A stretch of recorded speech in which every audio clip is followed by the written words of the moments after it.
देखो जी 38 number reading सारे open करो। हॉलीडे प्लस पेज नंबर तुसी अपने ओदे विचों देख लो, पीडीएफ दे विचों आई थिंक 90 है। हाँ जी 90 नंबर पेज है।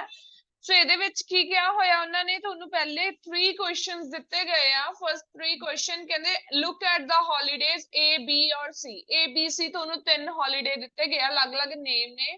ਸੋ ਕਹਿੰਦੇ ਕੀ ਦਿੱਤਾ ਹੈ, for which holiday are following statements true. ਕਿਹੜੀਆਂ ਸਟੇਟਮੈਂਟਸ ਟਰੂ ਨੇ, ਮਤਲਬ ਕਿ ਮੈਚ ਕਰਨਾ ਹੈ ਕਿਹੜਾ ਹੌਲੀਡੇ ਮੈਚ ਕਰ ਰਿਹਾ ਹੈ। ਐਂਡ ਨਾਲ ਹੀ 4 to 6 ਕੁਐਸਚਨ ਦਿੱਤੇ ਆ।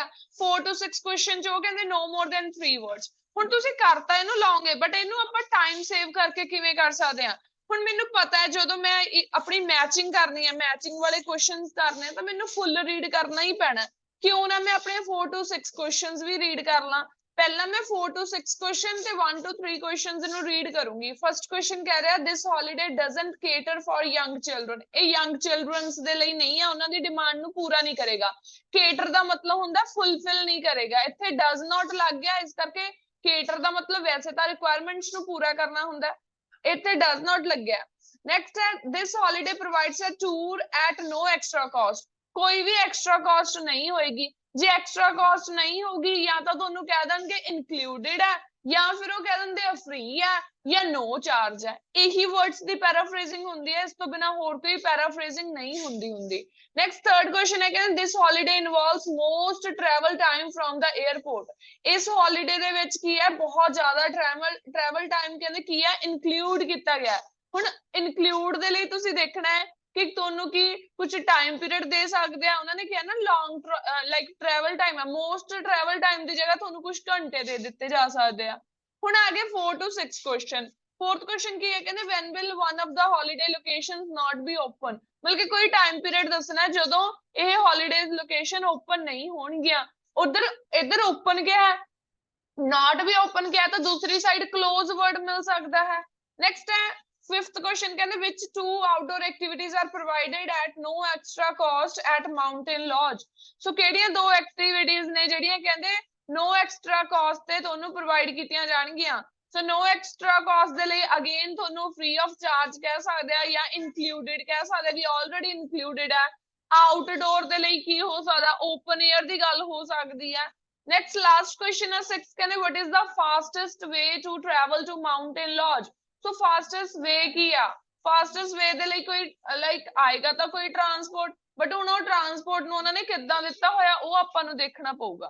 ਸੋ ਹੁਣ ਆਪਾਂ ਸਟਾਰਟ ਕਰਦੇ ਹਾਂ। ਜਿਹੜੇ ਸਟੂਡੈਂਟ ਨੇ ਲੇਟ ਜੁਆਇਨ ਕੀਤੀ ਹੈ ਕਲਾਸ, ਦੁਬਾਰਾ ਸੁਣ ਲਓ। ਰੀਡਿੰਗ ਨੰਬਰ 38 ਦੇ ਫਸਟ 6 ਕੁਐਸਚਨਸ ਆਪਾਂ ਕਲਾਸ ਦੇ ਵਿੱਚ ਡਿਸਕਸ ਕਰਨ ਜਾ ਰਹੇ ਹਾਂ, ਸਟਾਰਟ ਕਰਨ ਜਾ ਰਹੇ ਹਾਂ। ਹੁਣ ਆਪਾਂ ਪਹਿਲਾ ਕੁਐਸਚਨ ਦੇਖਦੇ ਹਾਂ ਵੀ ਪਹਿਲਾ ਕੁਐਸਚਨ ਤਾਂ ਆਪਾਂ ਨੂੰ ਪਤਾ ਨਹੀਂ ਵੀ ਪਹਿਲੇ ਚ ਆਪਣਾ ਫਸਟ ਮੈਥਡ ਕੀ ਆ, ਆਪਾਂ ਨੇ ਪਹਿਲਾ ਜਿਹੜਾ A ਪੁਆਇੰਟ ਆ ਉਹਨੂੰ ਰੀਡ ਕਰਨਾ। ਆਪਾਂ A ਪੁਆਇੰਟ ਰੀਡ ਕਰਕੇ ਉਹਦੇ ਵਿੱਚੋਂ ਕੁਐਸਚਨਸ ਦੇਖਣੇ ਆ ਕਿ ਆਪਾਂ ਨੂੰ ਕਿਹੜੇ-ਕਿਹੜੇ ਕੁਐਸਚਨਸ ਜਿਹੜੇ ਮੈਚ ਹੋ ਰਹੇ ਨੇ। ਹੁਣ A ਨੂੰ ਰੀਡ ਕਰੋ। ਇਹ ਕੀ ਹੋਇਆ, ਕਹਿੰਦੇ ਮਾਊਂਟੇਨ ਲੌਜ ਹੈ, ਠੀਕ ਹੈ। ਪ੍ਰਾਈਸ ਕਿੰਨਾ ਇਹਦਾ 330 ਹੈ, ਨੰਬਰ ਆਫ ਨਾਈਟਸ ਦੇਤਾ। ਮਾਊਂਟੇਨ ਲੌਜ ਦੇ ਨੀਚੇ ਜਿਹੜੀਆਂ ਲਾਈਨਸ ਲਿਖੀਆਂ ਪਹਿਲਾਂ ਉਹ ਰੀਡ ਕਰਦੇ ਆ। ਕਹਿੰਦੇ ਆ unique wilderness retreat on the edge of the world heritage listed national park and only 5 kilometre from the sea. ठीक है। फिर डेली मील्स ਦੇ ਵਿੱਚ ਕੀ ਹੈ, ਕਹਿੰਦੇ mountain buffet breakfast plus free soft drink available here. ਫਿਰ ਉਸ ਤੋਂ ਬਾਅਦ ਇਹਦੇ ਵਿੱਚ ਹੋਰ ਕੀ ਹੈ, ਕਮੈਂਟਸ ਦੇ ਵਿੱਚ ਫ੍ਰੀ ਕੈਨੋਇੰਗ ਹੈ, ਫ੍ਰੀ ਟਾਕਸ ਨੇ ਇਵਨਿੰਗ ਚ, free open air tennis court ਹੈ। ਦੈਨ ਫਿਰ ਕੀ ਹੈ, ਹਾਰਸ ਰਾਈਡਿੰਗ ਆਪਸ਼ਨਲ ਐਕਸਟਰਾ। ਠੀਕ ਹੈ ਜੀ। ਨੈਕਸਟ ਹੈ ਟਰਾਂਸਪੋਰਟ ਦੱਸਿਆ ਹੋਇਆ self drive auto 1 hour 15 minutes ਔਰ ਬੱਸ 3 times week approx 2 hours। ਹੁਣ ਜੇ ਤੁਸੀਂ ਧਿਆਨ ਦੇ ਨਾਲ ਦੇਖੋ ਇਹਦੇ ਵਿੱਚੋਂ ਆਪਣਾ ਪਹਿਲੇ ਤਿੰਨਾਂ ਦੇ ਵਿੱਚੋਂ ਇੱਕ ਕੁਐਸਚਨ ਕਵਰ ਹੋ ਰਿਹਾ। ਕਿਹੜੇ ਵਾਲਾ ਕੁਐਸਚਨ ਹੋ ਰਿਹਾ, ਜਿਹੜਾ ਉਹਨਾਂ ਨੇ ਕਿਹਾ ਹੋਇਆ ਸੀ this holiday involves most travel time from the airport। most travel time ਜੇ ਤੁਸੀਂ ਬਾਕੀ ਦੋਨਾਂ ਦੇ B ਔਰ C ਦੇ ਵਿੱਚ ਟਾਈਮ ਦੇਖੋ ਨਾ, ਇੱਕ ਦੇ ਵਿੱਚ ਤਾਂ ਅੱਧਾ ਹੀ ਘੰਟਾ ਹੈ, ਦੂਸਰੇ ਦੇ ਵਿੱਚ ਸਿਰਫ 10 ਮਿੰਟਸ ਕਿਹਾ। ਤਾਂ ਟਰੈਵਲ ਟਾਈਮ ਸਭ ਤੋਂ ਜ਼ਿਆਦਾ ਕਿਹੜੇ ਦੇ ਵਿੱਚ ਹੋ ਗਿਆ, A ਦੇ ਵਿੱਚ। तो थर्ड ਦਾ ਆਨਸਰ ਕੀ ਲਗਾ ਦਾਂਗੇ ਆਪਾਂ A, ਕਿਉਂਕਿ ਉਹਦੇ ਵਿੱਚ 2 ਘੰਟੇ ਦੀ ਟਰੈਵਲਿੰਗ ਕਿਹਾ, ਬਲਕਿ 1 hour 15 ਮਿੰਟਸ ਕਿਹਾ, ਅਪਰੋਕਸੀਮੇਟਲੀ ਕਹਿੰਦੇ 2 ਘੰਟੇ ਲੱਗ ਜਾਣਗੇ। ਤੇ ਦੂਸਰੇ B ਤੇ C ਚ ਸਿਰਫ ਟਾਈਮਿੰਗ ਜਿਹੜੀ ਦਿੱਤੀ ਹੋਈ ਆ ਬਹੁਤ ਘੱਟ ਦਿੱਤੀ ਹੋਈ ਆ। ਤੇ 4 ਤੇ 6 ਚੋਂ ਵੀ ਇੱਕ ਕੁਐਸਚਨ ਕਵਰ ਹੋ ਰਿਹਾ ਹੈ, ਨਾ ਇੱਥੇ 4 to 6 ਚੋਂ ਵੀ ਦੇਖੋ ਕੀ ਕਿਹਾ ਸੀ, ਕਹਿੰਦੇ ਕਿਹੜੀਆਂ ਦੋ ਆਊਟਡੋਰ ਐਕਟੀਵਿਟੀਜ਼ ਨੇ। ਹੁਣ ਤੁਸੀਂ ਆਊਟਡੋਰ ਐਕਟੀਵਿਟੀਜ਼ ਨੂੰ ਦੇਖਿਆ ਉਹਨਾਂ ਨੇ ਕੀ ਕਿਹਾ ਆਪਾਂ ਨੂੰ, ਆਊਟਡੋਰ ਐਕਟੀਵਿਟੀਜ਼ ਦੇ ਲਈ ਉਹਨਾਂ ਨੇ ਆਪਾਂ ਨੂੰ ਵਰਡ ਯੂਜ਼ ਕੀਤਾ ਹੈ ਜੀ। ਧਿਆਨ ਨਾਲ ਦੇਖੋ, ਉਹਨਾਂ ਨੇ ਜਿੱਥੇ ਏ ਦੇ ਵਿੱਚ ਲਿਖਿਆ ਹੋਇਆ ਨਾ, ਹਾਂਜੀ, ਸੋ ਆਂਸਰ ਓਪਨ ਏਅਰ ਕਿਹਾ ਵਰਡ। Happy birthday. ਕੈਨੋਇੰਗ ਹੈ। ਕਿੰਨੇ ਸੋਹਣੇ ਬਣ ਕੇ ਆਇਆ।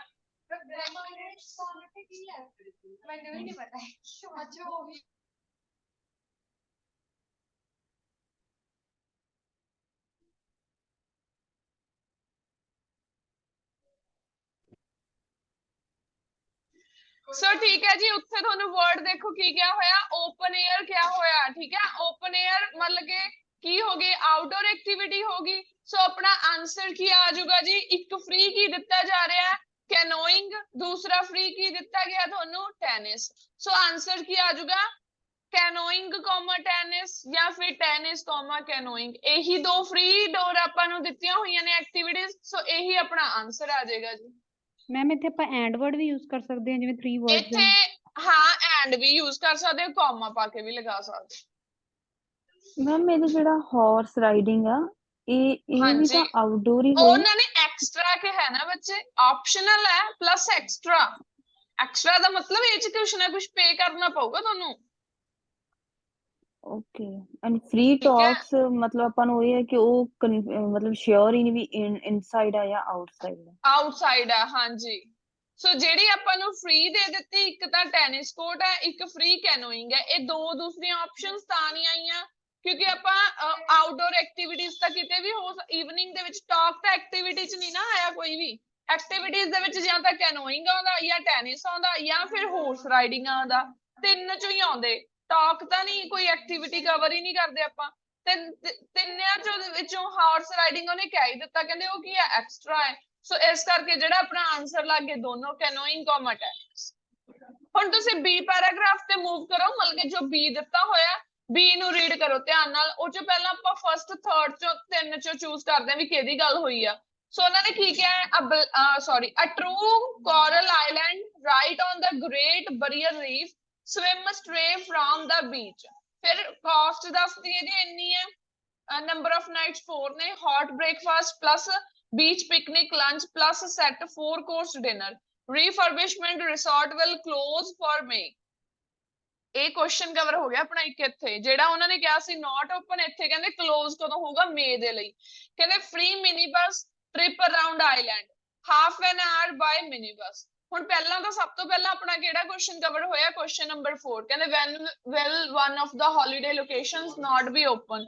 ਸੋ ਕਦੋਂ ਨਹੀਂ ਓਪਨ ਹੋਣਗੀਆਂ, ਜਾਂ ਤਾਂ ਮੇ ਲਿਖ ਸਕਦੇ ਹੋ ਜਾਂ ਇਨ ਮੇ ਲਿਖ ਸਕਦੇ ਹੋ। ਠੀਕ ਹੈ ਜੀ, ਆਂਸਰ ਇਜ਼ ਮੇ, ਕਿਉਂਕਿ ਉਹਨਾਂ ਨੇ ਕਹਿਤਾ ਨਾ ਕਲੋਜ਼ ਰਹਿਣਗੀਆਂ।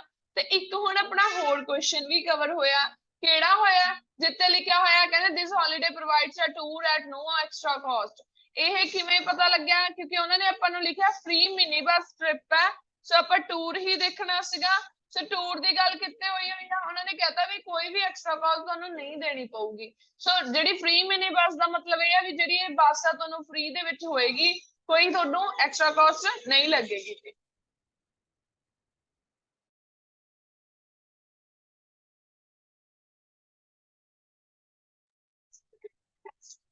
ਸੋ ਨੈਕਸਟ ਕੁਐਸਚਨ ਦੇਖੋ ਹੁਣ, ਸੀ ਪੈਰਾਗ੍ਰਾਫ। ਹਾਂਜੀ ਇੱਕ ਵਾਰ ਫਿਰ ਰਿਪੀਟ ਕਰਿਓ ਨਾ ਪਲੀਜ਼।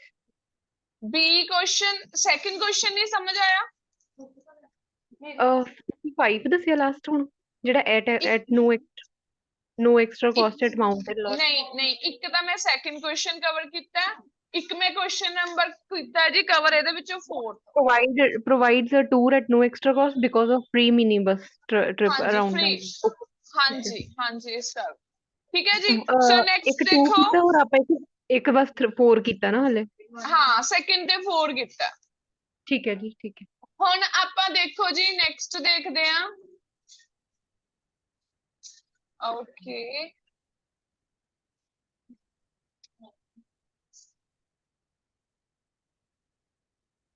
ਹੁਣ ਰਹਿ ਗਿਆ ਆਪਣਾ ਸੀ, ਹਨਾ। ਸੀ ਰੀਡ ਕਰ ਲਓ। ਵੈਸੇ ਤਾਂ ਆਪਾਂ ਨੂੰ ਪਤਾ ਹੀ ਲੱਗ ਗਿਆ, ਜਿਹੜਾ ਆਪਣਾ ਕੁਐਸਚਨ ਰਹਿ ਗਿਆ ਫਸਟ ਵਨ ਰਹਿ ਗਿਆ, ਉਹਦੇ ਵਿੱਚ ਸੀ ਆ ਜਾਊਗਾ। ਕਹਿੰਦੇ this holiday doesn't cater for young children. ਉਹਨਾਂ ਨੇ ਤੁਹਾਨੂੰ ਸੀ ਆਪਸ਼ਨ ਦੇ ਵਿੱਚ ਲਿਖਿਆ ਹੀ ਹੋਇਆ ਸੀ, ਕਹਿੰਦੇ a blend of casual sophistication and rich rainforest ambience for those over 25। ਕਿਹਨਾਂ ਦੇ ਲਈ ਹੈ, ਜੋ 25 ਸਾਲ ਤੋਂ ਉੱਪਰ ਨੇ ਉਹਨਾਂ ਦੇ ਲਈ ਆ। ਸੋ ਆਪਾਂ ਨੂੰ ਇਹ ਚੀਜ਼ ਤਾਂ ਕਲੀਅਰ ਹੋਗੀ। ਹੁਣ ਮੇਰਾ ਇੱਕ ਕੁਐਸਚਨ ਰਹਿ ਗਿਆ, ਕਿਹੜਾ ਰਹਿ ਗਿਆ? ਕਹਿੰਦੇ what is the fastest way to travel to mountain lodge? Mountain lodge ਵਾਲੇ ਚੋਂ ਹੀ ਮਿਲੂਗਾ, ਕਿਉਂਕਿ ਇਹ ਪੈਰਾਗ੍ਰਾਫ ਚ ਮਾਊਂਟੇਨ ਲੌਜ ਦੀ ਗੱਲ ਹੋਈ ਆ। ਸਭ ਤੋਂ ਕਹਿੰਦੇ ਫਾਸਟੈਸਟ ਵੇ ਕੀ ਆ? ਹੁਣ ਤੁਸੀਂ ਧਿਆਨ ਨਾਲ ਮੈਨੂੰ ਦੱਸੋ ਕਿ ਫਾਸਟੈਸਟ ਵੇ ਇੱਥੇ ਤੁਹਾਨੂੰ ਕੀ ਲਿਖਿਆ ਹੋਇਆ, ਕਿਹੜਾ ਟਰਾਂਸਪੋਰਟ ਕਿਹਾ ਸੈਲਫ ਏ ਡਰਾਈਵ ਦੇ ਵਿੱਚ? Auto, self drive auto, self drive auto. ਹਾਂਜੀ, ਸੋ ਇਹਦੇ ਵਿੱਚ ਤੁਹਾਨੂੰ ਕਲੀਅਰਲੀ ਉਹਨਾਂ ਨੇ ਦਿੱਤਾ ਹੋਇਆ ਨਾ ਸੈਲਫ ਡਰਾਈਵ ਆਟੋ। ਸੋ ਆਂਸਰ ਕੀ ਆ ਜਾਊਗਾ ਤੁਹਾਡਾ? ਸੈਲਫ ਡਰਾਈਵ ਆਟੋ ਹੀ ਆਏਗਾ। ਮੈਮ ਇਹ ਤਿੰਨੋਂ ਵਰਡ ਆਣਗੇ ਇਹਦੇ ਵਿੱਚ? ਬੱਚੇ ਉਹ ਚ ਹਾਈਫਨ ਲੱਗਿਆ ਸੈਲਫ ਡਰਾਈਵ ਚ, ਉਹ ਇੱਕੋ ਹੀ ਵਰਡ ਆ। ਹਾਈਫਨ ਧਿਆਨ ਨਾਲ ਦੇਖਿਓ ਲੱਗਿਆ, ਤੇ ਤੁਸੀਂ ਵੀ ਆਪਣੇ ਲਿਖਦੇ ਹੋਏ ਆਂਸਰ ਲਿਖਦੇ ਹੋਏ ਲਗਾਉਣਾ, ਠੀਕ ਹੈ। ਸੈਲਫ ਡਰਾਈਵ ਇੱਕ ਵਰਡ ਆ, ਆਟੋ ਸੈਕਿੰਡ ਵਰਡ ਆ।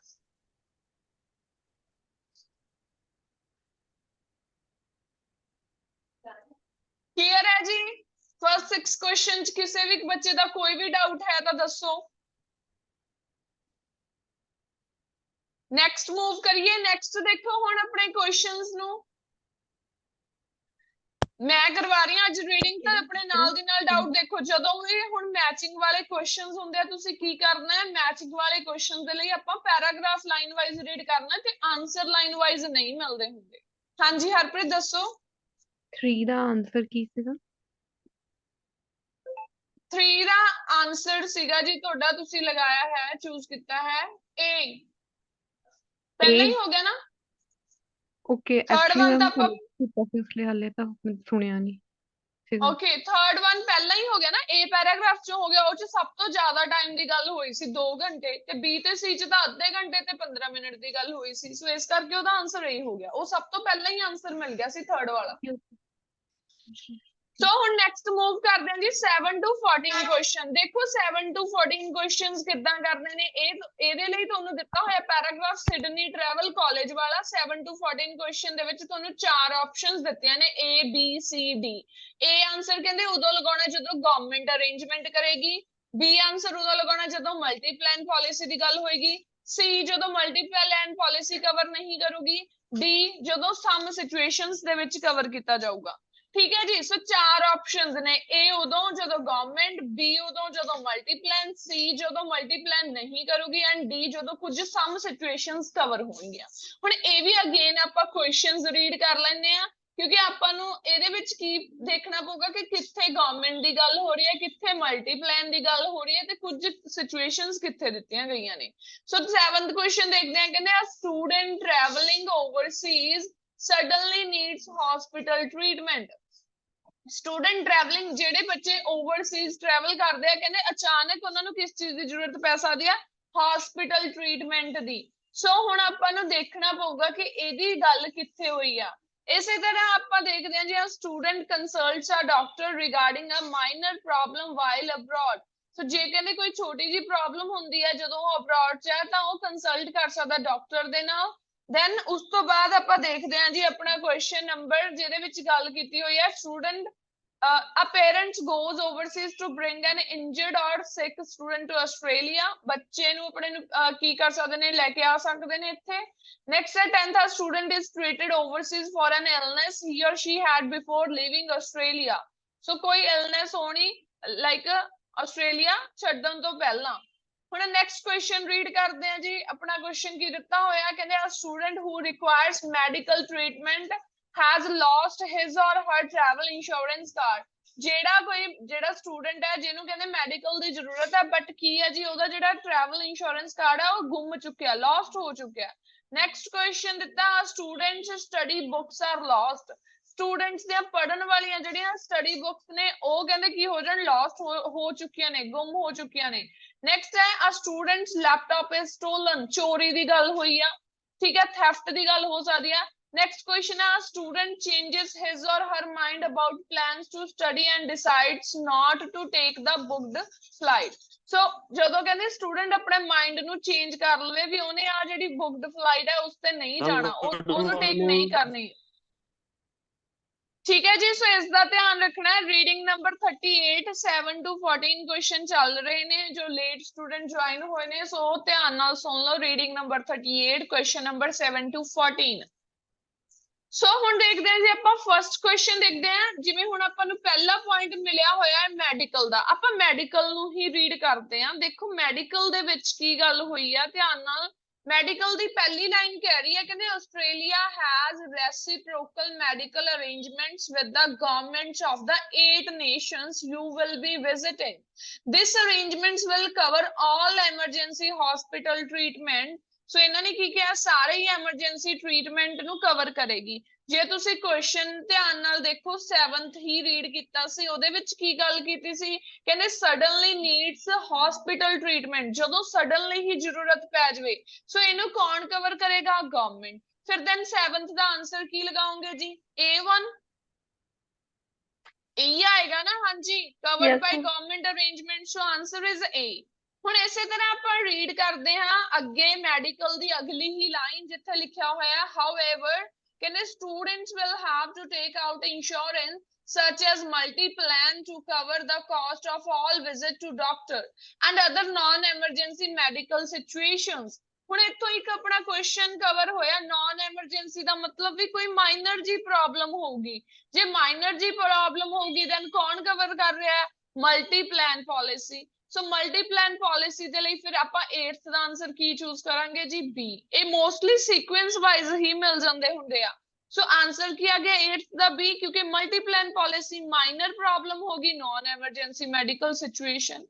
ਅਗੇਨ ਆਪਾਂ ਮੈਡੀਕਲ ਦੇ ਅਗਲੇ ਪੈਰਾਗ੍ਰਾਫ ਨੂੰ ਰੀਡ ਕਰਦੇ ਹਾਂ। ਕਹਿੰਦੇ if you have a serious accident or illness multi-plan insurance will cover the cost of your flight back to Australia if required। अगर जरूरत पई कहंदे वो cover भी करनगे depending on the circumstances, situations ते depend करदा है। This may also pay for either medical personnel or a family member to accompany your home। So multi-plan insurance may not cover all pre-existing medical conditions. So before you leave, be sure to check with them about any long-term illness or disabilities that you have। ਹੁਣ ਜੇ ਤੁਸੀਂ ਇੱਥੇ ਤੱਕ read ਕੀਤਾ ਨਾ accompany you ਇੱਕ home, ਹੋਰ ਨਹੀਂ so ਕਵਰ ਹੋ ਰਿਹਾ, ਬਿਲਕੁਲ ਕਵਰ ਹੋ ਰਿਹਾ ਜੀ। ਕਿਹੜਾ ਕੁਐਸਚਨ, 9th ਕੁਐਸਚਨ ਕਵਰ ਹੋ ਰਿਹਾ ਹੈ, ਬਟ ਆਨਸਰ ਕੀ ਜੇ ਕਿਸੇ ਆਊਗਾ, ਪੇਰੈਂਟਸ ਨੇ ਹਾਂ ਉਹਦੇ ਵਿੱਚ 9th ਕੁਐਸਚਨ ਚ ਇਹੀ ਕਿਹਾ ਸੀ ਨਾ, parent goes overseas to bring an injured or sick student to Australia. ਇਹਦੇ ਵਿੱਚ ਸਿਕ ਸਟੂਡੈਂਟ ਦੀ ਹੀ ਗੱਲ ਹੋਈ ਆ। ਕਹਿੰਦੇ serious accident or illness, illness ਦਾ ਮਤਲਬ ਸਿਕ ਤੋਂ ਲਗਾ ਰਿਹਾ। ਕਹਿੰਦੇ multiplan insurance will cover the cost of your flight back to Australia if required, ਜੇ ਜ਼ਰੂਰਤ ਪਈ। ਹੁਣ ਅੱਗੇ ਉਹਨੇ ਕਿਹਾ ਡਿਪੈਂਡਿੰਗ ਔਨ ਦਾ ਸਰਕਮਸਟੈਂਸਿਸ, ਇਹ ਸਿਚੁਏਸ਼ਨਸ ਤੇ ਡਿਪੈਂਡ ਕਰੂਗਾ। ਜੇ ਸਿਚੁਏਸ਼ਨਸ ਤੇ ਡਿਪੈਂਡ ਕਰੂਗਾ ਤਾਂ ਆਪਣਾ ਆਨਸਰ D ਦੀ ਸਟਾਰਟਿੰਗ ਹੋ ਰਹੀ ਆ, ਹੈਡਿੰਗ ਨੰਬਰ D ਲੱਗ ਰਿਹਾ। ਕਹਿੰਦੇ ਡਿਪੈਂਡਿੰਗ ਔਨ ਦਾ ਸਰਕਮਸਟੈਂਸਿਸ ਮਤਲਬ ਕਿ covered in some situations, ਕੁਝ ਸਿਚੁਏਸ਼ਨਸ ਤੇ ਨਿਰਭਰ ਕਰੇਗਾ। This may also pay for either medical personnel or a family member to accompany your home। So your ਜਿਹੜੀਆਂ ਉਹਨਾਂ ਨੇ ਸਰਕਮਸਟੈਂਸਿਸ ਤੇ ਡਿਪੈਂਡ ਕਹਿਤਾ, ਇਹਦਾ ਮਤਲਬ ਕੁਝ ਸਿਚੁਏਸ਼ਨਸ ਦੇ ਵਿੱਚ ਜਿਵੇਂ ਫੈਮਿਲੀ ਮੈਂਬਰ ਨੂੰ ਪੈਰੈਂਟਸ ਕਿਹਾ ਗਿਆ, ਸੋ ਕੁਝ ਸਿਚੁਏਸ਼ਨਸ ਦੇ ਵਿੱਚ ਉਹ ਕਵਰ ਕੀਤੀਆਂ ਜਾਣਗੀਆਂ। ਸੋ ਆਨਸਰ ਇਜ਼ D, D1 ਆ ਜਾਏਗਾ। ਹੁਣ ਇੱਥੋਂ ਹੀ ਜੇ ਤੁਸੀਂ ਧਿਆਨ ਨਾਲ ਰੀਡ ਕਰੋ ਨਾ, ਮੈਡੀਕਲ ਵਾਲੇ ਦੇ ਵਿੱਚੋਂ ਹੀ ਆਪਾਂ ਮੈਡੀਕਲ ਚ ਇਹ ਚੀਜ਼ ਕਵਰ ਹੋ ਗਈ। ਹੁਣ ਜਿਹੜਾ ਇਫ ਯੂ ਡੂ ਰਿਕੁਆਇਰ ਵਾਲਾ ਪੈਰਾਗ੍ਰਾਫ ਹੈ, ਉਹ ਚੋਂ ਵੀ ਇੱਕ ਕੁਐਸਚਨ ਕਵਰ ਹੋ ਰਿਹਾ ਮੈਡੀਕਲ ਦੇ ਹੀ ਥਰਡ ਪੈਰਾਗ੍ਰਾਫ ਚੋਂ। ਰੀਡ ਕਰੋ ਲਾਈਨ, ਕਹਿੰਦੇ if you do require medical treatment Overseas and you want to make a claim on your insurance, the claim will not be accepted unless you produce both your student card and your travel insurance card। ਹੁਣ ਉਹ ਕੀ ਕਹਿ ਰਿਹਾ, ਕਹਿੰਦੇ medical treatment ਦੀ ਗੱਲ ਕਰ ਰਿਹਾ ਹੈ Overseas, ਠੀਕ ਹੈ। ਤੁਹਾਨੂੰ ਕੀ ਕੀਤਾ, you want to make a claim on your insurance and the claim will not accepted unless, ਇੱਥੇ ਵੀ ਉਹ ਸਿਚੁਏਸ਼ਨ ਦਿਖਾ ਰਿਹਾ ਕਦੋਂ ਤੱਕ accept ਨਹੀਂ ਕੀਤਾ ਜਾਊਗਾ, unless you produce both your student card and travel। ਇਹ ਵੀ ਕੁਝ ਸਿਚੁਏਸ਼ਨਸ ਹੀ ਦੱਸ ਰਹੇ ਨੇ। ਸੋ 10th ਦਾ ਆਨਸਰ ਵੀ ਕੀ ਆ ਜਾਊਗਾ ਜੀ, D1। ਕੁਝ ਉਹਨੇ ਕਿਹਾ ਵੀ ਜੇ ਏਦਾਂ ਤੁਸੀਂ ਕਰੋਗੇ ਕੁਝ ਸਿਚੁਏਸ਼ਨਸ ਦੇ ਵਿੱਚ, ਇਹ ਨਹੀਂ ਵੀ ਸਾਰੇ ਜਗ੍ਹਾ ਹੀ ਕਵਰ ਕਰੂ ਜਾਂ ਗਵਰਨਮੈਂਟ ਕਵਰ ਕਰੂ ਜਾਂ ਮਲਟੀਪਲਾਨ, ਗਵਰਨਮੈਂਟ ਦੇ ਮਲਟੀਪਲਾਨ ਦੀ ਗੱਲ ਨਹੀਂ ਹੋਈ ਤੇ ਨਾਟ ਆਪਾਂ ਲਗਾ ਨਹੀਂ ਸੀ ਸਕਦੇ, ਆਪਣੇ ਕੋਲ ਇੱਕੋ ਹੀ ਆਨਸਰ ਹੈਗਾ ਸੀ D1। ਹੁਣ ਇਸੇ ਤਰ੍ਹਾਂ ਤੁਸੀਂ ਕਵਰ ਕਰਨਾ ਹੈ ਕੁਐਸਚਨ ਨੰਬਰ, ਹਾਂਜੀ ਮੈਮ 10th ਵਾਲਾ ਕਲੀਅਰ ਨਹੀਂ ਹੋਇਆ ਹੈਗਾ। 10th ਵਾਲੇ ਦਾ ਆਨਸਰ ਦੇਖੋ D ਕਿਉਂ ਆਇਆ, ਕਹਿੰਦੇ ਕੁਝ ਸਿਚੁਏਸ਼ਨਸ ਦੇ ਵਿੱਚ ਕਵਰ ਹੋਊਗਾ। ਪਹਿਲਾਂ ਮੈਨੂੰ ਇਹ ਦੱਸੋ ਵੀ ਜਿਹੜਾ ਆਪਾਂ ਥਰਡ ਪੈਰਾਗ੍ਰਾਫ ਰੀਡ ਕੀਤਾ ਉਹ ਚ ਤੁਹਾਨੂੰ ਇੰਨਾ ਕੁ ਤਾਂ ਪਤਾ ਲੱਗ ਗਿਆ ਵੀ 10ਵੇਂ ਦੀ ਗੱਲ ਹੋ ਰਹੀ ਆ। ਹਾਂਜੀ 10th ਦੀ ਗੱਲ ਗੱਲ ਤਾਂ ਹੋ ਰਹੀ, ਇਹ ਚੀਜ਼ ਤਾਂ ਪਤਾ ਹਾਂਜੀ ਲੱਗ ਗਈ ਹਨਾ। ਹੁਣ ਦੂਸਰੀ ਹਾਂਜੀ ਇਹ ਚੀਜ਼ ਦੇਖੋ ਵੀ ਇਹਦੇ ਵਿੱਚ ਗਵਰਨਮੈਂਟ ਦੀ ਗੱਲ ਹੋਈ ਨਹੀਂ ਹੋਈ, ਗਵਰਨਮੈਂਟ ਵਾਲੀ ਇਹ ਆਪਸ਼ਨ ਨਹੀਂ ਆ ਸਕਦੀ। ਇੱਥੇ ਆਪਾਂ ਐਲੀਮੀਨੇਟ ਕਰਕੇ ਲਗਾ ਰਹੇ ਹਾਂ, ਬੀ ਮਲਟੀਪਲਾਨ ਦੀ ਗੱਲ ਨਹੀਂ ਹੋਈ। ਰਹਿ ਗਏ ਆਪਣੇ ਕੋਲ ਸੀ ਤੇ ਡੀ। ਸੀ ਆਂਸਰ ਕਿਉਂ ਨਹੀਂ ਆਪਾਂ ਲਗਾ ਸਕਦੇ, ਉਹ ਕਹਿੰਦੇ ਨਾਟ ਕਵਰਡ ਬਾਈ ਮਲਟੀਪਲਾਨ ਪਾਲਿਸੀ। ਆਪਣੇ ਕੋਲ ਤਾਂ ਇੱਥੇ ਨਾ ਤਾਂ ਉਹਨਾਂ ਨੇ ਇਹ ਕਿਹਾ ਵੀ ਮਲਟੀਪਲਾਨ ਇਹਨੂੰ ਕਵਰ ਕਰੂਗੀ, ਨਾ ਉਹਨਾਂ ਨੇ ਇਹ ਕਿਹਾ ਵੀ ਨਹੀਂ ਕਵਰ ਕਰੂ। ਉਹਨਾਂ ਨੇ ਆਪਾਂ ਨੂੰ ਇੱਕ ਲਾਈਨ ਲਿਖੀ ਆ, ਕਹਿੰਦੇ ਹਰੇਕ ਸਿਚੁਏਸ਼ਨ 'ਚ ਇਹ ਕਵਰ ਨਹੀਂ ਹੋਣਗੀਆਂ। ਉਹਨਾਂ ਨੇ ਆਹ ਲਾਈਨ ਲਿਖੀ ਨਾ, the claim will not be accepted unless you produce both your student card and your travel insurance card। ਸੋ ਇਹਦਾ ਮਤਲਬ ਕੀ ਹੈ ਵੀ ਕੁਝ ਸਿਚੁਏਸ਼ਨਸ ਦੇ ਵਿੱਚ ਹੀ ਕਵਰ ਕੀਤਾ ਜਾਊਗਾ, ਹਰੇਕ ਸਿਚੁਏਸ਼ਨ 'ਚ ਨਹੀਂ ਹੋਊਗਾ। ਸੋ ਦੈਟਸ ਵਾਈ ਆਪਣਾ ਆਂਸਰ ਇੱਥੇ ਡੀ ਆ ਗਿਆ। ਜੇ ਤੁਸੀਂ ਐਲੀਮੀਨੇਟ ਕਰਕੇ ਲਗਾਉਣੇ ਹੋ ਤਾਂ ਵੀ ਆਂਸਰ ਡੀ ਬਣਦਾ, ਜੇ ਤੁਸੀਂ ਵੈਸੇ ਵੀ ਸਮਝ ਕੇ ਲਗਾਉਣੇ ਹੋ ਤਾਂ ਵੀ ਆਂਸਰ ਡੀ ਬਣੇ। ਠੀਕ ਹੈ, ਹੁਣ ਤੁਸੀਂ ਕੁਐਸਚਨ ਨੰਬਰ ਕਰਨਾ ਹੈ 11 12 13 14। ਹੁਣ ਅੱਗੇ ਹੀ ਆਂਸਰ ਮਿਲਣਗੇ, ਬਿਲੋਂਗਿੰਗਸ ਵਾਲੇ ਚੋਂ ਮਿਲਣਗੇ, ਪਲੱਸ ਤੁਹਾਨੂੰ ਜਿਹੜਾ ਅੱਗੇ ਵਾਲਾ ਪੈਰਾਗ੍ਰਾਫ ਹੈ ਕੈਂਸਲੇਸ਼ਨ ਵਾਲਾ। ਸੋ ਇਹ 4 ਕੁਐਸਚਨ ਹੁਣ ਤੁਸੀਂ ਆ 2 ਪੈਰਾਗ੍ਰਾਫ ਚੋਂ ਫਾਈਂਡ ਕਰਨੇ ਆ। ਕਰੋ ਜੀ ਇਹਨਾਂ ਨੂੰ ਸਟਾਰਟ। ਕੁਐਸਚਨ ਨੰਬਰ ਆਪਣਾ 10 ਤੱਕ ਹੋ ਚੁੱਕੇ ਆ। ਸੋ ਅਗਲੇ ਤੁਸੀਂ ਕਰਨੇ ਆ ਜੀ questions 11 12 13 and 14। 6 minutes the time ਆ ਤੁਹਾਡੇ ਸਾਰੇ ਸਟੂਡੈਂਟ ਕੋਲ, 30 ਹੋਏ ਨੇ, 36 ਤੱਕ ਟਾਈਮਿੰਗ ਹੈ ਜੀ।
हाँ जी बच्चे ਤੁਹਾਡੇ ਕੋਲ 2 ਮਿੰਟ ਨੇ ਸੋ ਕੋਈ ਜੋ ਸਟੂਡੈਂਟਸ ਚੈਟ ਬਾਕਸ 'ਚ ਆਨਸਰ ਭੇਜ ਰਹੇ ਆ ਠੀਕ ਹੈ ਕੋਈ ਗੱਲ ਨਹੀਂ ਮੈਂ ਤੁਹਾਨੂੰ ਆਨਸਰ ਦੱਸੂਗੀ ਸੋ ਜਸਟ 1 ਮਿੰਟ ਹੀ ਰਹਿ ਗਿਆ ਹੋਰ ਸੋ ਆਪਣੇ ਆਨਸਰਸ ਕਰ ਲਓ ਫਿਰ ਉਸ ਤੋਂ ਬਾਅਦ ਮੈਂ ਤੁਹਾਨੂੰ ਆਨਸਰ ਦੱਸ ਦਿੰਦੀ ਹਾਂ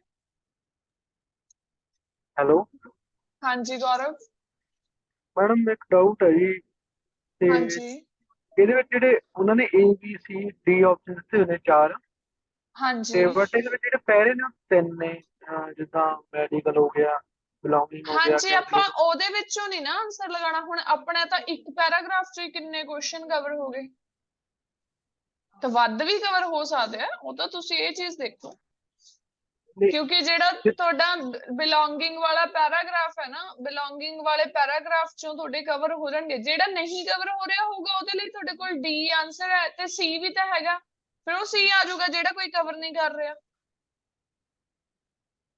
ਕਿਉਂਕਿ ਸੀ ਆਪਸ਼ਨ ਇਦਾਂ ਹੀ ਦਿੱਤੀ ਹੋਈ ਹੈ ਨਾ ਨਾਟ ਕਵਰਡ ਬਾय ਮਲਟੀਪਲਾਨ ਪਾਲਿਸੀ ਜਿਸ ਚ ਮਲਟੀਪਲਾਨ ਪਾਲਿਸੀ ਕੈਂਸਲੇਸ਼ਨ ਵਾਲੇ ਚੋਂ ਤੁਹਾਡਾ ਇੱਕ ਆਨਸਰ ਆਏਗਾ ਸਹੀ ਹੈ ਸਹੀ ਮੈਂ ਤੁਹਾਨੂੰ ਸਮਝਾਉਂਗੀ ਕੋਈ ਗੱਲ ਨਹੀਂ ਜਸਟ ਲਾਸਟ ਮਿੰਟ ਕਵਰ ਕਰੋ ਕਿਵੇਂ ਆਨਸਰ ਆਏਗਾ ਠੀਕ ਹੈ ਜਸਟ ਲਾਸਟ ਮਿੰਟ ਹੈ ਕਿਉਂਕਿ ਸੀ ਆਨਸਰ ਤੁਹਾਡੇ 2 ਦੇ ਆਣੇ ਆ ਸੀ ਆਨਸਰ ਤੁਹਾਡੇ 2 ਕੁਐਸਚਨ ਦੇ ਵਿੱਚ ਆਏਗਾ ਐਂਡ ਰਹਿ ਗਿਆ ਇੱਕ ਬੀ ਐਂਡ ਡੀ ਇਹ ਤੁਹਾਡੇ ਅਗੇਨ ਉਸ ਚੱਲਣਗੇ ਕਿਉਂਕਿ ਇਹ ਤਾਂ ਦੁਬਾਰਾ ਯੂਜ਼ ਹੋਣਗੇ ਨਾ ਇੱਕ ਵਾਰੀ ਯੂਜ਼ ਨਹੀਂ ਹੋ ਸਕਦੇ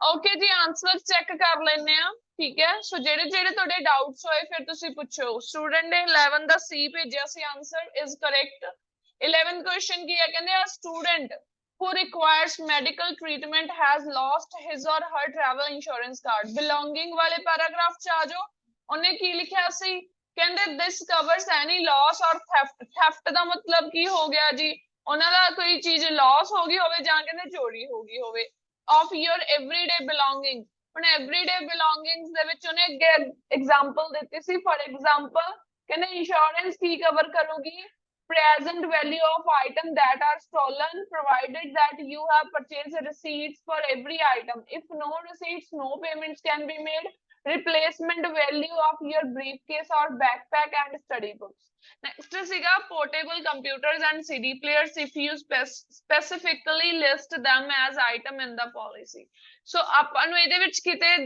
ਇਹ ਚੀਜ਼ ਮਿਲੀ ਕਿ ਟਰੈਵਲ ਇੰਸ਼ੋਰੈਂਸ ਕਵਰ ਕਰੇਗੀ ਨਹੀਂ ਮਿਲਿਆ ਨਾ ਕਿਤੇ ਵੀ ਨਹੀਂ ਲਿਖਿਆ ਹੋਇਆ ਵੀ ਟਰੈਵਲ ਜਿਹੜੀ ਇੰਸ਼ੋਰੈਂਸ ਹੈ ਇਹ ਚੀਜ਼ਾਂ ਨੂੰ ਕਵਰ ਕਰੂਗੀ ਜੇ ਕੋਈ ਲਾਸ ਜਾਂ ਥੈਫਟ ਹੋ ਜਾਂਦਾ ਉਹਨਾਂ ਨੇ ਐਵਰੀਡੇ ਬਿਲੋਂਗਿੰਗਸ ਕਿਹਾ ਆਪਣਾ ਕੁਐਸਚਨ ਕੀ ਸੀ ਕਹਿੰਦੇ ਮੈਡੀਕਲ ਸਟੂਡੈਂਟ ਜਿਹਨੂੰ ਮੈਡੀਕਲ ਟ੍ਰੀਟਮੈਂਟ ਦੀ ਜ਼ਰੂਰਤ ਆ ਉਹਦਾ ਅਗਰ ਟਰੈਵਲ ਇੰਸ਼ੋਰੈਂਸ ਕਾਰਡ ਹੈ ਲਾਸਟ ਹੋ ਜਾਵੇ ਸੋ ਉਹਨਾਂ ਨੇ ਤਾਂ ਆਪਾਂ ਨੂੰ ਸਿਰਫ ਐਵਰੀਡੇ ਬਿਲੋਂਗਿੰਗਸ ਕਿਹਾ ਸੋ ਆਪਣਾ ਆਨਸਰ ਕੀ ਆਊਗਾ ਮਲਟੀਪਲਾਨ ਪਾਲਿਸੀਜ਼ ਨੂੰ ਕਵਰ ਨਹੀਂ ਕਰੂਗੀ ਸੋ ਆਨਸਰ ਕਰੈਕਟ ਸੀਗਾ ਹਾਂਜੀ ਇਹ ਤਾਂ ਉਹ ਤਾਂ ਉੱਪਰ ਦੱਸ ਰਿਹਾ ਨਾ ਫੋਰ ਐਗਜ਼ਾਮਪਲ ਇੰਸ਼ੋਰੈਂਸ ਕਵਰ ਮਤਲਬ ਇੰਸ਼ੋਰੈਂਸ ਕਾਰਡ ਗੁੰਮ ਹੋ ਜਾਏ ਜਦੋਂ ਹਾਂ ਫਿਰ ਉਹ ਕਹਿ ਰਹੇ ਵੀ ਇੰਸ਼ੋਰੈਂਸ ਕਾਰਡ ਕਵਰ ਉਹਨਾਂ ਨੇ ਕੀ ਲਿਖਿਆ ਕੀ ਕਵਰ ਕਰੂਗੇ ਇੰਸ਼ੋਰੈਂਸ ਇਹ ਚੀਜ਼ ਦੇਖੋ ਉਹਨਾਂ ਨੇ ਕਿਹਾ ਕਿ medical treatment but medical treatment ਤਾਂ ਉਹਨਾਂ ਨੇ ਕਿਹਾ ਹੀ ਨਹੀਂ ਉਹ ਤਾਂ ਕਹਿੰਦੇ ਉਹ ਚੀਜ਼ਾਂ ਕਵਰ ਕਰਨਗੇ ਜੇ ਕੋਈ ਚੀਜ਼ ਚੋਰੀ ਹੋ ਜਾਵੇ ਠੀਕ ਹੈ ਐਵਰੀਡੇ ਆਈਟਮ ਚੋਂ ਕੋਈ ਰਿਸਿਪਟ ਗੁੰਮ ਹੋ ਜਾਵੇ ਜਾਂ ਕੋਈ ਬਰੀਫ ਕੇਸ ਗੁੰਮ ਹੋ ਜਾਵੇ ਜਾਂ ਕੋਈ ਤੁਹਾਡਾ ਪੋਰਟੇਬਲ ਕੰਪਿਊਟਰ ਜਾਂ ਸੀਡੀ ਪਲੇਅਰਸ ਉਹਨਾਂ ਨੇ ਇਹ ਥੋੜੀ ਨਾ ਕਿਹਾ ਵੀ ਜੇ ਕਿਸੇ ਸਟੂਡੈਂਟ ਦਾ ਇੰਸ਼ੋਰੈਂਸ ਕਾਰਡ ਗੁੰਮ ਹੋ ਜਾਵੇ ਤਾਂ ਉਹਦਾ ਮੈਡੀਕਲ ਟ੍ਰੀਟਮੈਂਟ ਕਵਰ ਕਰਨਗੇ ਉਹ ਕਹਿੰਦੇ ਅਸੀਂ ਐਵਰੀਡੇ ਚੀਜ਼ਾਂ ਕਵਰ ਕਰਾਂਗੇ ਸੋ ਇਹਦਾ ਮਤਲਬ ਇਹ ਹੈ ਵੀ ਇਹ ਮਲਟੀਪਲਾਨ ਪਾਲਿਸੀ ਦੇ ਥਰੂ ਕਵਰ ਨਹੀਂ ਕੀਤਾ ਜਾਊਗਾ ਨੈਕਸਟ ਦੇਖੋ ਜੀ 12th ਆਨਸਰ ਦੱਸੋ ਕੀ ਲਗਾਇਆ ਪਹਿਲਾਂ ਤਾਂ ਤੁਸੀਂ ਆਪਣਾ ਆਨਸਰ ਦੱਸੋ students study books are lost ਕੀ ਆਨਸਰ ਲਗਾਇਆ ਹੈ B ma'am answer is B correct ਹੈ ਬਿਲੋਂਗਿੰਗਸ ਤੋਂ ਹੀ ਆਉਣਾ ਸੀ ਕਿਉਂਕਿ ਉਹਨਾਂ ਨੇ ਆਪਾਂ ਨੂੰ ਕਲੀਅਰਲੀ ਦੱਸਿਆ ਹੋਇਆ ਨਾ ਕਹਿੰਦੇ ਕੀ ਹੈ ਜੇ ਕੋਈ ਸਟੱਡੀ ਦੇ ਰਿਲੇਟਡ ਕੁਝ ਵੀ ਗੁੰਮ ਹੋ ਜਾਂਦਾ ਤਾਂ ਉਹਨੂੰ ਕੌਣ ਕਵਰ ਕਰਦਾ ਹੈ ਮਲਟੀਪਲਾਨ ਪਾਲਿਸੀ ਬਿਲੋਂਗਿੰਗਸ ਦੇ ਵਿੱਚ ਲਿਖਿਆ ਸੋ ਇਹ ਬਿਲੋਂਗਿੰਗਸ ਦੇ ਵਿੱਚ ਹੀ ਕਵਰ ਹੋ ਰਿਹਾ ਹੈ ਉਹਨਾਂ ਨੇ ਤੁਹਾਨੂੰ ਲਿਖਿਆ ਹੋਇਆ ਸੀਗਾ brief case backpack and study books ਇਹ ਵਾਲੇ ਪੁਆਇੰਟ ਚੋਂ ਆਪਣਾ ਕਵਰ ਹੋ ਗਿਆ ਕਿ ਮਲਟੀਪਲਾਨ ਇਸ ਨੂੰ ਕਵਰ ਕਰੇਗਾ ਨੈਕਸਟ 13 ਦਾ ਆਨਸਰ ਦੱਸੋ ਜੀ students laptop is stolen D ma'am D ma'am answer D for doctor. ਕਿਉਂ? ਕਿਉਂਕਿ ਉਹਨਾਂ ਨੇ ਲਿਖਤਾ ਸੀਗਾ portable computers or जी sir laptops can also be claimed but this has to be listed specifically as items in the policy, but specifically ਕਹਿੰਦੇ ਉਹਨਾਂ ਨੂੰ list ਕਰਨਾ ਪਏਗਾ। then ਕੁਝ situations ਹੈ, ਸਾਰੀਆਂ situation ਚ ਨਹੀਂ ਹੋਏਗਾ, so specifically ਅਗਰ ਉਹ ਦੱਸਣਗੇ ਫੇਰ ਹੀ ਕਵਰ ਕੀਤਾ ਜਾਏਗਾ। and last 14th answer ਦੱਸੋ ਜੀ ਕੀ ਲਗਾਇਆ? सी मैम C is correct। ਕਹਿੰਦੇ a student changes his or her mind about plans to study and decide not to take the booked flight।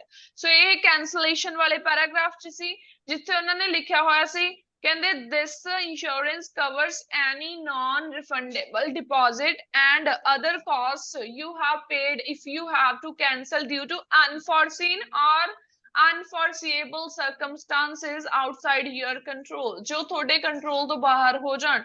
it does not provide cover if you change your study or travel plans for other reasons। so ਤੁਹਾਨੂੰ cover ਨਹੀਂ ਕੀਤਾ ਜਾਏਗਾ।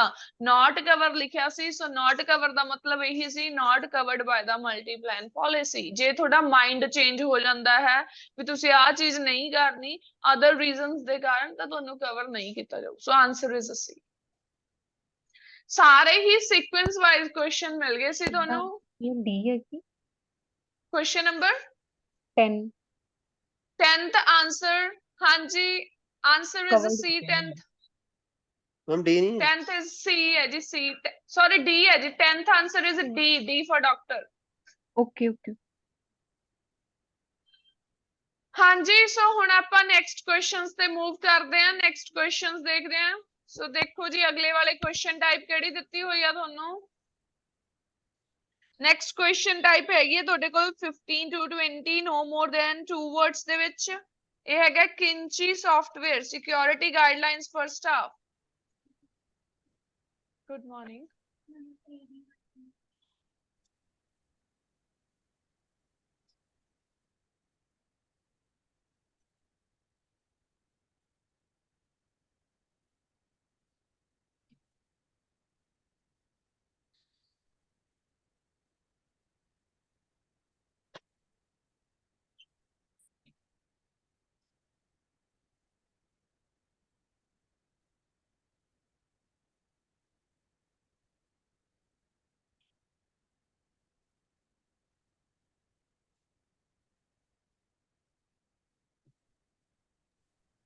ਹਾਂਜੀ next ਦੇਖੋ ਜੀ ਤੁਹਾਡਾ passage ਹੈਗਾ 15 to 20 ਕਿੰਚੀ software security guidelines for staff। ਇਹਦੇ ਵਿੱਚ ਦੇਖੋ ਕੀ ਹੈ completing sentences with no more than 2 words।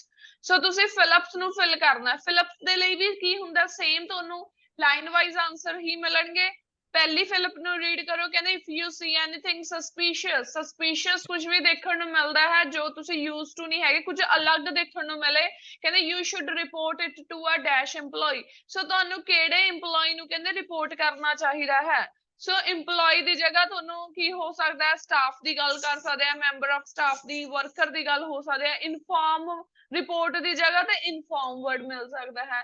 ਸੋ ਜੇ ਤੁਸੀਂ ਧਿਆਨ ਨਾਲ ਰੀਡ ਕਰੋ ਫਰਸਟ ਸੈਕਸ਼ਨ ਦੇ ਹੀ ਲਾਸਟ ਪੈਸੇਜ ਚ ਜਿੱਥੇ ਲਿਖਿਆ ਹੋਇਆ ਨਾ entitled general ਕਹਿੰਦੇ it is everyone's interest to maintain a high level of security in the workplace you should immediately challenge any person who appears to be on the premises without proper authorization। ਸੋ ਕਹਿੰਦੇ ਇਹ ਕੀ ਹੋਗੀ ਚੀਜ਼ ਇਹ line ਹੋਗੀ see anything suspicious ਜਿਹੜੀ ਏਦਾਂ ਦੀ ਕੋਈ ਚੀਜ਼ ਦੇਖੋ ਜਿਹਨਾਂ ਨੂੰ ਤੁਸੀਂ ਨਾ ਲਾਈਕ ਕੋਈ ਯੂਜ਼ੁਅਲ ਨਾ ਹੋ ਜਿਸ ਦੇ ਹਨਾ ਆਪਾਂ ਕਹਿ ਦਈਏ। ਸੋ ਉਹਨਾਂ ਨੇ ਇਹ ਲਾਈਨ ਇਸੇ ਲਈ ਲਿਖੀ ਆ ਕਹਿੰਦੇ ਜੇ ਤੁਸੀਂ ਬਿਲਡਿੰਗ ਦੇ ਅੰਦਰ ਪ੍ਰੈਮਿਸਿਸ ਕਿਹਨੂੰ ਕਹਿੰਦੇ ਆ ਬਿਲਡਿੰਗ ਦੇ ਅੰਦਰ ਕਹਿੰਦੇ ਵਿਦਆਊਟ ਪ੍ਰੋਪਰ ਵੀ ਪ੍ਰੋਪਰ ਆਥੋਰਾਈਜ਼ੇਸ਼ਨ ਤੋਂ ਬਿਨਾ ਕੋਈ ਏਦਾਂ ਦਾ ਪਰਸਨ ਦੇਖੋ ਜੋ ਅਪੀਅਰ ਹੋ ਜਾਵੇ ਔਰ ਇਨਫੋਰਮ ਅ ਸੀਨੀਅਰ ਕਿਹਨੂੰ ਇਨਫੋਰਮ ਕਰਨਾ ਹੈ ਸੀਨੀਅਰ ਮੈਂਬਰ ਨੂੰ। ਮੈਂਬਰ ਦਾ ਵਰਡ ਮੈਂਬਰ ਦੇ ਲਈ EMPLOYEE ਲਿਖਿਆ ਹੋਇਆ ਇੱਧਰ ਫਿਰ ਆਨਸਰ ਕੀ ਆ ਜਾਊਗਾ ਸੀਨੀਅਰ। मैम ਹਾਂਜੀ मैम ਕਿਹੜੇ ਪੈਰੇ ਚ ਲੋਕੇਸ਼ਨ ਲਾਸਟ ਲਾਈਨਸ ਜਿਹੜਾ ਫਰਸਟ ਸੈਕਸ਼ਨ ਹੀ ਦਿੱਤਾ ਹੋਇਆ ਜੀ ਤੁਹਾਨੂੰ ਉਹਦੀਆਂ ਲਾਸਟ ਲਾਈਨਸ ਰੀਡ ਕਰੋ। ਇੱਕ ਮਿੰਟ ਮੈਂ ਦੱਸਦੀ ਹਾਂ। मैम नहीं पता लग ਇੱਕ ਮਿੰਟ ਜੀ ਇੱਕ ਮਿੰਟ। मैम ਜਿਹੜਾ ਸਟਾਰਟਿੰਗ ਚ ਜਨਰਲ First ਵਾਲਾ paragraph- ਉਹਦੀ ਸੈਕੰਡ ਲਾਈਨ ਹਾਂਜੀ ਫਸਟ ਪੈਰਾਗ੍ਰਾਫ ਵਿੱਚ ਲਾਸਟ ਲਾਈਨ ਮੈਂ ਜਨਰਲ ਮੈਂਸ਼ਨ ਵੀ ਕੀਤਾ ਸੀਗਾ ਨਾਲੇ ਲਿਖਿਆ ਨਹੀਂ Okay. ਹੋਇਆ ਉਹਦੀ ਕਲੀਅਰ ਹੈ। हाँ जी हाँ ਅੰਦਰ ਚਲ ਕਲੀਅਰ ਹੋ ਗਿਆ ਬੱਚੇ। ਹੁਣ ਤੁਸੀਂ ਕਰੋ ਜੀ ਇਹ ਨੈਕਸਟ ਕੁਐਸਚਨਸ ਕਵਰ। ਕੁਝ ਵੀ ਨਹੀਂ ਹੈ, ਲਾਈਨ ਵਾਈਜ਼ ਹੀ ਮਿਲਣਗੇ। ਕੁਐਸਚਨ ਰੀਡ ਆਊਟ ਕਰ ਲੈਂਦੇ ਆ। ਕੀ ਕਿਹਾ ਹੋਇਆ, ਕਹਿੰਦੇ if the company wants to stop you, ਜੇ ਕਹਿੰਦੇ ਕੰਪਨੀ ਤੁਹਾਨੂੰ ਸਟਾਪ ਕਰਨਾ ਚਾਹੇ ਐਂਡ ਡੈਸ਼ ਯੂ, ਇੱਕ ਤਾਂ ਸਟਾਪ ਦੀ ਗੱਲ ਤਾਂ ਆਲਰੇਡੀ ਮੈਂਸ਼ਨ ਹੈ, ਸਟਾਪ ਤੁਹਾਨੂੰ ਉਧਰ ਵਰਡ ਦਿੱਤਾ ਹੋਊਗਾ, ਦੂਸਰਾ ਤੁਸੀਂ ਮੈਂਸ਼ਨ ਕਰਨਾ ਹੈ, ਠੀਕ ਹੈ। ਨੈਕਸਟ ਹੈ ਕਹਿੰਦੇ if you are take things belonging to the company without permission you will face, ਤੁਹਾਨੂੰ ਕੀ ਫੇਸ ਕਰਨਾ ਪੈ ਸਕਦਾ ਹੈ। ਨੈਕਸਟ ਕੁਐਸਚਨ ਗੱਲ ਕੀਤੀ ਹੈ ਸਟਾਫ ਤੋਂ ਬਾਅਦ ਕਾਮਾ ਲੱਗਿਆ ਤਾਂ ਆਏਗੀ ਤਾਂ ਕਿਸੇ ਲੋਕਾਂ ਦੀ ਹੀ ਗੱਲ, ਬਟ ਉਹ ਪੀਪਲ ਨੂੰ ਕੀ ਉਹਨਾਂ ਨੇ ਆਪਾਂ ਕਹਦੇ ਵੀ ਹੈਡਿੰਗ ਦਿੱਤਾ ਹੋਇਆ ਉਹ ਦੇਖਣਾ ਹੈ। ਐਂਡ ਵਿਜ਼ਿਟਰਸ ਦੀ ਗੱਲ ਕੀਤੀ ਆ, ਦੂਸਰੀ ਸਾਈਡ ਤੁਹਾਨੂੰ ਸਟਾਫ ਤੇ ਵਿਜ਼ਿਟਰਸ ਦੇਖਣਾ ਪਏਗਾ। ਤੀਸਰੀ ਜਿਹੜੀ ਚੀਜ਼ ਮਿਸਿੰਗ ਆ ਉਹ ਇੱਥੇ ਆਨਸਰ ਆ ਜਾਏਗਾ। ਇਸੇ ਤਰ੍ਹਾਂ 19 ਦੇਖੋ, you must not pass on confidential information to, ਕਿਸ ਨੂੰ ਪਾਸ ਨਹੀਂ ਕਰ ਸਕਦੇ ਜਿਹੜੀ ਇਨਫੋਰਮੇਸ਼ਨ ਹੈ। ਸੋ ਨੈਕਸਟ ਹੈ ਕਹਿੰਦੇ if you leave the company you have to hand in any dash you have made on matter concerning the company, so ਕਹਿੰਦੇ ਅਗਰ ਤੁਸੀਂ ਕੰਪਨੀ ਲੀਵ ਕਰਨਾ ਚਾਹੁੰਦੇ ਹੋ, ਜਿਹੜੇ ਤੁਹਾਡੇ ਕੁਝ ਆਪਾਂ ਜਿਵੇਂ ਜਾਣਦੇ ਆ ਕੋਈ ਕੰਪਨੀ ਲੀਵ ਕਰਕੇ ਕੀ ਹੈਂਡ ਇਨ ਕਰਨਾ, ਐਨੀ ਡੈਸ਼ ਯੂ ਹੈਵ ਮੇਡ, ਜੋ ਤੁਸੀਂ ਬਣਾਇਆ। ਸੋ ਕਿਸ ਨੂੰ ਕਹਿੰਦੇ ਕੀ ਕਿਹੜੀ ਚੀਜ਼ ਹੈ ਜਿਹੜੀ ਤੁਸੀਂ ਹੈਂਡ ਇਨ ਕਰੋਗੇ, ਠੀਕ ਹੈ। ਕੋਈ ਇਨਫੋਰਮੇਸ਼ਨ ਹੋ ਸਕਦੀ ਹੈ, ਕੋਈ ਫਾਈਲਸ ਹੋ ਸਕਦੀਆਂ, ਠੀਕ ਹੈ, ਕੁਝ ਵੀ ਹੋ ਸਕਦਾ। ਸੋ ਇਹ ਕੁਐਸਚਨਸ ਨੂੰ ਕਵਰ ਕਰੋ। ਅਗੇਨ 6 ਮਿੰਟਸ ਦਾ ਟਾਈਮ ਆ ਤੁਹਾਡੇ ਕੋਲ ਐਂਡ ਇਹ ਗਲਤ ਨਹੀਂ ਹੋਣੇ ਚਾਹੀਦੇ, ਧਿਆਨ ਨਾਲ ਕਰੋ। ਛੋਟਾ ਜਿਹਾ ਪੈਰਾਗ੍ਰਾਫ ਆ, ਲਾਈਨ ਵਾਈਜ਼ ਆਨਸਰ ਮਿਲਣਗੇ, ਫਟਾਫਟ ਕਰੋ। 6 ਮਿੰਟਸ ਲਓ ਤੇ ਅਟੈਂਪਟ ਕਰੋ ਜੀ ਇਹਨੂੰ। ਮੈਮ ਪਹਿਲੇ ਦੀ ਲੋਕੇਸ਼ਨ ਕਿੱਥੇ ਸੀਗੀ? ਫਸਟ ਵਾਲੇ ਦੀ ਫਸਟ ਜਨਰਲ ਵਾਲੇ ਦੇ ਲਾਸਟ ਲਾਈਨ ਆ ਜੀ, ਸੈਕਿੰਡ ਲਾਈਨ ਜਿੱਥੇ ਲਿਖਿਆ ਹੋਇਆ ਪਹਿਲਾ ਹੀ ਪੈਰਾਗ੍ਰਾਫ ਹੈ ਬਿਲਕੁਲ ਫਸਟ ਵਾਲਾ। You should immediately challenge any person who appears to be on the premises without proper authorisation or inform ਆ ਸੀਨੀਅਰ ਮੈਂਬਰ, ਪਹਿਲੇ ਪੈਰਾਗ੍ਰਾਫ 'ਚ ਹੀ ਆ। ਹੁਣ ਤੁਸੀਂ ਅੱਗੇ ਕੰਪਨੀ ਪ੍ਰੋਪਰਟੀ ਵਾਲਾ ਪੈਰਾਗ੍ਰਾਫ ਰੀਡ ਕਰੋ ਨੈਕਸਟ ਕੁਐਸਚਨਸ ਦੇ ਲਈ।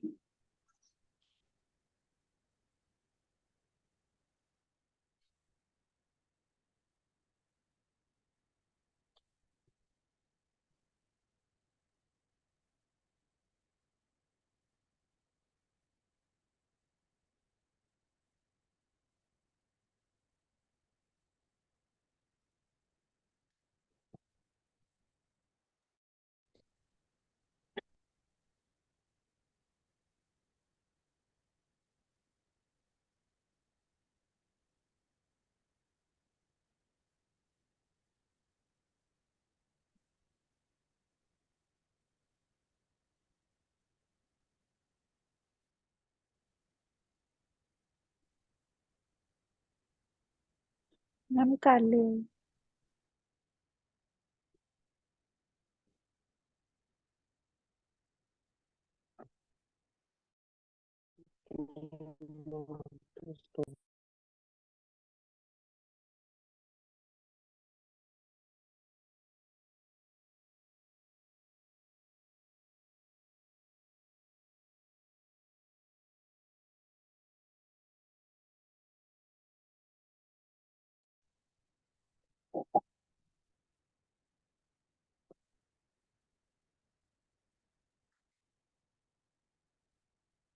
मैम 20th तक ही करने से नहीं।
Hello, good morning, ma'am.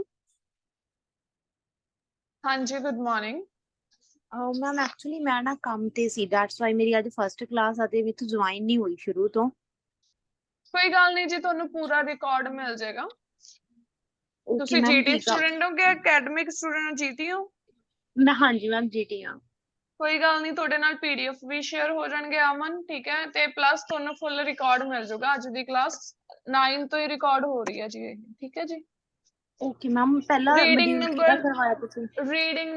Reading ਹੀ ਕਰਾਈ ਹੈ ਜੀ ਬੱਚੇ, ਹਾਲੇ ਰਾਈਟਿੰਗ ਦੀ ਕਲਾਸ 10 ਵਜੇ ਸਹੀ ਸਟਾਰਟ ਹੋਏਗੀ ਟਾਸਕ 2 ਦੀ, ਠੀਕ ਆ। ਅੱਜ ਸਿਰਫ ਆਪਾਂ ਡਿਟੇਲ ਚ ਰੀਡਿੰਗ ਹੀ ਕਰ ਰਹੇ ਹਾਂ। ਸੋ 9 AM ਓਕੇ ਮੈਮ। ਰੀਡਿੰਗ ਤੇ ਵੈਸੇ ਟਾਸਕ 1 ਦੀ ਹੁੰਦੀ ਹੈ, ਬਟ ਅੱਜ ਆਪਾਂ ਸਿਰਫ ਰੀਡਿੰਗ ਹੀ ਕੀਤੀ ਹੈ। ਤੇ ਹੁਣ 10 ਮਿੰਟ ਤੱਕ ਤੁਹਾਡੀ ਟਾਸਕ 2 ਦੀ ਹਲੇ ਕਲਾਸ ਸਟਾਰਟ ਹੋਏਗੀ। ਹਲੇ ਆਪਾਂ ਰੀਡਿੰਗ ਦਿੱਤੀ ਹੋਈ ਹੈ ਬੱਚਿਆਂ ਨੂੰ ਅਟੈਂਪਟ ਕਰਨੇ ਨੂੰ ਕੁਝ ਕੁਐਸਚਨਸ, ਠੀਕ ਹੈ। ਓਕੇ ਮੈਮ, ਠੀਕ ਹੈ ਜੀ ਮੈਮ। ਫਿਰ ਮੈਂ ਘਰ ਚੱਲ ਜੂੰਗੀ ਹਾਫ ਐਨ ਆਵਰ ਤੱਕ ਮੈਮ, ਫਿਰ ਮੈਂ ਜਾ ਕੇ ਜੁਆਇਨ ਕਰ ਲੂੰ ਕਲਾਸ। ਕੋਈ ਗੱਲ ਨਹੀਂ ਜੀ, ਕੋਈ ਦਿੱਕਤ ਨਹੀਂ ਹੈਗੀ। Okay, thank you so much ma'am. Okay ਜੀ, ਓਕੇ।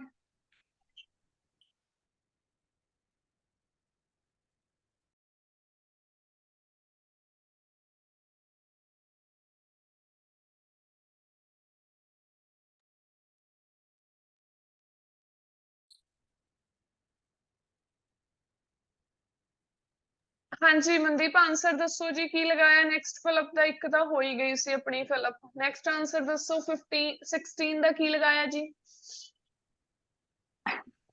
ਮੈਮ 16 ਨਹੀਂ ਮਿਲ ਰਿਹਾ ਕੱਲਾ, ਮੈਮ ਮੈਂ ਸਰਚ ਲਾਇਆ ਹੈਗਾ, ਮੈਨੂੰ ਸਮਝ ਨਹੀਂ ਆ ਮਿਲ ਰਿਹਾ ਕਿਉਂ ਨਹੀਂ answer। ਰਿਹਾ? ਮਿਲ ਹੀ ਗਿਆ ਫਿਰ। ਸ਼ੋਰਿਟੀ ਰੱਖੋ ਬੱਚੇ, ਕੌਨਫੀਡੈਂਸ ਰੱਖੋ ਵੀ ਮੇਰਾ ਆਨਸਰ ਸਹੀ ਆ। ਪਤਾ ਰੀਡਿੰਗ ਚ ਤੁਹਾਡਾ ਸਕੋਰ ਹੀ ਕਿਉਂ ਨਹੀਂ ਆਉਂਦਾ? ਕਿਉਂਕਿ ਆਪਾਂ ਨੂੰ ਐ ਹੁੰਦਾ ਵੀ ਜਿਹੜਾ ਆਨਸਰ ਮੈਂ ਲਗਾਇਆ ਉਹ ਤਾਂ ਗਲਤ ਆ। ਇਹ ਚੀਜ਼ ਨੂੰ, ਇਹ ਤੋਂ ਓਵਰਕਮ ਹੋ, ਤੁਸੀਂ ਕਹੋ ਵੀ ਮੈਂ ਹੀ ਰਾਜਾ, ਵੀ ਮੈਂ ਹੀ ਜੋ ਕੀਤਾ ਸਹੀ ਆ। ਸੋ ਆਨਸਰ ਬਿਲਕੁਲ ਸਹੀ ਆ। ਤੁਸੀਂ ਡਰਦੇ ਡਰਦੇ ਕਿਉਂ ਲਗਾ ਰਹੇ ਹੋ? ਕੁਐਸਚਨ ਹੈਗਾ, if the company wants to stop you and dash you. Stop ਦੇ ਲਈ ਵਰਡ ਯੂਜ਼ ਕੀਤਾ ਹੋਇਆ ਡਿਟੇਨ। ਤੁਹਾਨੂੰ ਪੈਰਾਗ੍ਰਾਫ ਜਿੱਥੇ ਲਿਖਿਆ ਹੋਇਆ ਕੰਪਨੀ ਪ੍ਰਾਪਰਟੀ ਵਾਲਾ, ਉਹਦੇ ਵਿੱਚ ਤੁਹਾਨੂੰ ਲਿਖਿਆ you are advise that it is within the company's legal rights to detain any person. Detain ਦਾ ਮਤਲਬ ਹੀ ਇਹ ਹੁੰਦਾ ਕਿ ਤੁਹਾਨੂੰ ਸਟਾਪ ਕਰ ਸਕਦੀ ਹੈ ਕੰਪਨੀ, ਕਿਉਂਕਿ ਉਹਦੇ ਕੋਲ ਰਾਈਟ ਆ।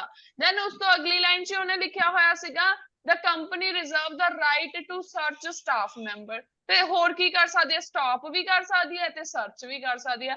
ਆਨਸਰ ਚਾਹੇ ਤਾਂ ਟੂ ਸਰਚ ਲਗਾਇਆ ਉਹ ਵੀ ਠੀਕ ਆ, ਅਗਰ ਓਨਲੀ ਸਰਚ ਲਗਾਇਆ ਜੀ ਉਹ ਵੀ ਠੀਕ ਆ। ਸੋ ਦੋਨੋਂ ਆਨਸਰ ਕਰੈਕਟ ਨੇ। ਓਨਲੀ ਮੈਮ ਸਰਚ ਲਾਇਆ ਸੀ। ਕਰੈਕਟ ਹੈ ਜੀ। ਓਕੇ, ਨੈਕਸਟ ਠੀਕ ਹੈ। ਆਨਸਰ 17। ਹਰਪ੍ਰੀਤ ਦੱਸੋ ਜੀ ਕੀ ਲਗਾਇਆ ਹੈ? Ma'am disciplinary action. ਹਾਂਜੀ, ਡਿਸਪਲਿਨਰੀ ਐਕਸ਼ਨ ਆਨਸਰ ਆਏਗਾ। ਕਹਿੰਦੇ ਇਫ ਯੂ ਟੇਕ ਹਾਂਜੀ, things belonging to the company without permission you will face. ਤੁਸੀਂ ਕੀ ਫੇਸ ਕਰ ਸਕਦੇ ਹੋ? So answer is disciplinary action. ਇਹ ਤੁਹਾਨੂੰ ਲੋਕੇਸ਼ਨ ਸੀਗੀ ਅਗੇਨ ਕੰਪਨੀ ਪ੍ਰਾਪਰਟੀ ਵਾਲੇ ਚ। ਉਹਨਾਂ ਨੇ ਲਾਈਨ ਲਿਖੀ ਹੋਈ ਸੀ without proper authority will be subject to. Without permission ਹੋ ਗਿਆ ਸੀ ਉਧਰ, ਇੱਧਰ ਲਿਖਿਆ ਸੀ ਵਿਦਆਊਟ ਪ੍ਰੋਪਰ ਅਥਾਰਟੀ। ਅਥਾਰਟੀ ਦਾ ਮਤਲਬ ਵੀ ਪਰਮਿਸ਼ਨ ਦੇ ਦੇਣਾ, ਵਿਦਆਊਟ ਪਰਮਿਸ਼ਨ ਦਾ ਮਤਲਬ ਔਰ ਵਿਦਆਊਟ ਪ੍ਰੋਪਰ ਅਥਾਰਟੀ ਸੇਮ ਸਿਨੋਨਿਮ ਹੋ ਗਏ ਸੀਗੇ। ਓਕੇ, ਨੈਕਸਟ ਆਨਸਰ ਦੱਸੋ ਮੈਨੂੰ। ਹਾਂਜੀ Arsh. Ma'am contractors. Contractors answer is correct. Staff, comma contractors. Again ਇਹ identity badges ਵਾਲੇ ਪੈਰਾਗ੍ਰਾਫ ਚ ਸੀ ਜਿੱਥੇ ਲਿਖਿਆ ਹੋਇਆ ਸੀ badges are issued by human resources and contractors। ਠੀਕ ਹੈ, badges are issued by human resources ਦਾ ਮਤਲਬ ਕੀ ਸੀਗਾ? ਉਹ ਸਟਾਫ ਦੀ ਗੱਲ ਕਰ ਰਹੇ ਸੀ। ਕੰਟਰੈਕਟਰਸ ਤੋਂ ਬਾਅਦ ਵਿਜ਼ਿਟਿੰਗ ਦੀ ਗੱਲ ਕੀਤੀ, ਵਿਜ਼ਿਟਰਸ ਦੀ ਗੱਲ ਕਰ ਰਹੇ ਸੀਗੇ। ओके 19 आंसर दसो। हाँ जी राज, गौरव, राज तुसी आंसर दसो। मनवीर की लगाया जी आंसर 19 दा? Outsider ma'am. Outsiders. Outsiders answer is correct जी। सो आंसर की आएगा आउटसाइडर्स। आउटसाइडर्स क्यों आया? क्योंकि ਆਪਾਂ ਨੂੰ ਲੋਕੇਸ਼ਨ ਦਿੱਤੀ ਹੋਈ ਸੀਗੀ, ਕਹਿੰਦੇ you must not pass on confidential information. ਤੁਸੀਂ ਕਿਸ ਨੂੰ ਪਾਸ ਨਹੀਂ ਕਰ ਸਕਦੇ? ਆਊਟਸਾਈਡਰਸ ਨੂੰ। ਉਧਰ ਲਿਖਿਆ ਸੀਗਾ ਡਿਸਕਲੋਜ਼ ਨਹੀਂ ਕਰ ਸਕਦੇ, ਕਹਿੰਦੇ company would take off disclosure of such materials to outsider. ਇਹ ਤੋਂ ਅੱਗੇ ਲਿਖਿਆ ਹੋਇਆ ਸੀ ਵੀ ਕੰਪਨੀ ਤੁਹਾਡੇ ਤੇ ਇੱਕ ਸੀਰੀਅਸ ਵਿਊ ਲੈ ਸਕਦੀ ਆ। ਸੋ ਤੁਹਾਨੂੰ ਕਹਿੰਦੇ ਅਵੇਅਰ ਹੋ ਕੇ ਚੱਲਣਾ ਪਊਗਾ। ਸੋ ਇਹਦਾ ਮਤਲਬ ਇਹ ਸੀਗਾ must not passed on confidential information. Next 20th answer ਕੀ ਆਊਗਾ ਜੀ? ਨੋਟਸ ਜਾਂ ਫਿਰ ਪ੍ਰਾਈਵੇਟ ਨੋਟਸ। ਕਹਿੰਦੇ if you leave the company you have to hand in. ਕੀ ਹੈਂਡ ਇਨ ਕਰਨਾ ਪਊਗਾ? ਸੋ ਉਧਰ ਤੁਹਾਨੂੰ ਵਰਡਿੰਗ ਲਿਖੀ ਹੋਈ ਸੀ ਕੌਨਫੀਡੈਂਸ਼ੀਅਲ ਮੈਟਰ ਦੇ ਵਿੱਚ ਹੀ, ਕਹਿੰਦੇ you must hand over to your manager all private notes. ਸਾਰੇ ਹੀ ਪ੍ਰਾਈਵੇਟ ਨੋਟਸ ਤੁਹਾਨੂੰ ਕੀ ਕਰਕੇ ਦੇਣੇ ਪੈਣਗੇ? ਹੈਂਡ ਇਨ ਕਰਨੇ ਪੈਣਗੇ। ਉਧਰ ਵਰਡ ਯੂਜ਼ ਕੀਤਾ ਸੀ ਹੈਂਡ ਓਵਰ। ਹਾਂਜੀ ਸੋ ਹੁਣ ਤੁਹਾਡਾ ਹੋਮਵਰਕ ਸੁਣ ਲਓ ਸਾਰੇ ਸਟੂਡੈਂਟ। ਰੀਡਿੰਗ ਨੰਬਰ 38 ਦੇ ਜਿਹੜੇ ਬਾਕੀ ਰੈਸਟ ਆਫ ਦਾ ਕੁਐਸਚਨਸ ਰਹਿ ਗਏ ਐਂਡ ਸਾਰੇ ਸਟੂਡੈਂਟ ਦੇ ਇਹ ਕੁਐਸਚਨਸ ਅਟੈਂਪਟ ਹੋਣੇ ਚਾਹੀਦੇ ਆ। ਕੁਐਸਚਨ ਨੰਬਰ ਰਹਿ ਗਏ ਤੁਹਾਡੇ 21 ਤੋਂ 21 to 27, ਠੀਕ ਹੈ, ਇਹ ਤੁਸੀਂ ਅਟੈਂਪਟ ਕਰੋਗੇ। ਉਸ ਤੋਂ ਬਾਅਦ ਕੁਐਸਚਨ ਨੰਬਰ 28 to 40 ਇਹ ਤੁਸੀਂ ਅਟੈਂਪਟ ਕਰੋਗੇ ਜੀ, ਠੀਕ ਹੈ ਜੀ। ਸੋ ਟਿਲ 40 ਤੱਕ ਤੁਸੀਂ ਆਪਣੇ ਐਜ਼ ਅ ਹੋਮਵਰਕ ਅਟੈਂਪਟ ਕਰੋਗੇ ਤੇ ਇਹਨਾਂ ਦੀ ਬਾਕੀ ਡਿਸਕਸ਼ਨ ਤੁਹਾਨੂੰ ਕੱਲ ਨੂੰ ਮਿਲ ਜੂਗੀ। ਨਹੀਂ ਤੁਸੀਂ ਉਰੇ ਆ ਜਾਓ, ਬਸ ਛੱਡਿਓ। ਠੀਕ ਹੈ ਜੀ ਸਾਰੇ ਸਟੂਡੈਂਟਸ। ਸੋ ਇਹ ਕੁਐਸਚਨਸ ਤੁਸੀਂ ਐਜ਼ ਅ ਹੋਮਵਰਕ ਅਟੈਂਪਟ ਕਰੋਗੇ ਤੇ ਤੁਹਾਨੂੰ ਕੱਲ ਨੂੰ ਇਹਨਾਂ ਦੀ ਡਿਸਕਸ਼ਨ ਪ੍ਰੋਪਰ ਮਿਲ ਜਾਏਗੀ। ਰੀਡਿੰਗ ਨੰਬਰ 38 ਦੇ ਜਿਹੜੇ ਵੀ ਲਾਸਟ ਕੁਐਸਚਨ ਟਾਈਪ ਰਹੇਗੀ ਸਿੰਪਲ ਕੁਐਸਚਨ ਟਾਈਪ ਹੀ ਹੈ ਜੀ। ਅਗਲੇ ਜਿਹੜੇ ਕੁਐਸਚਨ ਦਿੱਤੇ ਹੋਏ ਆ ਇੱਕ ਤਾਂ ਹੈਗੇ ਆ ਤੁਹਾਨੂੰ ਸਿਰਫ ਆਨਸਰਸ ਫਾਈਂਡ ਕਰਨੇ ਆ, no more than 3 words ਹੈ। ਨੈਕਸਟ ਟਾਈਪ ਤੁਸੀਂ ਕਹਿੰਦੇ ਹੋ ਹੈਡਿੰਗ ਤੁਹਾਨੂੰ ਟਫ ਲੱਗਦੀ ਹੈ। ਵੈਸੇ ਕੱਲ ਮੈਂ ਹੈਡਿੰਗ ਪਤਾ ਨਹੀਂ ਪਰਸੋਂ ਕਰਾ ਦਿੱਤੇ ਸੀ ਤੇ ਕੱਲ ਨੂੰ ਤੁਹਾਨੂੰ ਹੈਡਿੰਗਸ ਮੈਂ ਡਿਟੇਲ ਚ ਕਰਵਾ ਦੂੰਗੀ। ਸਨੇਕ ਆਇਲ ਵਾਲੀ ਰੀਡਿੰਗ ਹੈ, ਉਹਦੇ ਹੈਡਿੰਗਸ ਫਾਈਂਡ ਕਰਨੇ ਆ ਐਂਡ ਲਾਸਟ ਜਿਹੜੇ ਇਹਦੇ ਕੁਐਸਚਨਸ ਦਿੱਤੇ ਹੋਏ ਆ ਉਹ ਕੀ ਨੇ? ਟਰੂ ਫਾਲਸ ਨਾਟ ਗਿਵਨ। ਠੀਕ ਹੈ ਜੀ। ਸੋ ਇਹ ਬਾਕੀ ਰੈਸਟ ਆਫ ਦਾ ਤੁਹਾਡਾ ਰਹਿ ਗਿਆ ਹੋਮਵਰਕ ਤੇ ਹੁਣ ਆਪਣੀ ਕਲਾਸ ਸਟਾਰਟ ਹੋਏਗੀ ਰਾਈਟਿੰਗ ਟਾਸਕ 2 ਦੀ। ਸੋ ਜਸਟ ਵੇਟ ਕਰੋ 2 ਤੋਂ 3 ਮਿੰਟ। ਸੋ ਰਾਈਟਿੰਗ ਦੀ ਕਲਾਸ ਸਟਾਰਟ ਹੋਏਗੀ।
इसके पति का सीना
Nowadays, some older people choose to live in retirement community and centers with others people rather than living with their adult children.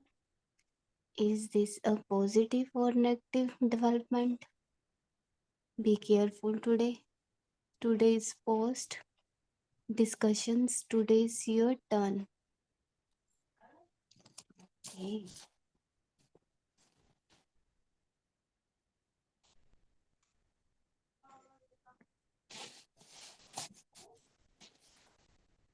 Ma'am retirement communities की ਹੁੰਦੀਆਂ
Good morning, students.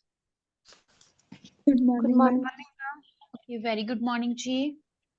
Okay, ਅੱਜ ਤੁਹਾਨੂੰ ਸਾਰਿਆਂ ਨੂੰ ਪਤਾ ਹੈ ਅੱਜ ਆਪਣੀ post discussion ਹੈ. Yes, ma'am ma'am. ਮੈਂ ਤੁਹਾਨੂੰ ਗੱਲ ਕਹਿਣੀ ਸੀ ਹਾਂਜੀ ਮੈਮ ਬੋਲੋ. ਤੁਸੀਂ ਕਰਾਇਆ ਸੀ ਮੈਮ ਟਾਸਕ 1 ਹਾਂਜੀ.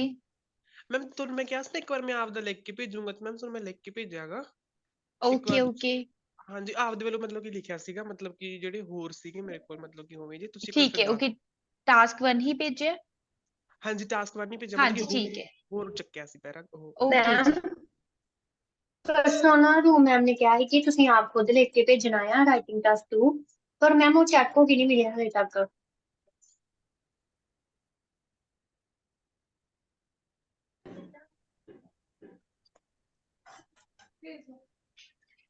ਹਾਂਜੀ ਦੱਸੋ ਕੀ ਕਹਿ ਰਹੇ ਸੀ ਤੁਸੀਂ?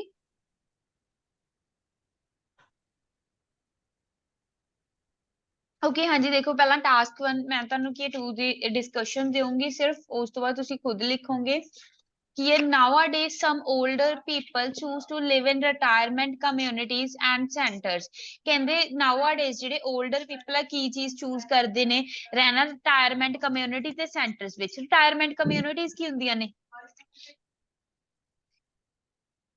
anybody knows ਹਾਂਜੀ ओल्ड एज होम ਹਾਂਜੀ old age home okay old age home ਵੀ ਕਹਿ ਸਕਦੇ ਬ੍ਰਿਧ ਆਸ਼ਰਮ ਕਹਿੰਦੇ ਆ ਆਪਾਂ ਜਿਹਨੂੰ ਠੀਕ ਹੈ ਜੀ ਕੀ ਚੀਜ਼ ਹੈ ਨਾਊਅਡੇਜ਼ ਜਿਹੜੇ 올ਡਰ ਪੀਪਲ ਆ ਚੂਜ਼ ਕਰਦੇ ਨੇ ਲਿਵ ਇਨ ਰਿਟਾਇਰਮੈਂਟ ਕਮਿਊਨਿਟੀਜ਼ ਤੇ ਸੈਂਟਰ ਦੇ ਵਿੱਚ ਰਹਿਣ ਮਤਲਬ 올ਡ ਏਜ ਹਾਊਸਸ ਦੇ ਵਿੱਚ ਜਿਹਨੂੰ ਆਪਾਂ ਬ੍ਰਿਧ ਆਸ਼ਰਮ ਕਹਿ ਦਿੰਦੇ ਆ ਵਿਦ ਅਦਰ ਪੀਪਲ ਦੂਜੇ ਲੋਕਾਂ ਦੇ ਨਾਲ ਜਿਹੜੇ ਉਹਨਾਂ ਦੇ ਏਜ ਮੇਟਸ ਹੁੰਦੇ ਆ rather than living with their adult children ਆਪਣੇ ਬੱਚਿਆਂ ਦੇ ਨਾਲ ਰਹਿਣ ਦੀ ਬਜਾਏ ਜਿਹੜੇ 올ਡਰ ਪੀਪਲ ਹੈ ਉਹ ਕਿੱਥੇ ਰਹਿੰਦੇ ਨੇ ਰਿਟਾਇਰਮੈਂਟ ਕਮਿਊਨਿਟੀਜ਼ ਦੇ ਵਿੱਚ ਹੀ ਰਹਿੰਦੇ ਨੇ ਮਤਲਬ 올ਡ ਏਜ ਹੋਮ ਕਹਿ ਸਕਦੇ ਹੋ ਤੁਸੀਂ ਇਸ ਨੂੰ is this a positive or negative development ਕੀ ਇਹ positive development ਹੈ ਜਾਂ ਫਿਰ negative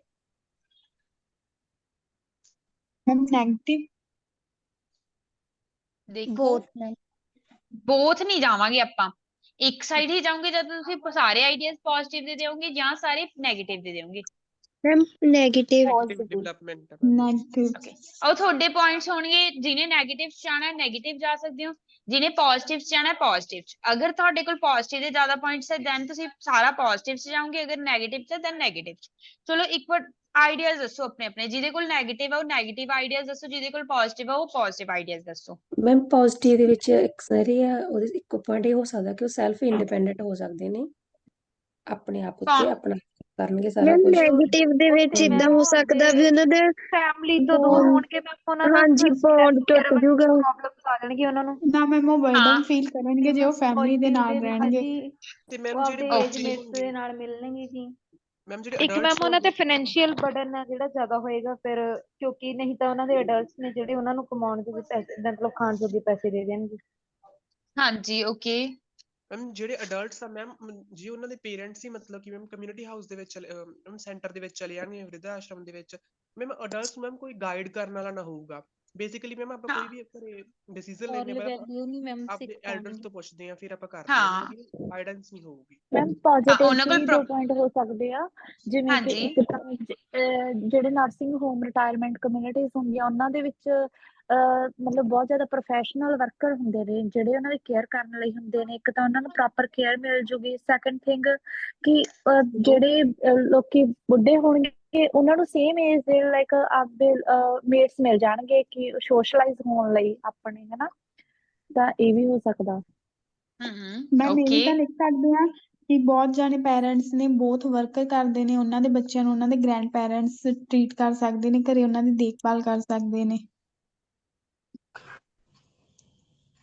ਮੈਮ ਅਗਰ ਉਹ ਦੂਰ ਰਹੋਗੇ ਮਤਲਬ ਅਗਰ ਉਹ ਜਾ ਕੇ 올ਡ ਏਜ ਚ ਰਹੋਗੇ ਤਾਂ ਉਹ ਆਪਣੇ ਮਤਲਬ ਆਪਣੀ ਬਿਮਾਰੀਆਂ ਤੋਂ ਵੀ ਕਿਉਰ ਕਰ ਸਕਦੇ ਆਪਣੇ ਆਪ ਨੂੰ ਮਤਲਬ ਬੈਟਰ ਫੀਲ ਕਰਾ ਮਤਲਬ ਹੋ ਸਕਦਾ ਹੈ ਉਹਨਾਂ ਦੀ ਕੰਡੀਸ਼ਨ ਹਾਂਜੀ ਕਿ ਕਿਉਂਕਿ ਉੱਥੇ ਪ੍ਰੋਪਰ ਫੈਸਿਲਿਟੀਜ਼ ਹੁੰਦੀਆਂ ਪ੍ਰੋਪਰ ਹਾਂ ਪ੍ਰੋਫੈਸ਼ਨਲ ਐਕਸਪੀਰੀਅੰਸ ਸਟਾਫ ਹੁੰਦਾ ਨਾਲ ਉਹਨਾਂ ਦੇ ਪੀਅਰਸ ਮਤਲਬ ਉਹਨਾਂ ਦੇ ਆਪਣੇ ਉਹ ਹਮ ਉਮਰ ਦੇ ਮਤਲਬ ਬੰਦੇ ਜਿਹੜੇ ਹੋਗੇ ਉਹਨਾਂ ਦੇ ਨਾਲ ਉਹ ਸ਼ੇਅਰ ਕਰ ਸਕਦੇ ਆ ਆਪਣੇ ਮਤਲਬ ਥਾਟਸ ਜੋ ਕਿ ਇਕੱਲੇ ਹਾਂਜੀ ਲੋਨਲੀ ਓਕੇ ਮੈਮ ਫੈਮਿਲੀ 'ਚ ਰਹਿ ਕੇ ਟੈਨਸ਼ਨਾਂ ਹੁੰਦੀਆਂ ਉੱਧਰ ਜਾ ਕੇ ਥੋੜਾ ਟੈਨਸ਼ਨ ਫ੍ਰੀ ਰਹੋਗੇ ਰਿਲੈਕਸਡ ਫੀਲ ਕਰ ਸਕਦੇ ਓਕੇ ਹੁਣ ਲੋਨਲੀ ਨਹੀਂ ਫੀਲ ਕਰੋਗੇ ਹਾਂਜੀ ਲੋਨਲੀ ਨਹੀਂ ਫੀਲ ਕਰਨਗੇ ਠੀਕ ਹੈ ਜੀ ਚਲੋ ਦੇਖੋ ਕੀ ਚੀਜ਼ ਆ ਆਪਣੇ ਕੋਲ ਜਿਹੜੇ ਰਿਟਾਇਰਮੈਂਟ ਕਮਿਊਨਿਟੀ ਦੇ ਵਿੱਚ ਰਹਿੰਦੇ ਆ ਠੀਕ ਹੈ ਜੀ ਰੈਦਰ ਦੈਨ ਆਪਣੇ ਅਡਲਟ ਇਹ ਪੋਜ਼ਿਟਿਵ ਕਿਉਂ ਹੈ ਪਹਿਲਾਂ ਤਾਂ ਪੋਜ਼ਿਟਿਵ ਆਈਡੀਆਜ਼ ਤੁਹਾਨੂੰ ਦੋਨੋਂ ਦੇ ਆਈਡੀਆਜ਼ ਦੇਵਾਂਗੀ ਮੈਂ ਤੁਹਾਡੀ ਮਰਜ਼ੀ ਤੁਸੀਂ ਪੋਜ਼ਿਟਿਵ ਜਾਂ ਤਾਂ ਸਾਰਾ ਹੀ ਪੋਜ਼ਿਟਿਵ ਚ ਲਿਖੋਗੇ ਜਾਂ ਸਾਰਾ ਹੀ 네ਗੇਟਿਵ ਚ ਦੇਖੋ ਫਰਸਟ ਵਨ ਪੋਜ਼ਿਟਿਵ ਕੀ ਤੁਸੀਂ ਕੀ ਕਹਿ ਸਕਦੇ ਹੋ ਤੁਸੀਂ ਏਦਾਂ ਕਹਿ ਸਕਦੇ ਹੋ, ਦੇਖੋ ਜੇ ਕੀ ਹੈਗਾ ਕੋਈ ਵੀ ਇਨਸਾਨ ਇਹ 올ਡਰ ਪੀਪਲ ਰਿਟਾਇਰਮੈਂਟ ਕਮਿਊਨਿਟੀ ਦੇ ਵਿੱਚ ਰਹਿੰਦੇ ਦੈਨ ਉਹ ਆਪਣੇ ਸਟ੍ਰੈਸ ਤੋਂ ਰਿਲੀਫ ਕਰ ਸਕਦੇ ਆ।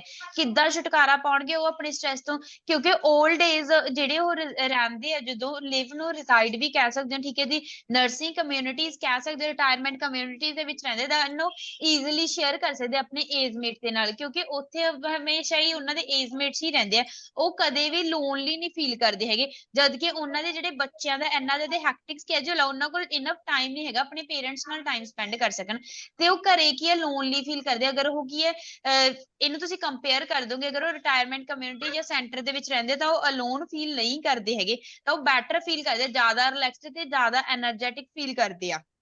ਠੀਕ ਹੈ ਜੀ। ਤੇ ਸੈਕਿੰਡ ਵਨ ਪੁਆਇੰਟ ਕੀ ਕਹਿ ਸਕਦੇ ਹੋ, ਦੇਖੋ ਜਿਹੜਾ ਬੱਚਿਆਂ ਦੇ ਉੱਤੋਂ ਹੈ ਜਿਹੜਾ ਕੀ ਹੈ ਜੀ ਬਰਡਨ ਵੀ ਘੱਟ ਜੂਗਾ। ਅਗਰ ਪੇਰੈਂਟਸ ਉਹਨਾਂ ਦੇ ਨਾਲ ਰਹਿੰਦੇ ਦੈਨ ਉਹਨਾਂ ਦੇ ਉੱਤੇ ਕੀ ਹੈ ਜ਼ਿਆਦਾ ਬਰਡਨ ਇਸ ਕੰਪੀਟੀਟਿਵ ਐਰਾ ਦੇ ਵਿੱਚ ਹਰੇਕ ਦੀਆਂ ਨੀਡਸ ਕੰਪਲੀਟ ਕਰਨਾ ਔਖਾ ਹੋ ਰਿਹਾ ਹਰੇਕ ਵਾਸਤੇ, ਆਪਣੀਆਂ ਖੁਦ ਦੀਆਂ ਹੀ ਨੀਡਸ ਨਹੀਂ ਕੰਪਲੀਟ ਹੁੰਦੀਆਂ, ਤਾਂ ਕਰਕੇ ਕੀ ਹੈ ਉਹਨਾਂ ਦੇ ਉੱਪਰ ਬਰਡਨ ਬਣਦਾ ਅਗਰ ਉਹਨਾਂ ਦੇ ਪੇਰੈਂਟਸ ਉਹਨਾਂ ਦੇ ਨਾਲ ਰਹਿੰਦੇ ਆ।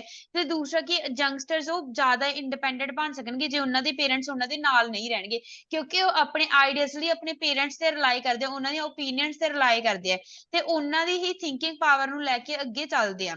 ਉਹ ਖੁਦ ਰਿਸਪੌਂਸਿਬਲ ਬਣ ਜਾਣਗੇ ਅਗਰ ਕੀ ਇਹ ਪੇਰੈਂਟਸ ਉਹਨਾਂ ਦੇ ਨਾਲ ਨਹੀਂ ਰਹਿਣਗੇ। ਕਲੀਅਰ ਹੈ। ਦੇਖੋ ਇਹ ਹੋ ਗਏ positives.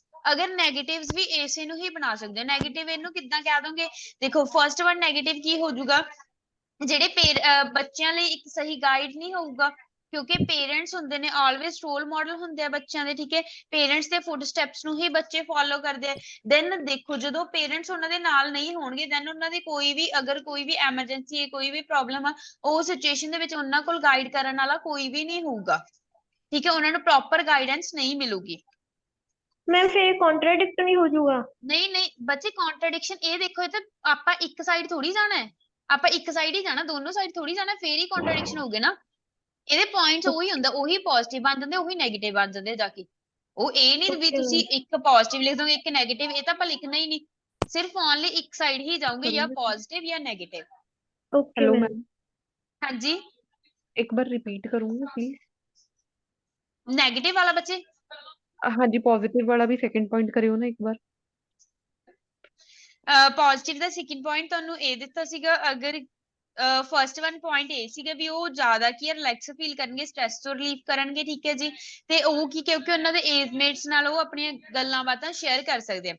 Second one positive point ਆਪਣੇ ਕੋਲ ਕੀ ਹੈ ਜੀ, ਸੈਕਿੰਡ ਵਨ ਪੋਜ਼ਿਟਿਵ ਕੀ ਹੈ, ਯੰਗਸਟਰਸ ਜ਼ਿਆਦਾ ਇੰਡੀਪੈਂਡੈਂਟ ਬਣ ਸਕਣਗੇ। ਕਿੱਦਾਂ ਬਣ ਜਾਣਗੇ, ਕਿਉਂਕਿ ਉਹਨਾਂ ਦੇ ਕੋਲ ਉਹ ਹਮੇਸ਼ਾ ਆਪਣੇ ਪੇਰੈਂਟਸ ਅਗਰ ਉਹਨਾਂ ਦੇ ਪੇਰੈਂਟਸ ਉਹਨਾਂ ਦੇ ਨਾਲ ਰਹਿੰਦੇ ਦੈਨ ਉਹ ਆਪਣੇ ਪੇਰੈਂਟਸ ਉੱਪਰ ਡਿਪੈਂਡੈਂਟ ਰਹਿੰਦੇ ਆ, ਬਟ ਅਗਰ ਉਹਨਾਂ ਦੇ ਪੇਰੈਂਟਸ ਉਹਨਾਂ ਦੇ ਨਾਲ ਨਹੀਂ ਰਹਿਣਗੇ ਦੈਨ ਉਹਨਾਂ ਤੇ ਡਿਪੈਂਡੈਂਟ ਨਹੀਂ ਹੋਣਗੇ, ਖੁਦ ਆਪਣੇ ਆਈਡੀਆਜ਼ ਜਨਰੇਟ ਕਰਨਗੇ ਤੇ ਉਹ ਖੁਦ ਆਪਣੀ ਕੰਫਰਟ ਜ਼ੋਨ ਦੇ ਵਿੱਚੋਂ ਬਾਹਰ ਨਿਕਲਣ ਦੀ ਕੋਸ਼ਿਸ਼ ਕਰਨਗੇ।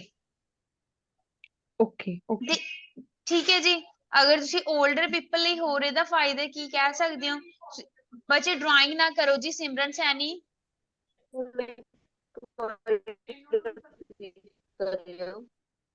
ਠੀਕ ਹੈ। ਦੈਨ ਉਸ ਤੋਂ ਬਾਅਦ ਦੇਖੋ ਨੈਗੇਟਿਵ ਸਾਈਡ ਤੁਸੀਂ ਕੀ ਕਹਿ ਸਕਦੇ ਹੋ, ਨੈਗੇਟਿਵ ਸਾਈਡ ਪਹਿਲਾਂ ਤਾਂ ਇਹ ਕਹਿ ਸਕਦੇ ਹੋ ਜਿਹੜੇ ਬੱਚਿਆਂ ਨੂੰ ਇੱਕ ਸਹੀ ਗਾਈਡ ਨਹੀਂ ਮਿਲੂਗਾ, ਜੇ ਅਗਰ ਤੁਸੀਂ ਨੈਗੇਟਿਵ ਸਾਈਡ ਜਾਣਾ ਚਾਹੋ, ਠੀਕ ਹੈ, ਉਹਨਾਂ ਦੇ ਜਿਹੜੇ ਪੇਰੈਂਟਸ ਉਹੀ ਰੋਲ ਮਾਡਲਸ ਹੁੰਦੇ, ਉਹਨਾਂ ਦੇ ਹੀ ਫੁੱਟ ਸਟੈਪਸ ਉਹ ਫੋਲੋ ਕਰਦੇ ਆ।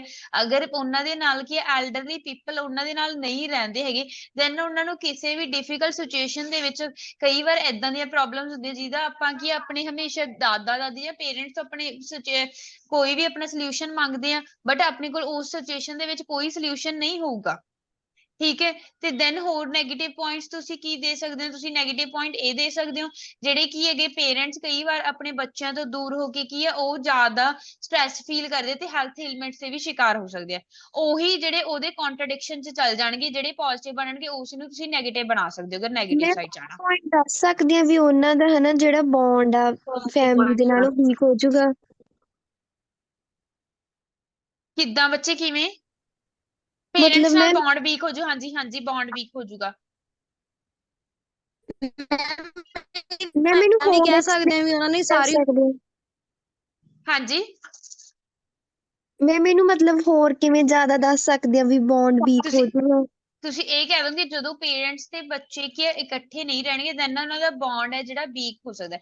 ਕਿੱਦਾਂ ਵੀਕ ਹੋ ਜੂ ਬੱਚੇ, ਕਿਉਂਕਿ ਉਹ ਆਪਣੀ ਕੋਈ ਵੀ ਕਿਸੇ ਵੀ ਤਰ੍ਹਾਂ ਦੀਆਂ ਫੀਲਿੰਗਸ ਨਹੀਂ ਸ਼ੇਅਰ ਕਰਨਗੇ ਤੇ ਇੱਕ ਦੂਜੇ ਨਾਲ ਜਦੋਂ ਟਾਈਮ ਹੀ ਸਪੈਂਡ ਨਹੀਂ ਕਰਨਗੇ ਤਾਂ ਉਹਨਾਂ ਦੇ ਵਿੱਚ ਕੀ ਉਹਨਾਂ ਦਾ ਬੌਂਡ ਆਬਵੀਅਸਲੀ ਹੀ ਵੀਕ ਹੋਊਗਾ। ਮੈਮ ਜਿਵੇਂ ਠੀਕ ਹੁਣ ਹੈ ਮੈਮ ਜੀ। ਗ੍ਰੈਂਡ ਪੇਰੈਂਟਸ ਹੈ ਮੈਮ ਉਹਦੇ ਗ੍ਰੈਂਡਸਨ ਨੂੰ ਮਤਲਬ ਕਿ ਮੈਮ ਉਹਨਾਂ ਨਾਲ ਵੱਧ ਤੋਂ ਵੱਧ ਉਹਨਾਂ ਦੀ ਬੌਂਡਿੰਗ ਹੁੰਦੀ ਹੈ ਛੋਟੇ ਬੱਚਿਆਂ ਨਾਲ ਮੈਮ ਉਹੀ ਹਾਂ ਉਹਨਾਂ ਤੋਂ ਸਿੱਖਦੀ ਹੈ ਮੈਮ ਉਹੀ ਉਹਨਾਂ ਨੂੰ ਜ਼ਿਆਦਾ ਹਾਂ ਤੋਂ ਜ਼ਿਆਦਾ ਇਹ ਕਹਿ ਸਕਦੇ ਦੇਖੋ ਹੁਣ ਜਿਹੜੀਆਂ ਮੋਰਲ ਵੈਲਿਊਜ਼ ਆਪਾਂ ਆਪਣੇ ਗ੍ਰੈਂਡ ਪੇਰੈਂਟਸ ਤੋਂ ਹੀ ਸਿੱਖਦੇ ਹੋ। ਜਿੱਦਾਂ ਹਾਂਜੀ ਤਜਿੰਦਰ ਸਿੰਘ ਸਹੀ ਹੈ ਤੁਹਾਡਾ ਪੁਆਇੰਟ, ਆਪਾਂ ਕਹਿ ਸਕਦੇ ਹਾਂ ਵੀ ਉਹ ਕੀ ਹੈ ਆਪਣੀਆਂ ਮੋਰਲ ਵੈਲਿਊਜ਼ ਨਹੀਂ ਸਿੱਖ ਸਕਦੇ, ਆਪਣੇ ਕਲਚਰ ਨਾਲ ਪ੍ਰੋਪਰ ਕਨੈਕਟ ਨਹੀਂ ਰਹਿ ਸਕਦੇ, ਕਿਉਂਕਿ ਸਾਰੀਆਂ ਜਿਹੜੀਆਂ ਮੋਰਲ ਵੈਲਿਊਜ਼ ਆਪਣੇ ਗ੍ਰੈਂਡ ਪੇਰੈਂਟਸ ਜਾਂ ਪੇਰੈਂਟਸ ਤੋਂ ਹੀ ਮਿਲਦੀਆਂ ਨੇ ਆਪਾਂ ਨੂੰ। ਠੀਕ ਹੈ ਜੀ, ਓਕੇ ਪੁਆਇੰਟਸ ਕਿਸੇ ਨੂੰ ਕੋਈ ਡਾਊਟ ਹੋਵੇ? ਮੈਮ ਸਿਨੋਨੀਅਮਸ ਦੱਸ ਦਿਓ। ਮੈਮ ਹਾਂ ਸਿਨੋਨੀਅਮਸ ਮੈਂ ਲਿਖ ਦਿੰਨੀ ਆ ਐਂਡ ਦੈਨ ਤੁਹਾਡੇ ਕੋਲ 40 ਮਿੰਟਸ ਹੈਗੇ, ਤੁਸੀਂ ਮੈਮ ਦੇ ਨੰਬਰ ਤੇ ਸੈਂਡ ਕਰ ਦੋਗੇ। 10-20 ਹੋ ਚੁੱਕੇ, 11 ਤੱਕ ਤੁਸੀਂ ਭੇਜ ਦੇਣਾ ਜੀ। ਮੈਮ ਮੈਮ ਪਰਸੋਂ ਵੀ ਮੈਂ ਟਾਸਕ ਭੇਜਿਆ ਸੀ ਤੇ ਮੈਮ ਕਹਿੰਦੇ ਚੈੱਕ ਹੋ ਕੇ ਮਿਲ ਜੇਗਾ, ਪਰ ਮਿਲਿਆ ਨਹੀਂ ਹਲੇ ਤੱਕ। ਬੱਚੇ ਕੋਈ ਗੱਲ ਨਹੀਂ, ਮਿਲ ਜੂਗਾ ਜੀ। ਮੈਮ ਜਿਵੇਂ ਇਹਦੀ ਕੋਈ ਐਗਜ਼ਾਮਪਲ ਦੇ ਸਕਦੀ ਆ ਪੋਜ਼ਿਟਿਵ ਵੱਲ? ਹਾਂਜੀ ਦੇ ਸਕਦੇ ਹੋ। ਐਗਜ਼ਾਮਪਲਸ ਤੁਸੀਂ ਖੁਦ ਬਣਾਉਣ ਦੀ ਕੋਸ਼ਿਸ਼ ਕਰਨੀ ਹੈ, ਇਸ ਨੰਬਰ ਦੇ ਉੱਪਰ ਤੁਸੀਂ ਭੇਜਣਾ, ਠੀਕ ਹੈ ਜੀ ਆਪਣਾ। Okay ma'am. ਪੋਜ਼ਿਟਿਵ ਸਾਈਡ ਪਰਮ ਜੀ ਇਹ ਕਹਿ ਸਕਦੇ ਹੋ, ਦੇਖੋ ਫਸਟ ਤਾਂ ਜਿਹੜੇ ਐਲਡਰਲੀ ਸਿਟੀਜ਼ਨ ਸਟ੍ਰੈਸ ਰਿਲੀਫ ਕਰ ਸਕਦੇ, ਕਿੱਦਾਂ ਕਰ ਸਕਦੇ ਜਦੋਂ ਆਪਣੇ ਕੀ ਹੈ ਪੀਅਰਸ ਦੇ ਨਾਲ ਰਹਿਣਗੇ ਈਜ਼ੀਲੀ ਸ਼ੇਅਰ ਕਰ ਸਕਦੇ, ਉਹਨਾਂ ਦੇ ਬੱਚਿਆਂ ਦਾ ਹੈਕਟਿਕ ਸਕੇਜੂਲ ਹੈ, ਇਨਫ ਟਾਈਮ ਨਹੀਂ ਹੈਗਾਗਾ ਉਹਨਾਂ ਦੇ ਨਾਲ ਸਪੈਂਡ ਕਰਨ ਵਾਸਤੇ, ਤਾਂ ਕਰਕੇ ਉਹ ਲੋਨਲੀ ਘਰੇ ਫੀਲ ਕਰਦੇ, ਅਗਰ ਉਹ 올ਡ ਏਜ ਹੋਮ ਦੇ ਵਿੱਚ ਰਹਿਣਗੇ ਤਾਂ ਉਹ ਲੋਨਲੀ ਨਹੀਂ ਫੀਲ ਕਰਨਗੇ। ਸੈਕਿੰਡ ਵਨ ਪੁਆਇੰਟ ਪਰਮ ਤੁਸੀਂ ਕੀ ਦੇ ਸਕਦੇ ਹੋ, ਇਹ ਕਹਿ ਸਕਦੇ ਹੋ ਵੀ ਜਿਹੜੇ ਬਰਡਨ ਵੀ ਘਟ ਜੂਗਾ ਬੱਚਿਆਂ ਦੇ ਉੱਪਰੋਂ। ਮੈਮ ਆਲਸੋ ਪੋਜ਼ਿਟਿਵ ਦੇ ਵਿੱਚ ਥਰਡ ਇਹ ਲਿਖ ਸਕਦੇ ਆ ਹਾਂਜੀ ਬੋਲੋ। ਟੈਕਨੋਲੋਜੀ ਨਾਲ ਵੀ ਹਨਾ ਮਤਲਬ ਫੀਲ ਕਰਨਗੇ ਬੈਟਰ ਜਦੋਂ ਲੋਨਲੀ ਰਹਿਣਗੇ ਉੱਥੇ। ਟੈਕਨੋਲੋਜੀ ਨਾ ਬੱਚੇ ਇੰਨੀ ਉਹਨਾਂ ਨੂੰ ਇਨਫ ਨੌਲੇਜ ਹੀ ਨਹੀਂ ਹੁੰਦੀ ਹੈਗੀ, ਟੈਕਨੋਲੋਜੀ ਨਾ ਲਿਖੋ। Okay ma'am. Okay your time starts now. ਠੀਕ ਹੈ ਜੀ, ਤੁਹਾਡਾ ਸਿਨੋਨੀਅਮਸ ਮੈਂ ਇੱਥੇ ਲਿਖ ਦਿੰਨੀ ਆ, ਤੁਹਾਡਾ ਟਾਈਮ ਸਟਾਰਟ ਹੋ ਚੁੱਕਿਆ 11 ਤੱਕ ਤੁਹਾਡੀ ਰਾਈਟਿੰਗਸ ਹੈ ਪਹੁੰਚ ਜਾਣੀ ਚਾਹੀਦੀ ਆ। ਮੈਮ ਇੱਕ ਥੋੜੀ ਕਨਫਿਊਜ਼ਨ ਸੀਗੀ।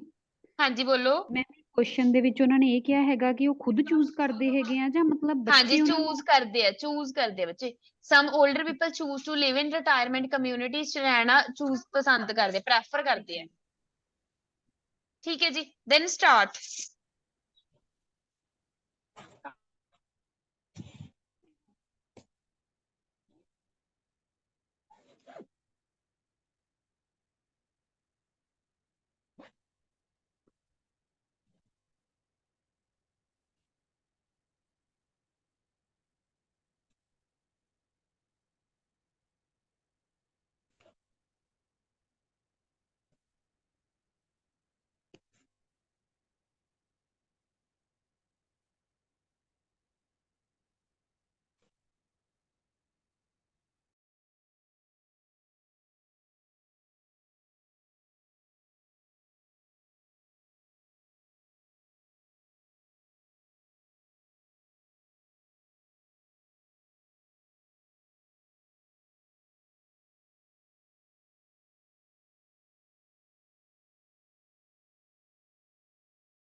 मैम रिटायर तो हाँ जी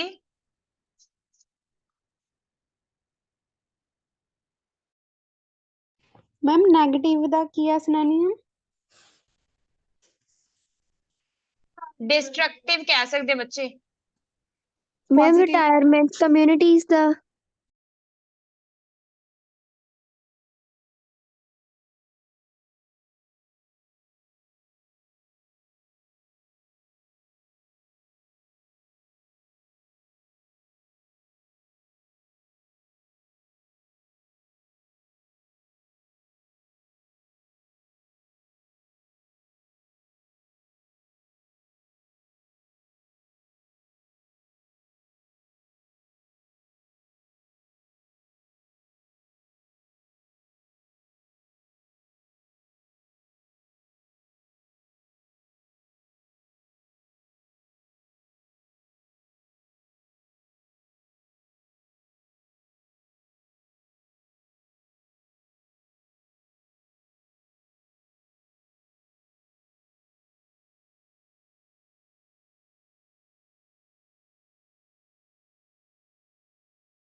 ਮੈਮ ਵਾਂਝੇ ਰਹਿਣ ਦਾ ਮਤਲਬ ਕੀ ਹੁੰਦਾ ਇੰਗਲਿਸ਼ ਚ? ਡਿਪਰਾਈਵ ਬੱਚੇ, ਡਿਪਰਾਈਵਡ। ਡਿਪਰਾਈਵ। ਮੈਮ ਪੇਰੈਂਟਸ ਨੂੰ ਆਪਾਂ ਹੋਰ ਕੀ ਲਿਖ ਸਕਦੇ ਆ? ਪੇਰੈਂਟਸ ਨੂੰ ਗਾਰਡੀਅਨਸ ਕਹਿ ਸਕਦੇ ਹੋ। ਚਿਲਡਰਨ ਨੂੰ ਬੱਚੇ ਅਗਰ ਪੇਰੈਂਟਸ ਨਾਲ ਲਿਖ ਰਹੇ ਹੋ ਚਿਲਡਰਨ ਦੈਨ ਤੁਸੀਂ ਉੱਥੇ ਆਫਸਪ੍ਰਿੰਗ ਯੂਜ਼ ਕਰ ਸਕਦੇ ਹੋ।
ਹਾਂਜੀ ਰਿਤਿਕਾ ਬੋਲੋ। ਜਿਹੜਾ ਹੈ ਸਿੰਗੂਲਰ ਹੈ ਕਿ ਪਲੂਰਲ ਆ? ਆਫਸਪ੍ਰਿੰਗਸ ਬੱਚੇ ਪਲੂਰਲ ਹੈ। ਆਣੀ ਹੈ ਮਗਰ? ਹਾਂਜੀ ਹਾਂਜੀ ਆਫਸਪ੍ਰਿੰਗ। ਹਾਂਜੀ ਹਾਂ ਆਫਸਪ੍ਰਿੰਗਸ ਲਿਖਿਆ ਬੱਚੇ, ਉਹ ਪਲੂਰਲ ਹੈ।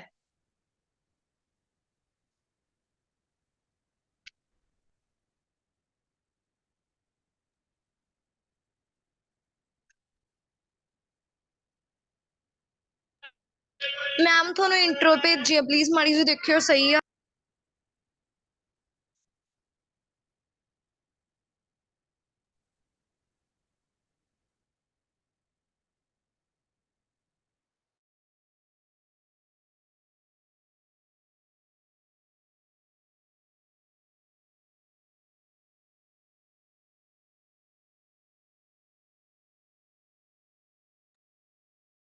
ਮੈਮ ਇਹਦੀ ਜਨਰਲ ਲਾਈਨ ਬਣ ਸਕਦੀ ਹੈ ਕੁਝ?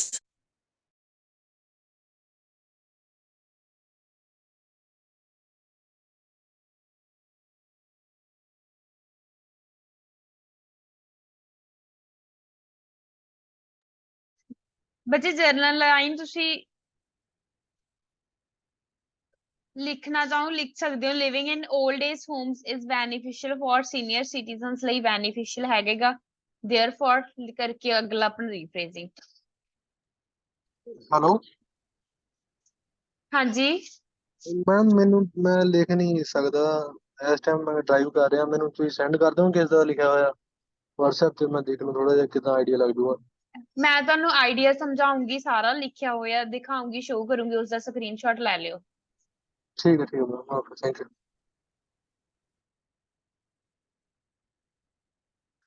ਪਵਨ, I will elaborate on the reason, I will elaborate the reasons, ਬਾਕੀ ਠੀਕ ਹੈ ਜੀ। Okay ma'am, okay.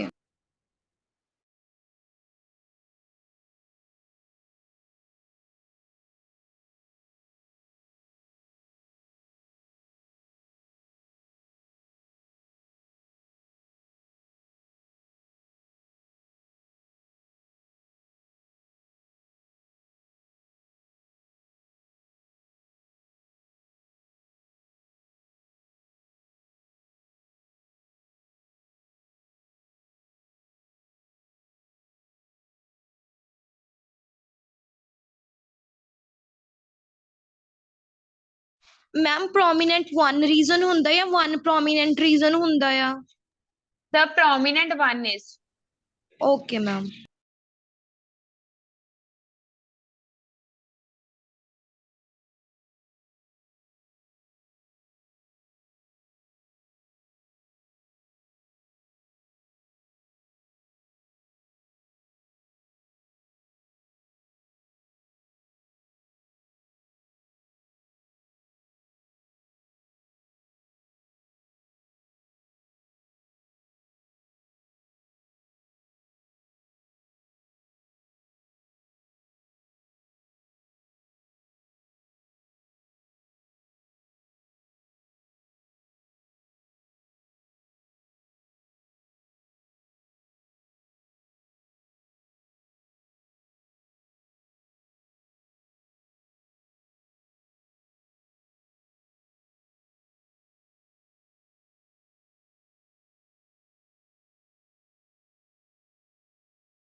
ਹਾਰਮਫੁਲ ਦਾ ਮੈਨੂੰ ਦੱਸਿਓ ਹਾਰਮਫੁਲ ਦਾ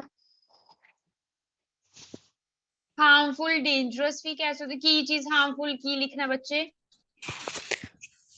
ਮੈਂ ਇਹ ਲਿਖਦੀ ਪਈ ਆ ਕਿ ਜਿੱਦਾਂ ਪੇਰੈਂਟਸ ਆਪਣੇ ਬੱਚਿਆਂ ਨਾਲ ਨਹੀਂ ਰਹਿੰਦੇ ਬਹੁਤ ਬੱਚਿਆਂ ਲਈ ਹਾਰਮਫੁਲ ਚੀਜ਼ ਆ ਡਿਸਐਡਵਾਂਟੇਜੀਅਸ ਲਿਖ ਸਕਦੇ ਹੋ ਇੱਥੇ ਤੁਸੀਂ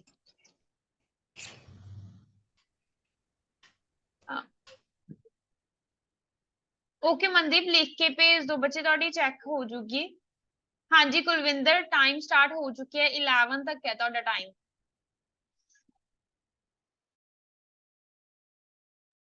ਮੈਮ WhatsApp ਤੇ ਸੈਂਡ ਕਰੀਏ ਹਾਂਜੀ WhatsApp ਤੇ ਕਰ ਦਿਓ ਤੁਹਾਨੂੰ ਸਾਰੀ ਰਾਈਟਿੰਗ ਚੈੱਕ ਹੋ ਕੇ ਮਿਲ ਜੂਗੀ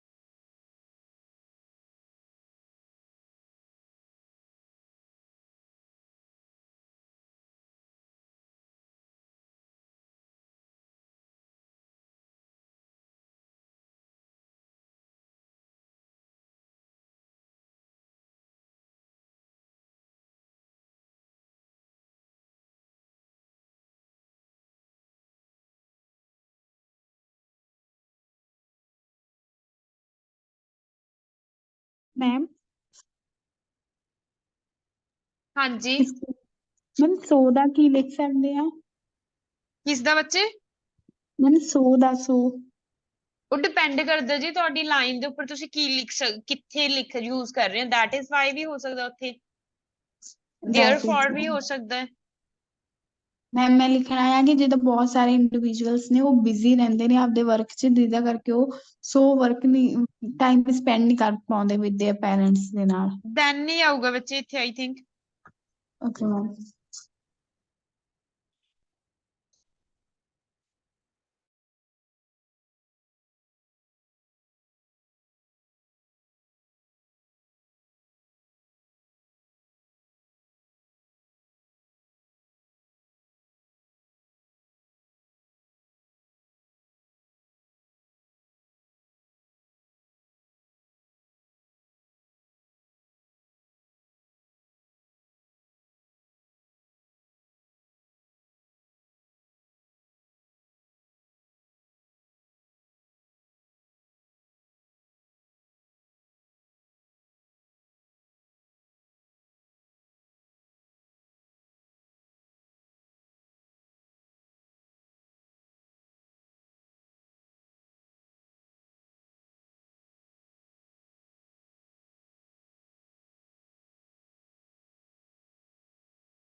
hello ma'am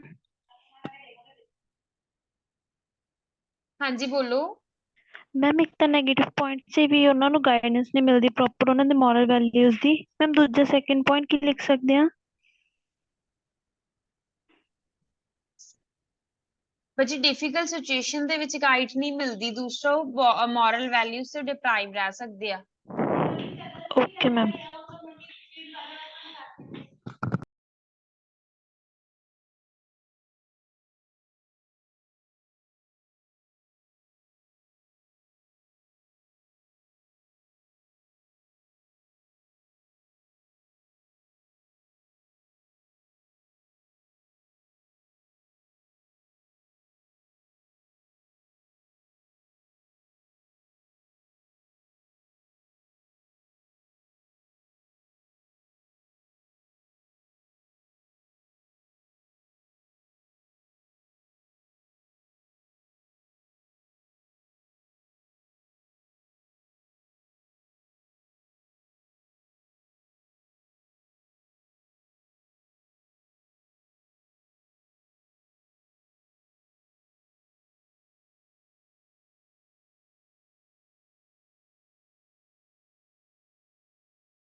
hello ma'am.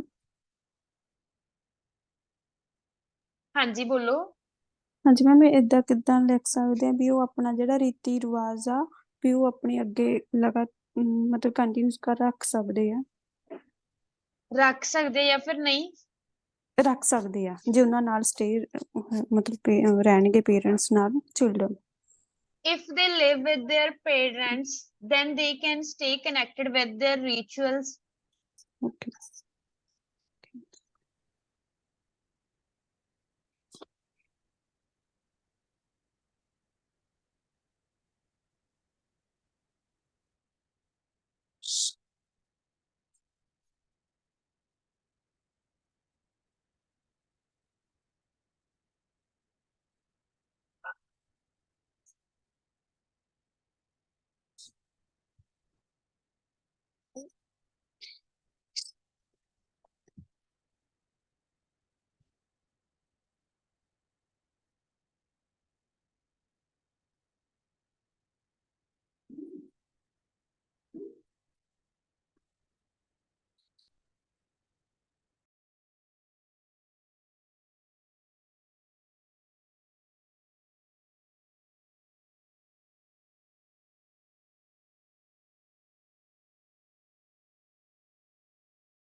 Ma'am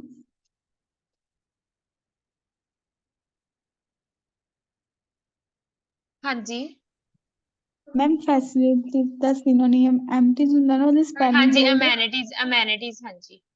ma'am spelling बोल दो। ਬੱਚੇ ਰਾਈਟ ਡਾਊਨ ਕਰ ਦਿੱਤਾ ਮੈਂ।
ਮੈਮ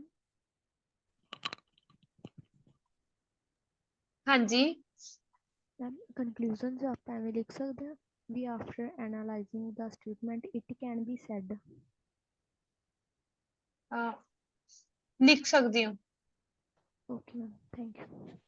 ਮੈਮ ਇੱਕ ਕਨਕਲੂਜਨ ਦੇ ਵਿੱਚ ਆਪਾਂ ਇਦਾਂ ਗੱਲ ਕਰ ਸਕਦੇ ਹਾਂ, ਮੰਨ ਲਓ ਕਿ ਆਪਾਂ ਇੱਕ ਸਾਈਡ ਹੈਗੇ ਆ ਬਟ ਆਪਾਂ ਐਂਡ 'ਚ ਇਹ ਕਹਿ ਸਕਦੇ ਹਾਂ ਵੀ ਉਹਨਾਂ ਦੀ ਆਪਣੀ ਖੁਦ ਦੀ ਚੋਇਸ ਹੈ, ਵੀ ਸਾਨੂੰ ਇਦਾਂ ਲੱਗਦਾ ਬਟ ਉਹਨਾਂ ਦੀ ਆਪਣੀ ਖੁਦ ਦੀ ਵੀ ਚੋਇਸ ਹੈਗੀ ਹੈ। ਨਹੀਂ ਇੱਕ ਸਾਈਡ ਹੀ ਜਾਓ ਬੱਚੇ। ਠੀਕ ਹੈ ਮੈਮ ਮੈਮ। ਹਾਂਜੀ ਮੈਮ ਆਪਾਂ ਐਵੇਂ ਲਿਖ ਸਕਦੇ ਹਾਂ ਵੀ ਹਨਾ ਜੇਕਰ 올ਡ ਏਜ ਪੀਪਲ ਨੇ ਫਾਈਨੈਂਸ਼ੀਅਲ ਬਰਡਨ ਨਹੀਂ ਦੇਣਗੇ ਬੱਚਿਆਂ ਨੂੰ ਤਾਂ ਇਹਨਾਂ ਦੇ ਇਮੋਸ਼ਨਸ ਜ਼ਿਆਦਾ ਮਤਲਬ ਵਧੀਆ ਹੋਣਗੇ।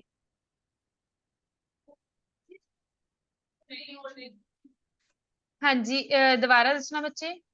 ਮੈਮ ਜਿਵੇਂ if old age individuals not give financial burden to their parent to their children ਹਾਂਜੀ ਤਾਂ ਉਹਨਾਂ ਦੇ ਮਤਲਬ ਉਹ ਇਮੋਸ਼ਨਲੀ ਮਤਲਬ ਜਿਹੜੇ ਉਹਨਾਂ ਦੇ ਹੋਣਗੇ ਜੀ ਮਤਲਬ ਬੱਚੇ ਇਮੋਸ਼ਨ ਸਟਰੋਂਗ ਹੋਣਗੇ। ਉਹਦੀ ਐਕਸਪਲੇਨੇਸ਼ਨ ਸਹੀ ਹੋਣੀ ਚਾਹੀਦੀ ਹੈ, ਵੈਸੇ ਇੱਥੋਂ ਤੁਹਾਡਾ ਸਹੀ ਨਹੀਂ ਬਣ ਰਿਹਾ, ਐਕਸਪਲੇਨੇਸ਼ਨ ਨਾਲ ਹੀ ਡਿਪੈਂਡ ਕਰੂਗਾ। Okay ma'am.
ਸੋਸ਼ਲ ਹੋਮਸ ਕਹਿ ਸਕਦੇ ਹਾਂ।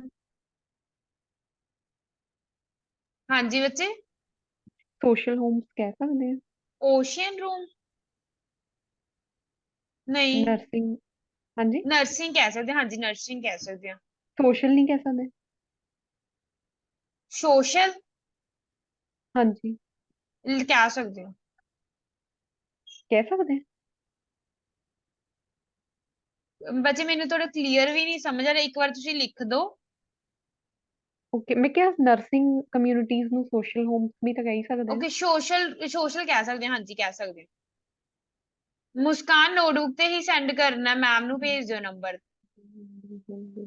ਮੈਮ ਕਿੰਨੇ ਵਜੇ ਤੱਕ ਟਾਈਮਿੰਗ ਹੈ? You have only 1 minute. Timing 11 ਕਿੰਨੇ ਵਜੇ ਵਜੇ ਤੱਕ ਤੱਕ ਹੈ? ਹੀ ਹੈ ਬੱਚੀ, 11 ਤੱਕ ਹੋ ਗਿਆ ਜੀ।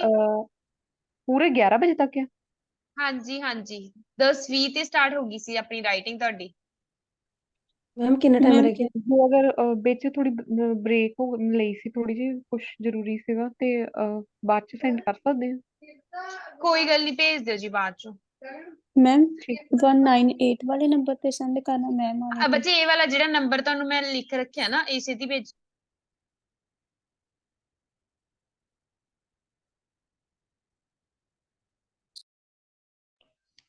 Ma'am excuse me ma'am ma'am ਨਾ ਬੰਦ ਕਰ ਦੇਣਾ। ਹਾਂਜੀ मैम कंक्लूजन नहीं समझ आंदे कि किद्दां लिखिए किद्दां स्टार्ट ਇੱਕ ਵਾਰ करिए। ਲਿਖੋ, ਆਪਣੇ ਹਿਸਾਬ ਦੇ ਨਾਲ ਲਿਖੋ, ਦੈਨ ਮੈਂ ਤੁਹਾਨੂੰ ਦੱਸ ਰਹੀ ਹਾਂ, ਪ੍ਰੋਪਰ ਸਾਰਾ ਕਰਵਾਉਂਗੀ। ठीक है मैम। ਮੈਮ ਮੈਂ ਕਲਾਸ ਹੁਣੇ ਜੁਆਇਨ ਕੀਤੀ ਆ, ਹਜੇ ਮੈਂ ਹੁਣੇ ਘਰ ਆਈ ਸੀ, ਤੇ ਫਿਰ ਮੈਂ ਲਿਖ ਕੇ ਹਾਂਜੀ ਬਾਅਦ ਵਿੱਚ ਸੈਂਡ ਕਰ ਦਾਂ ਨਾ। ਹਾਂਜੀ ਹਾਂਜੀ ਕੋਈ ਗੱਲ ਨਹੀਂ। Okay, thank you ma'am.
Okay ਜੀ, ਹਾਂਜੀ ਹੋ ਗਿਆ ਸਾਰਿਆਂ ਦੀ writing. Yes ma'am. Yes ma'am. Ma'am 1 minute conclusion ਦੀ ਇੱਕ ਲਾਈਨ ਬਚੀ ਮੈਮ, ਕਨਵੀਨੀਅੰਟ ਦੀ ਸਪੈਲਿੰਗ ਬੋਲ ਦੋ। CONVENIENT। Okay ma'am. ਮੈਮ ਹਾਂਜੀ ਮੇਰੀ ਸਪੀਕਿੰਗ ਹੋ ਸਕਦੀ ਹੈ ਕਿ ਪਹਿਲਾਂ ਹੁਣ ਅਰੇਂਜ? ਹੁਣੇ 1 ਸੈਕਿੰਡ ਬੱਚੇ, ਮੈਂ ਤੁਹਾਨੂੰ ਦੱਸਦੀ। ਹਾਂਜੀ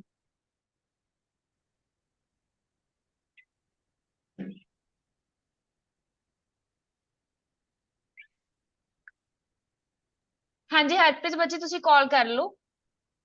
ਓਕੇ ਕਿਹੜੇ ਨੰਬਰ ਤੇ ਉਹ ਕਰਨਾ ਹੈ? ਮੈਮ ਵਾਲੇ ਦੀ ਕਰ ਲਓ ਚਾਹੇ। ਠੀਕ ਹੈ ਜੀ, ਠੀਕ, ਠੀਕ ਹੈ ਜੀ। Thank you. ਮੈਮ ਨੂੰ ਟਾਸਕ ਭੇਜਣਾ। ਹਾਂਜੀ ਹਾਂਜੀ ਮੈਮ ਦੇ ਨੰਬਰ ਤੇ ਭੇਜ ਦਿਓ ਸਾਰੇ ਟਾਸਕ। ਓਕੇ ਦੈਨ ਦੁਬਾਰਾ ਸਟੇਟਮੈਂਟ ਸਮਝਾ ਰਹੀ ਹਾਂ। ਸਟੇਟਮੈਂਟ ਕੀ ਸੀ ਆਪਣੀ? nowadays some older people choose to live in retirement communities and centers। ਅੱਜ ਕੱਲ ਕਹਿੰਦੇ ਜਿਹੜੇ some older people ਹੈ, ਜਿਹੜੇ gray haired people ਹੈ, ਠੀਕ ਹੈ ਜੀ, ਉਹ choose ਕੀ ਕਰਦੇ ਆ, ਪ੍ਰੈਫਰ ਕੀ ਕਰਦੇ ਹੈਗੇ ਰਿਟਾਇਰਮੈਂਟ ਕਮਿਊਨਿਟੀਜ਼ ਚ ਰਹਿਣਾ ਤੇ ਸੈਂਟਰ ਚ। ਰਿਟਾਇਰਮੈਂਟ ਕਮਿਊਨਿਟੀਜ਼ ਕੀ ਹੁੰਦੇ? 올ਡ ਏਜ ਹੋਮਸ ਹੋ ਗਏ, ਜਿਹੜੇ ਉੱਥੇ ਰਹਿਣਾ ਪਸੰਦ ਕਰਦੇ ਆ ਵਿਦ ਅਦਰ ਪੀਪਲ, ਦੂਜੇ ਲੋਕਾਂ ਦੇ ਨਾਲ, rather than living with their adult children। ਆਪਣੀ ਕੀ ਜਿਹੜੇ ਵੱਡੇ ਉਹਨਾਂ ਦੇ ਬੱਚੇ ਆ ਉਹਨਾਂ ਦੇ ਨਾਲ ਰਹਿਣ ਦੀ ਬਜਾਏ, ਠੀਕ ਹੈ ਜੀ, ਉਹ ਕੀ ਹੈ ਦੂਸਰੇ ਲੋਕਾਂ ਨਾਲ ਰਿਟਾਇਰਮੈਂਟ ਕਮਿਊਨਿਟੀ ਦੇ ਵਿੱਚ ਰਹਿਣਾ ਜ਼ਿਆਦਾ ਪ੍ਰੈਫਰ ਕਰਦੇ ਆ। is this a positive or negative development? ਕੀ ਇਹ ਪੋਜ਼ਿਟਿਵ ਜਾਂ ਫਿਰ ਨੈਗੇਟਿਵ ਡਿਵੈਲਪਮੈਂਟ ਹੈਗੀ ਹੈ? ਦੇਖੋ ਫਰਸਟਲੀ ਆਪਾਂ ਇੰਟਰੋਡਕਸ਼ਨ ਕਿੱਦਾਂ ਲਿਖ ਸਕਦੇ ਹਾਂ?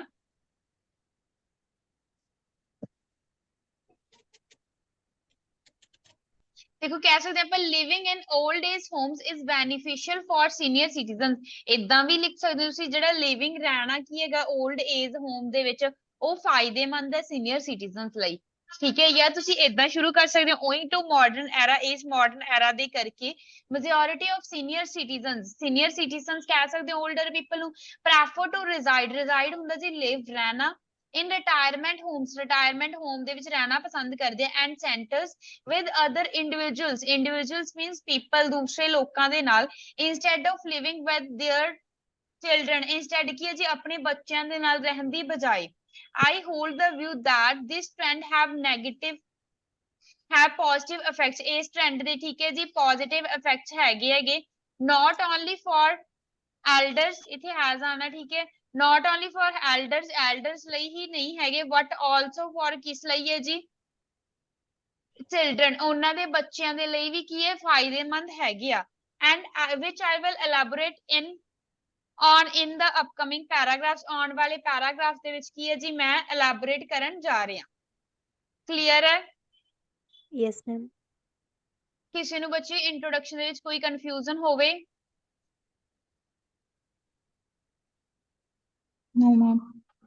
Okay, next up first VP देखो ਆਪਾਂ positive किया then first VP with the view to discuss तो start ਕੀਤਾ with the view to discuss why living in retirement homes is fruitful for elders fruitful ਕੀ ਹੁੰਦਾ ਜੀ beneficial ਫਾਇਦੇਮੰਦ ਕਿਉਂ ਹੈ ਆਪਾਂ ਜਦੋਂ positive ਦੀ ਗੱਲ ਕੀਤੀ then ਆਪਾਂ fruitful word use ਕੀਤਾ ਇੱਥੇ the paramount reason is ਦੇਖੋ paramount reason ਵੀ ਕਹਿ ਸਕਦੇ ਹੋ first and the foremost ਵੀ ਕਹਿ ਸਕਦੇ ਹੋ ਇੱਥੇ ਤੁਹਾਡਾ ਕੋਈ ਵੀ connector ਹੋ ਸਕਦਾ ਹੈ is that they can elevate stress level of stress ਕਿ ਉਹ ਕੀ ਆਪਣੇ ਜਿਹੜੇ ਸਟ੍ਰੈਸ ਦਾ ਲੈਵਲ ਆ ਉਸ ਨੂੰ ਘਟਾ ਸਕਦੇ ਰਿਡਿਊਸ ਕਰ ਸਕਦੇ ਫਰੋਮ देयर ਮਾਈਂਡ ਆਪਣੇ ਦਿਮਾਗ ਤੋਂ ਠੀਕ ਹੈ ਜੀ ਆਪਣੇ ਮਾਈਂਡ ਤੋਂ ਜਿਹੜਾ ਆਪਣਾ ਸਟ੍ਰੈਸ ਆ ਰਿਡਿਊਸ ਕਰ ਸਕਦੇ ਆ ਟੂ ਐਕਸਪਲੇਨ ਫਰਦਰ ਇਸ ਨੂੰ ਜ਼ਿਆਦਾ ਅੱਗੇ ਐਕਸਪਲੇਨ ਕਰਦੇ ਆ ਕਿੱਦਾਂ ਐਕਸਪਲੇਨ ਕਰਨਾ ਹੈ when old people started residing in nursing communities ਵੀ ਕਹਿ ਸਕਦੇ ਹੋ ਤੁਸੀਂ old age homes ਨੂੰ ਜਦੋਂ ਸ਼ੁਰੂ ਕਰ ਦਿੰਦੇ ਠੀਕ ਹੈ ਜੀ ਨਰਸਿੰਗ ਕਮਿਊਨਿਟੀਜ਼ ਦੇ ਵਿੱਚ ਰਹਿਣਾ with their age mates ਉਹਨਾਂ ਦੇ age mates ਦੇ ਨਾਲ ਹੀ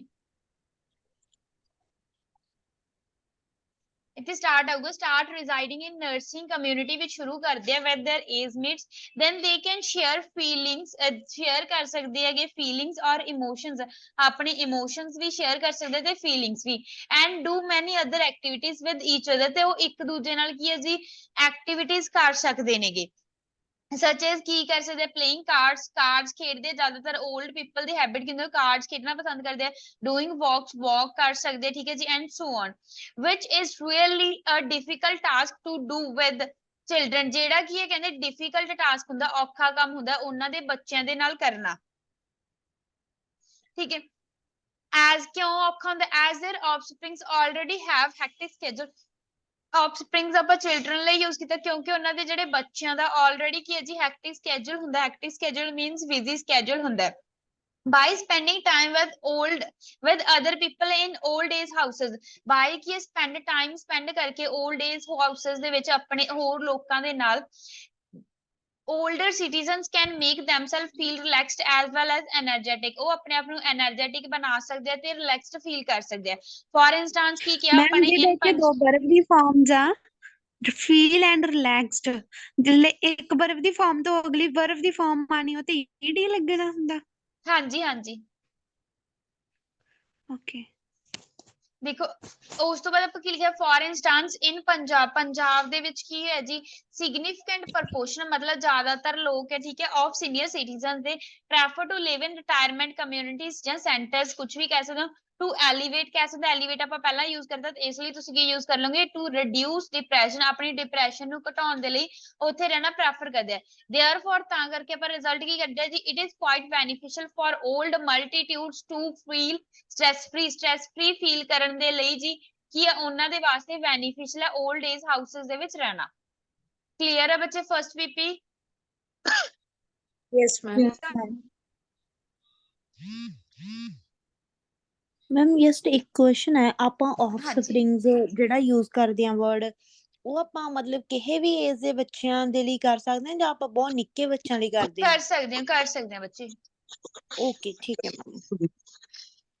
ਹੈਲੋ ਦੇਖੋ ਨੈਕਸਟ ਹਾਂਜੀ ਮੈਮ ਉਹਨਾਂ ਦੇ ਜਿਹੜਾ ਕੁਐਸਚਨ ਪੁੱਛਿਆ ਆਪਾਂ ਉਹਨੂੰ ਜਿੱਦਾਂ ਸਟਾਰਟਿੰਗ ਦੇ ਵਿੱਚ ਐਕਸਪੈਂਡ ਨਹੀਂ ਕਰ ਸਕਦੇ ਉਹਨੂੰ ਸਿੱਧਾ ਹੀ ਜਿੱਦਾਂ ਤੁਸੀਂ ਮੰਨ ਲਓ ਪੋਜ਼ਿਟਿਵ ਤੁਸੀਂ ਸਿੱਧਾ ਹੀ ਪੋਜ਼ਿਟਿਵ ਚੱਲ ਪਏ ਕੁਝ ਆਪਾਂ ਕਰ ਨਹੀਂ ਸਕਦੇ ਜਾਂ ਵੀ ਜੋ ਪੁੱਛਿਆ ਜਾਂ ਆਪਦਾ ਵਿਊ ਦੇ ਸਕਦੇ ਆ ਉਹਦੇ ਵਿੱਚ ਕਿ ਆਹ ਚੱਲ ਰਿਹਾ ਇਸ ਟਾਈਮ ਬੱਚੇ ਆਪਣਾ ਵਿਊ ਹੀ ਆਪਾਂ ਆਪਣੀ ਵਿਊ ਇੱਕ ਸਾਈਡ ਹੀ ਜਾਣਾ ਆਪਾਂ ਪੋਜ਼ਿਟਿਵ ਸਾਈਡ ਗਏ ਆ ਵੀ ਪੋਜ਼ਿਟਿਵ ਕਿਉਂ ਹੈ ਇਹ ਇੱਕ ਸਾਈਡ ਹੀ ਜਾਣਾ ਹੁੰਦਾ ਮਤਲਬ ਉਹਨਾਂ ਦੇ ਕੁਐਸਚਨ ਸਟਾਰਟਿੰਗ ਤੋਂ ਆਪਾਂ ਦੇਖੋ ਆਪਣੇ ਕੀ ਹੈ ਜੀ ਜਰਨਲ ਲਾਈਨ ਤੁਸੀਂ ਨਹੀਂ ਲਿਖਣੀ ਨਾ ਸਕਿਪ ਕਰ ਸਕਦੇ ਹੋ ਦੇਖੋ ਉਸ ਤੋਂ ਬਾਅਦ ਆਪਾਂ ਰੀਫਰੇਜ਼ ਕੀਤਾ ਰੀਫਰੇਜ਼ ਕਰਕੇ ਅੱਗੇ ਆਪਾਂ ਐਕਸਪਲੇਨੇਸ਼ਨ ਨਹੀਂ ਦੇਣੀ ਹੁੰਦੀ ਹੈਗੀ ਇੰਟਰੋਡਕਸ਼ਨ ਚ ਆਪਾਂ ਕੋਈ ਐਕਸਪਲੇਨੇਸ਼ਨ ਨਹੀਂ ਦੇਣੀ ਹੁੰਦੀ ਓਕੇ ਠੀਕ ਹੈ ਜੀ ਦੇਖੋ ਅਗਲਾ ਆਪਾਂ second BP to shed light on another ma'am reason ਵੀ ਸੌਰੀ ਹਾਂਜੀ ਮੈਮ ਸੌਰੀ ਕੁਐਸਚਨ ਹੋਰ ਆ ਜਿਹੜੀ ਹਾਂਜੀ ਜਰਨਲ ਹਾਂਜੀ ਲਾਈਨ ਆ ਤੁਸੀਂ ਕੀ ਰეკਮੈਂਡ ਕਰੋਗੇ ਮਤਲਬ ਮੈਂ ਕਦੇ ਵੀ ਰਾਈਟਿੰਗ ਚ ਜਰਨਲ ਲਾਈਨ ਯੂਜ਼ ਨਹੀਂ ਕੀਤੀ ਤੁਸੀਂ ਕੀ ਰეკਮੈਂਡ ਕਰੋਗੇ ਕਰਨੀ ਚਾਹੀਦੀ ਹੈ ਜਾਂ ਨਹੀਂ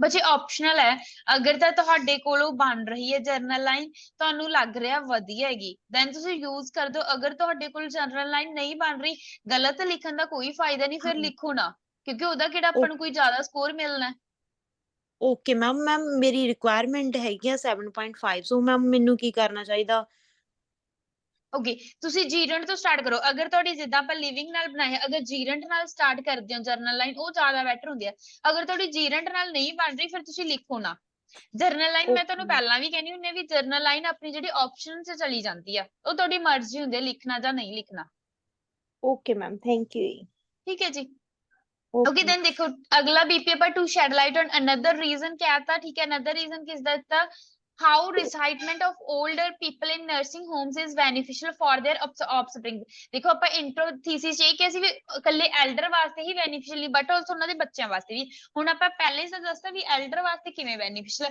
ਹੁਣ ਉਹਨਾਂ ਦੇ ਬੱਚਿਆਂ ਵਾਸਤੇ ਕਿਵੇਂ ਬੈਨੀਫੀਸ਼ੀਅਲ ਹੈ ਦਾ ਪ੍ਰਾਈਮ ਕਾਜ਼ ਮੀਨਸ ਰੀਜ਼ਨ ਕੀ ਹੈ ਜੀ is that youngsters can become independent ਬੱਚੇ ਕੀ ਹੈ ਇੰਡੀਪੈਂਡੈਂਟ ਬਣ ਸਕਦੇ ਕਿੱਦਾਂ ਬਣਨਗੇ to elaborate it while living with elders ਦੇ ਨਾਲ ਰਹਿ ਕੇ ਠੀਕ ਹੈ ਜੀ young people completely rely ਹੁੰਦਾ ਬੱਚੇ depend ਹੋ ਜਾਂਦੇ ਆ on their parents idea ਆਪਣੇ parent ਦੇ ਆਈਡੀਆ ਦੇ ਉੱਪਰ ਹੀ and limit their thinking power ਤੇ ਉਹਨਾਂ ਦੀ ਜਿਹੜੀ ਸੋਚਣ ਸ਼ਕਤੀ ਹੁੰਦੀ ਉਸ ਨੂੰ ਲਿਮਿਟ ਕਰ ਲੈਂਦੇ efficiency ਵੀ ਕਹਿ ਸਕਦੇ ਆ ਪਾਵਰ ਦੀ ਜਗ੍ਹਾ ਤੇ and cannot gain wisdom what if they ਉਹ wisdom ਕਹਿੰਦੇ ਇੱਕ ਸਹੀ ਨਹੀਂ ਲਾ ਸਕਦੇ ਹੈਗੇ ਪਰ ਕਹਿੰਦੇ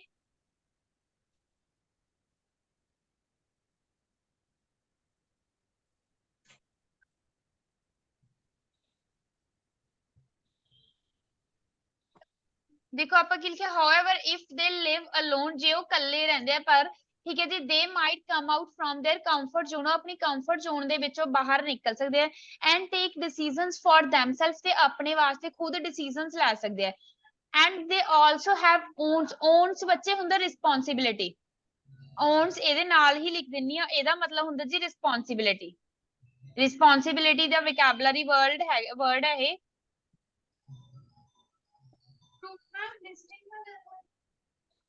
to fulfill their basic needs ਕਹਿੰਦੇ ਉਹਨਾਂ ਦੀ ਆਪ ਦੀ ਰਿਸਪੌਂਸਿਬਿਲਿਟੀ ਬਣ ਜਾਂਦੀ ਹੈ ਆਪਣੀਆਂ ਬੇਸਿਕ ਜ਼ਰੂਰਤਾਂ ਨੂੰ ਪੂਰਾ ਕਰਨ ਲਈ ਐਂਡ ਬਿਕਮ ਰਿਸਪੌਂਸਿਬਲ ਬਣ ਜਾਂਦੇ ਆ ਇਨ ਐਡੀਸ਼ਨ ਇਸ ਤੋਂ ਇਲਾਵਾ ਕਿ ਦੇ ਨਾਈਦਰ ਫੀਲ ਡਿਪੈਂਡੈਂਟ ਨਹੀਂ ਫੀਲ ਕਰਦੇ ਨੌਰ ਕ੍ਰੈਂਪਟ ਮਤਲਬ ਕੀ ਹੈ ਜੀ ਕਿਸੇ ਦਾ ਬਰਡਨ ਨਹੀਂ ਫੀਲ ਕਰਦੇ as they feel free to do any activity ਕਿਉਂਕਿ ਉਹ ਫੀਲ ਕਰਦੇ ਕਿਸੇ ਵੀ ਐਕਟੀਵਿਟੀਜ਼ ਨੂੰ ਕਰਨ ਦੇ ਲਈ they want ਜਿਹੜੀ ਉਹ ਚਾਹੁੰਦੇ ਆ thus extend their level of thinking which in turn enhance their confidence ਕਹਿੰਦੇ ਉਹ ਆਪਣਾ ਲੈਵਲ ਹੈ ਜਿਹੜਾ ਥਿੰਕਿੰਗ ਦਾ ਉਹਨੂੰ ਵਧਾਉਂਦੇ ਆ ਜਿਹੜਾ ਕਿ ਟਰਨ ਕਿਸ ਵਿੱਚ ਹੁੰਦਾ ਉਹਨਾਂ ਦੇ ਕੌਨਫੀਡੈਂਸ ਨੂੰ ਵਧਾਉਣ ਦੇ ਵਿੱਚ ਫੋਰ ਐਗਜ਼ਾਮਪਲ ਕੀ ਕਹਿ ਸਕਦੇ most of the young individuals in India ਭਾਰਤ ਦੇ ਵਿੱਚ ਜਿਹੜੇ ਜ਼ਿਆਦਾਤਰ ਯੰਗ ਇੰਡੀਵਿਜੂਅਲਸ ਹੈ tend to live alonely means alone ਪਸੰਦ ਕਰਦੇ ਸਿੰਸ 2022 ਤੋਂ because ਕਿਉਂਕਿ they do not have any control of their parents on them ਕਿਉਂਕਿ ਉਹਨਾਂ ਦੇ ਪੇਰੈਂਟਸ ਦਾ ਉਹਨਾਂ ਉੱਪਰ ਕੋਈ ਵੀ ਕੰਟਰੋਲ ਨਹੀਂ ਹੁੰਦਾ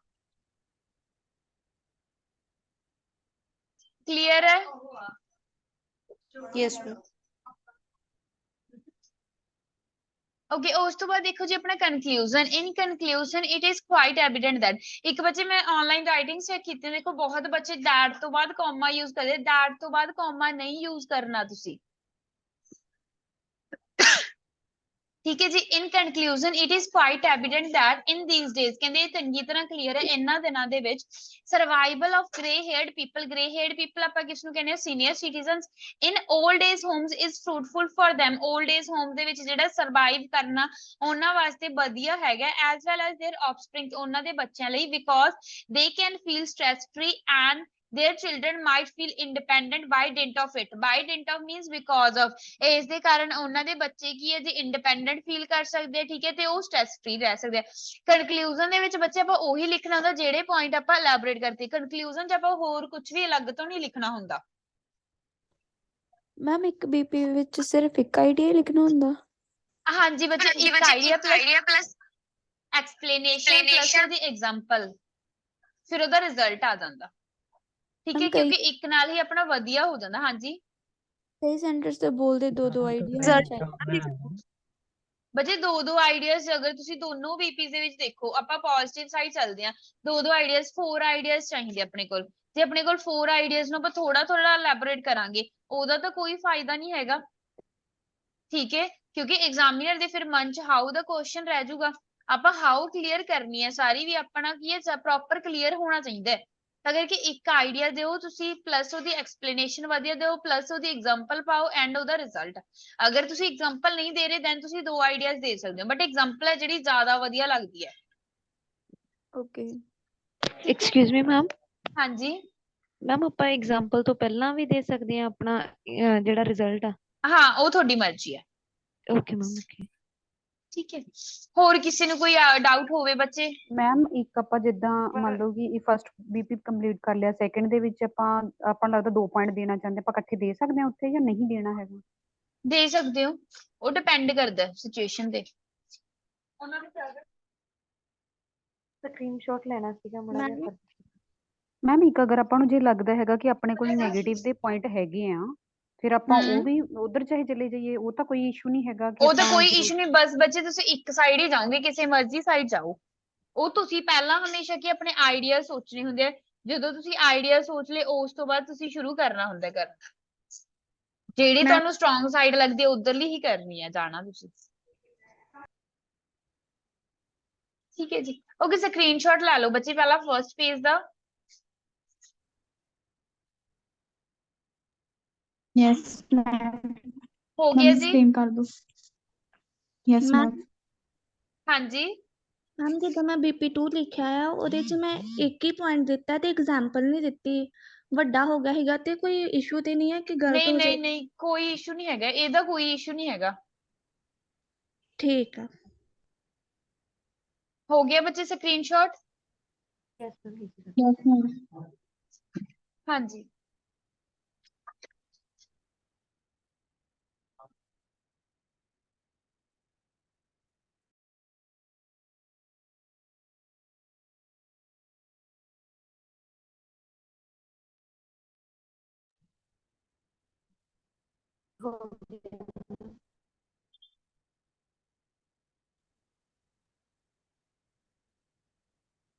ਬੱਚੇ ਪਹਿਲਾਂ ਅਟੈਂਡੈਂਸ ਬੋਲੋਗੇ ਅਕੈਡਮਿਕ ਵਾਲੇ ਸਟੂडेंट्स।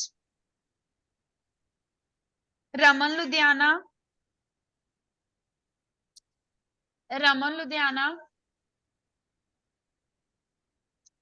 Okay Aksha Pakistan, Aksha. Kulwinder Patiala, Raman Bathinda, Raman Bathinda, Gurwinder Gurwinder, Gurwinder Ballo. Next Manpreet Tarn Taran. Yes ma'am.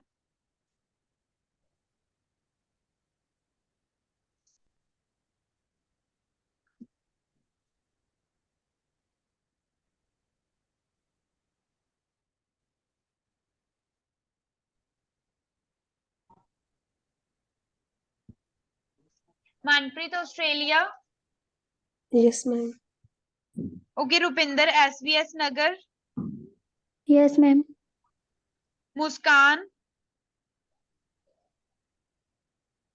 हसप्रीत, Haspreet. Okay Sunaina, yes ma'am. Pavneet,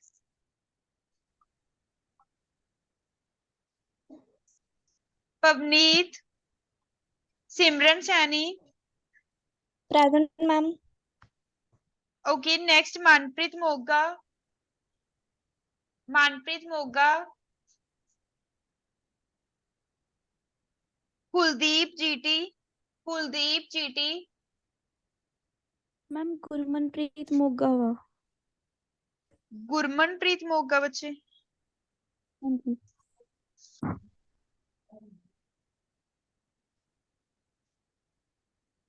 okay ਤੁਹਾਡਾ नेम ਅੱਗੇ ਹੈ okay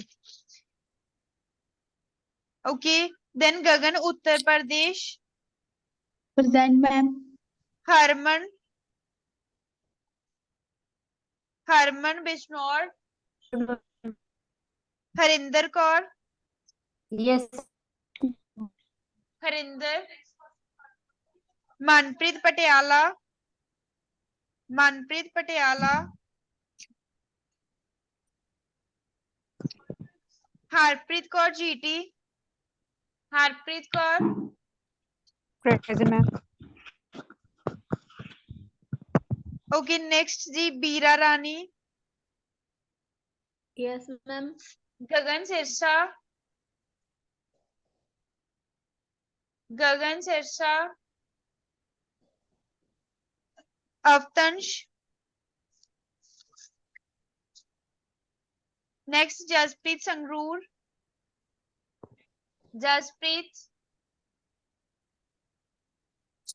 Harpreet Hoshiarpur yes ma'am Komalpreet Kaur Komalpreet Kaur Madhu Jalandhar Parveen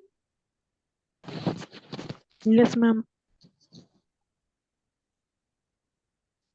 मधु Jalandhar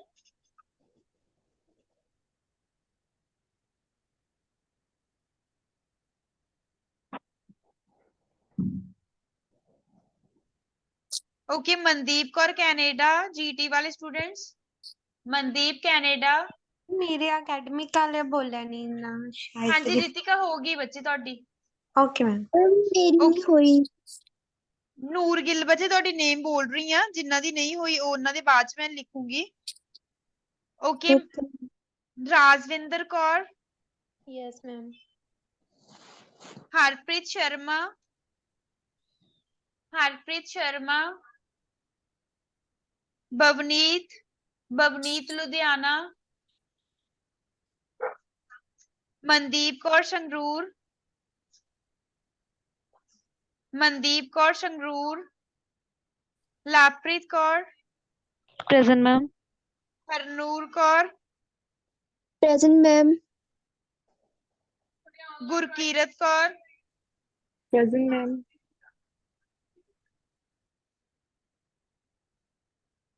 Saranjit Kaur Gurdaspur Saran present ma'am okay ਜੀ then Tajinder Singh yes ma'am okay Sandeep Kaur Firozkot Sandeep Kaur Faridkot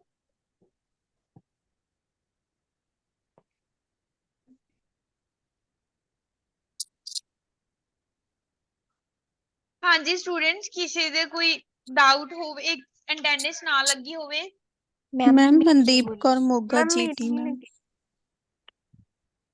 ਇੱਕ ਸੈਕਿੰਡ ਮਨਦੀਪ ਕੌਰ ਮੋਗਾ ਜੀਟੀ हाँ जी ma'am ma'am Simranpreet Kaur GT Simranpreet okay wait ma'am ma'am ਹਾਂਜੀ ਇੱਕ ਸੈਕਿੰਡ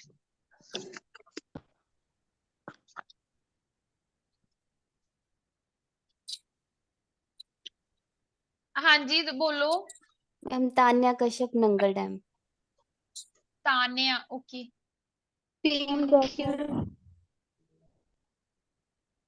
मैम संजना जोशी मलौद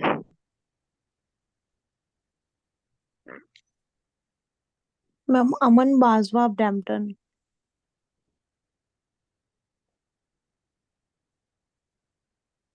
ਹਾਂਜੀ ਹੋਗੀ ਤੁਹਾਡੀ ਵੀ ma'am Mandeep Kaur Sangrur academic student ਹੋ ਮਨਦੀਪ ਤੁਸੀਂ यस मैम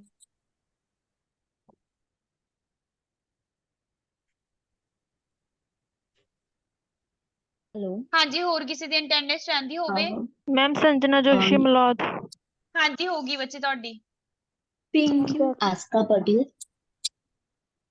मैम गौरव ਹਾਂਜੀ ਬੱਚੇ ਅਕਸਰ ਤੁਹਾਡੀ ਵੀ ਹੋਗੀ ओके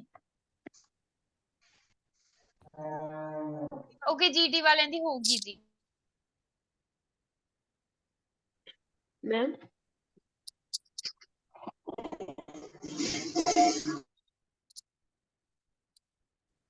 ਹਾਂਜੀ ਬੋਲੋ।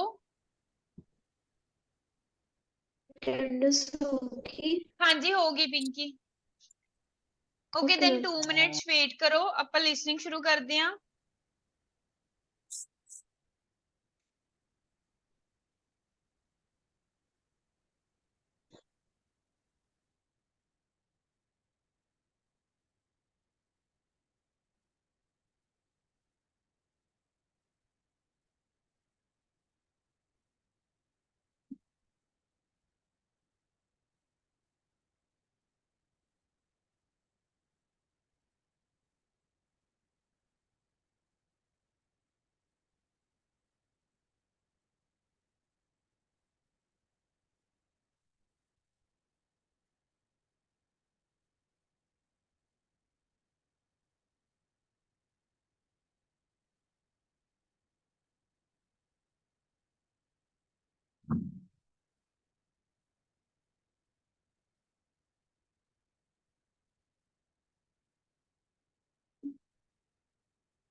ਹਾਂਜੀ ਸਟੂਡੈਂਟਸ 9 ਨੰਬਰ ਟੈਸਟ ਹੈ, ਫੁੱਲ ਲਿਸਨਿੰਗ ਤੁਹਾਡੀ ਪਲੇ ਹੋਣੀ ਆ।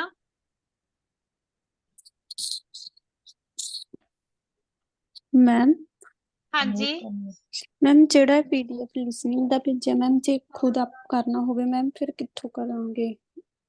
ਓਕੇ ਬੱਚੇ ਆਡੀਓ ਤੁਹਾਨੂੰ YouTube ਜਾਂ Google ਤੋਂ ਮਿਲ ਜਾਣਗੀਆਂ। YouTube ਤੋਂ ਆਈ ਥਿੰਕ ਸੈਕਸ਼ਨ ਅਕੋਰਡਿੰਗ ਮਿਲਣਗੀਆਂ, ਤੁਹਾਨੂੰ ਫੁੱਲ ਤਾਂ ਨਹੀਂ ਮਿਲਣੀ ਹੈਗੀ। ਓਕੇ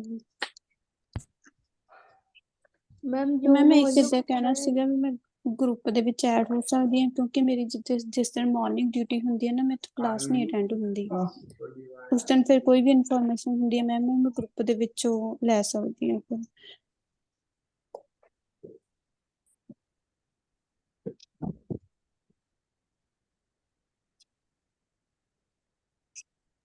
ਬੱਚੇ ਤੁਸੀਂ ਦੱਸ ਦਿਆ ਕਰੋ ਮੈਂਡੀ, ਜਿਸ ਦਿਨ ਤੁਹਾਡੀ ਕਲਾਸ ਅਟੈਂਡ ਨਹੀਂ ਹੁੰਦੀ ਤੁਹਾਨੂੰ ਰਿਕਾਰਡ ਮਿਲ ਜਾਇਆ ਕਰੂਗਾ। ਮੈਮ ਮੈਂ ਰਿਕਾਰਡਿੰਗ ਤਾਂ ਸੁਣਦੀ ਹਾਂ ਮੈਮ, ਬਟ ਫਿਰ ਵੀ ਮੈਮ ਜਿਵੇਂ ਕੋਈ ਰੀਡਿੰਗ ਵਗੈਰਾ ਮੈਮ ਦੱਸਦੇ ਵੀ ਤੁਸੀਂ ਇੰਨੇ ਕਰਕੇ ਲੈ ਕੇ ਆਉਣੇ ਆ ਜਾਂ ਕੁਛ ਵੀ ਹੈ ਮੈਮ, ਫਿਰ ਉਸ ਟਾਈਮ ਪਤਾ ਲੱਗ ਜਾਂਦਾ ਮੈਨੂੰ, ਕਿਉਂਕਿ ਮੇਰੀ ਬੱਚੇ ਮਾਰਨਿੰਗ ਵੈਸੇ ਡਿਊਟੀ ਇਦਾਂ ਹੈ। ਆਪਣਾ ਕੋਈ ਗਰੁੱਪ ਨਹੀਂ ਹੈਗਾਗਾ। ਠੀਕ ਆ। ਤੁਸੀਂ ਕਲਾਸ ਦੇ ਵਿੱਚ ਬਾਅਦ ਵਿੱਚ ਪੁੱਛ ਲਿਆ ਕਰੋ, ਜਦੋਂ ਵੀ ਤੁਸੀਂ ਕਲਾਸ 'ਚ ਜੁਆਇਨ ਹੁੰਦੇ ਹੋ, ਅਗਰ ਤੁਹਾਡੀ ਸਵੇਰ ਵਾਲੀ ਨਹੀਂ ਜੁਆਇਨ ਹੋਈ ਜਾਂਦੀ। ਮੈਮ ਸ਼ਾਮ ਨੂੰ ਕੋਈ ਹੁੰਦੀ ਹੈ ਮੈਮ, ਜਿਸ ਤਰ੍ਹਾਂ ਮਤਲਬ ਵੀ ਕੋਈ? ਬੱਚੇ ਕਲਾਸ ਆਪਣੀ 2 ਵਜੇ ਤੱਕ ਚੱਲਦੀ ਹੈ, ਅਕੈਡਮਿਕ ਵਾਲੇ ਸਟੂਡੈਂਟਸ ਦੀ 2 ਵਜੇ ਖਤਮ ਹੁੰਦੀ ਆ। Okay ma'am. ਮੈਮ ਮੇਰੀ ਮਾਰਨਿੰਗ ਡਿਊਟੀ ਹੀ 2 ਵਜੇ ਤੱਕ ਹੁੰਦੀ, 8 ਤੋਂ 2 ਵਜੇ ਤੱਕ ਹੁੰਦੀ। ਉਸ ਟਾਈਮ ਮੇਰੇ ਕੋਲ ਫੋਨ ਮੈਂ ਬਿਲਕੁਲ ਨਹੀਂ ਯੂਜ਼ ਕਰ ਸਕਦੀ। ਫਿਰ ਦਿਨ ਤੁਸੀਂ ਰਿਕਾਰਡਸ ਲੈ ਲਿਆ ਕਰੋ, ਰਿਕਾਰਡ ਦੇ ਵਿੱਚ ਸਾਰਾ ਕੁਝ ਦੱਸਦੇ ਆ। ਓਕੇ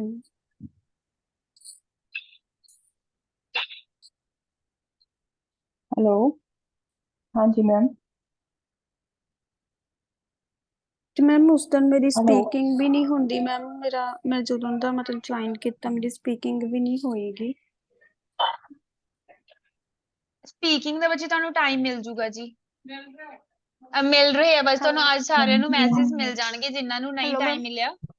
ਹਾਂਜੀ ਮੈਮ ਮੈਨੂੰ ਵੀ ਨਹੀਂ ਮਿਲਿਆ ਟਾਈਮ ਸਪੀਕਿੰਗ ਦਾ ਇੱਕ ਵਾਰ ਵੀ। ਸਿਮਰਨਪ੍ਰੀਤ ਓਕੇ ਬੱਚੇ ਤੁਹਾਨੂੰ ਮਿਲ ਜੂਗਾ। ਓਕੇ ਮੈਮ ਮੈਂ ਮਤਲਬ ਹੈਲੋ ਤੁਹਾਨੂੰ ਏਦਾਂ ਸ਼ੇਅਰ ਦੱਸ ਸਕਦੀ ਹਾਂ, ਜਿਸ ਦਿਨ ਮੇਰੀ ਮਾਰਨਿੰਗ ਆ ਤੇ ਜਿਸ ਦਿਨ ਮੇਰੀ ਈਵਨਿੰਗ ਡਿਊਟੀ ਆ, ਉਸ ਦਿਨ ਮਤਲਬ ਮੈਂ ਕਿਹੜੇ ਟਾਈਮ ਫ੍ਰੀ ਆ? ਹਾਂ ਦੱਸ ਦਿਓ ਬੱਚੇ, ਤੁਸੀਂ ਮੈਸੇਜ ਕਰ ਦਿਓ। ਠੀਕ ਹੈ। Okay then 9 number listening volume check ਕਰੋ ਜੀ। This is the IELTS listening test. You will hear a number of different recordings and you will have to answer. ਹਾਂਜੀ ਸਟੂਡੈਂਟਸ ਵੋਲਿਊਮ ਆ ਰਹੀ ਹੈ? Yes ma'am. Okay then listening play ਹੈ ਜੀ।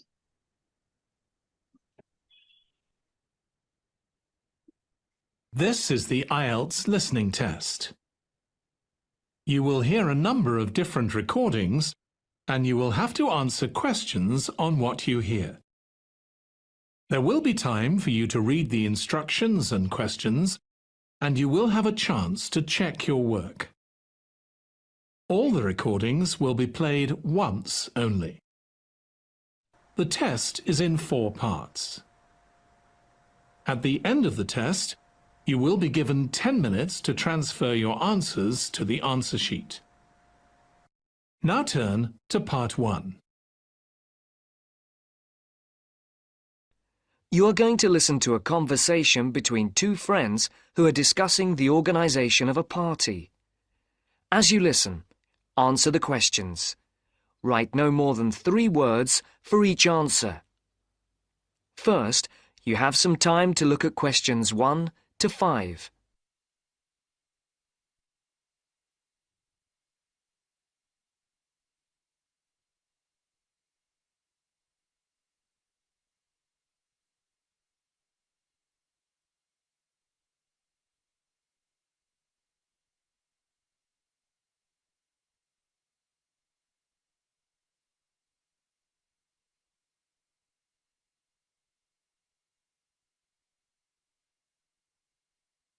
You can see that the first question has been completed for you as an example.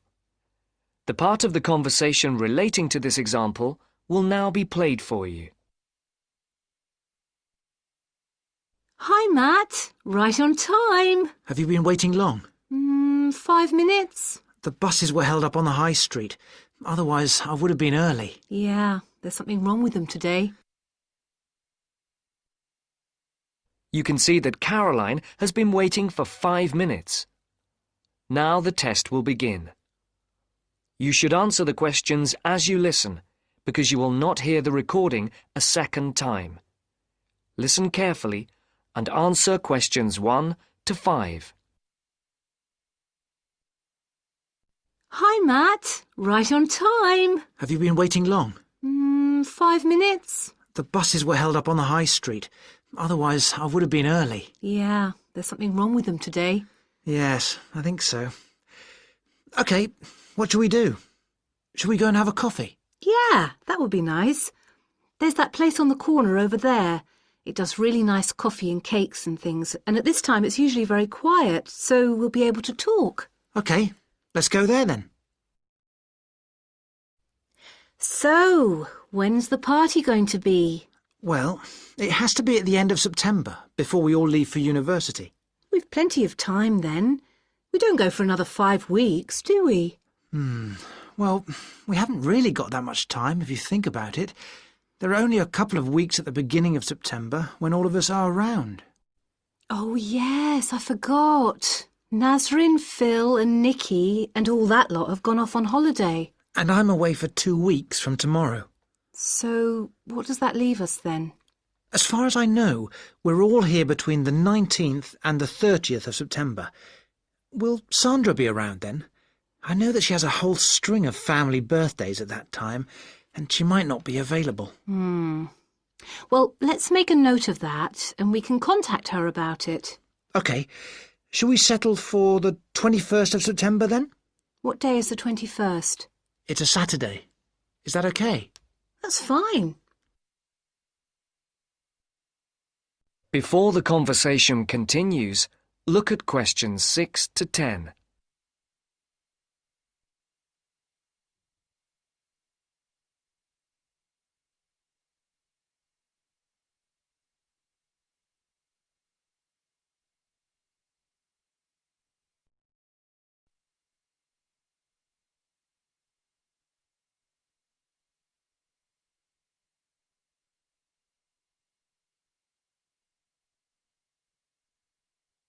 As you listen to the second part of the conversation, answer questions 6 to 10.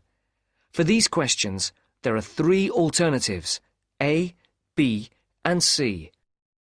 Decide which alternative is the most suitable answer and circle the correct letter. And now for the tricky bit. Where are we going to hold it? Well, I spoke to Nikki last week and she volunteered her place as they have a huge house and garden. Oh, fantastic. Will her parents be around? Yeah, I think so, but she said they won't mind. Oh, right. Well, my parents wouldn't like it at all. Nor mine. But is it definite?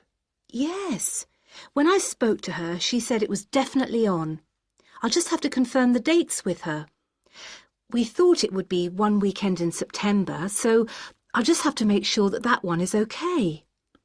One thing Nikki suggested, we could have a daytime party, as we could be outside if the weather is fine. Oh, wow. How far out does she live? It's not that far. Do you know where West Road crosses the bridge? Yeah. It's the first house on the right, with that huge drive up to the front door. Oh, right. I know exactly where it is. The road is off the A33 and runs north, then over the bridge and first on the right. I know it. Oh, the place is amazing. You know it has a big swimming pool. Does everyone know where she lives? Most of her friends do, but not all. But it doesn't matter, as we can put this map Nikki sent me in with the invitation. How shall we do the invitation? We can do it on the computer. I can scan the map, and we'll put it all onto an A4 page. Is this the address? Can I just write the address down? It's 93 West Road, and I'll take the phone number. It's 477130. Right. There's one other thing. Yes? We're all giving £10 towards refreshments and food. There'll probably be a barbecue. Do you think that's enough? Oh, right. Yeah, that's fine. And everyone will have to help tidy up afterwards, including the boys. That is the end of part 1. You now have half a minute to check your answers.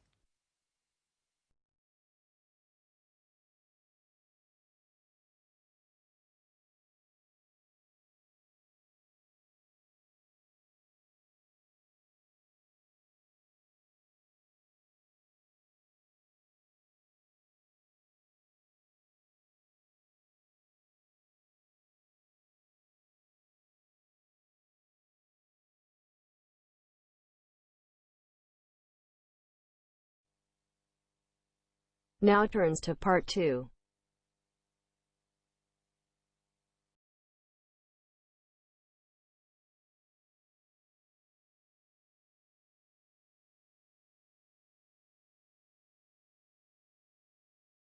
You will hear a talk on New Zealand radio about an art sale which is being held to raise money for charity. First, you have some time to look at questions 11 to 13 on page 10.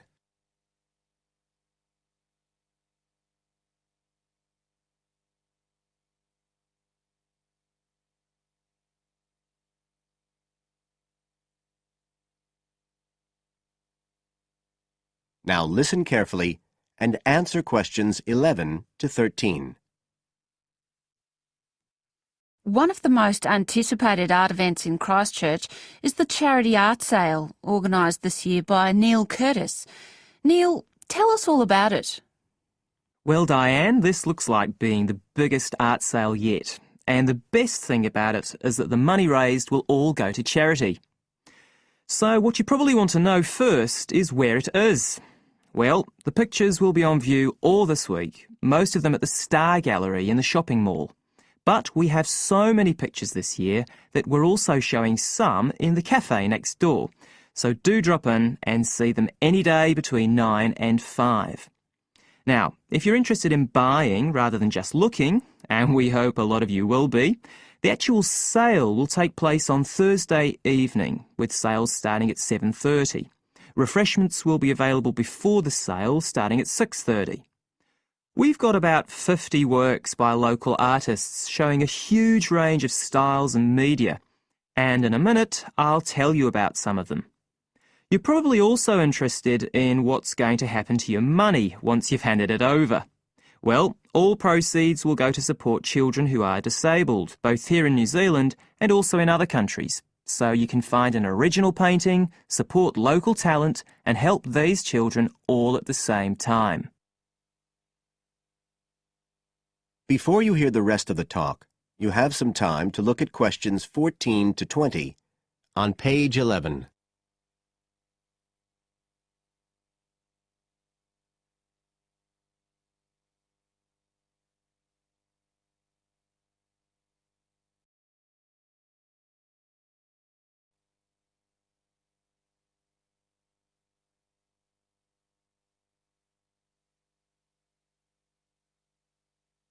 Now listen and answer questions 14 to 20.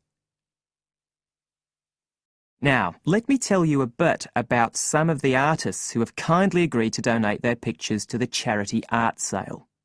One of them is Don Studley, who has a special interest in the art sale because his 5-year-old daughter was born with a serious back problem. After an operation earlier this year, she's now doing fine, but Don says he wants to offer something to help other less fortunate children. Don is totally self-taught and says he's passionate about painting. His paintings depict some of our New Zealand birds in their natural habitats. One relative newcomer to New Zealand is James Chang, who came here from Taiwan 9 years ago at the age of 56. Mr. Chang had 13 exhibitions in Taiwan before he came to live here in Christchurch, so he's a well-established artist, and art has been a lifelong passion for him. His paintings are certainly worth looking at. If you like abstract pictures with strong colour schemes, you'll love them. Natalie Stevens was born in New Zealand, but has exhibited in China, Australia and Spain. As well as being an artist, she's a website designer. She believes art should be universal, and her paintings use soft colours and a mixture of media.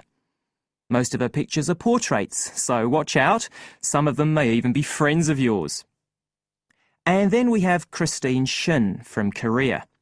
Christine only started to learn English 2 years ago when she arrived in New Zealand, but she's been painting professionally for over 10 years, and she sure knows how to communicate strong messages through the universal language of art. She usually works from photographs and paints delicate watercolours, which combine traditional Asian influences with New Zealand landscapes, giving a very special view of our local scenery. Well, that's all I have time to tell you now, but as well as these 4, there are many other artists whose work will be on sale, so do come along on Thursday. We accept cheques, credit cards or cash. And remember, even if you don't buy a picture, you can always make a donation. That is the end of part 2. You now have half a minute to check your answers.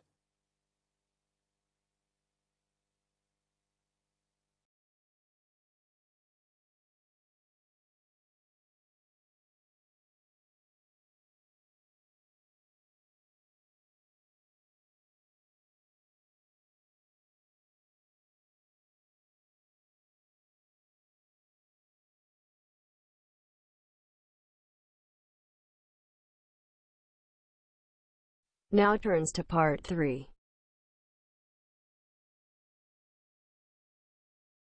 You will hear a student called Sarah talking to her college tutor about some research she has to do as part of her course. First, you have some time to look at questions 21 to 27.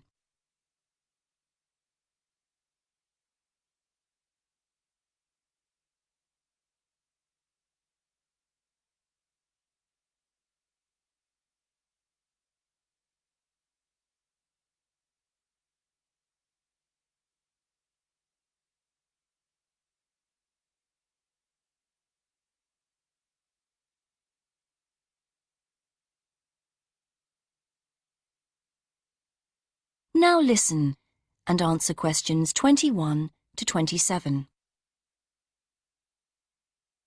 Hello, Sarah.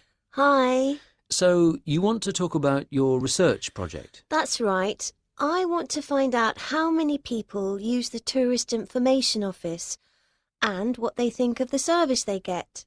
Interesting. Have you written your proposal yet? No, that's what I wanted to ask you about.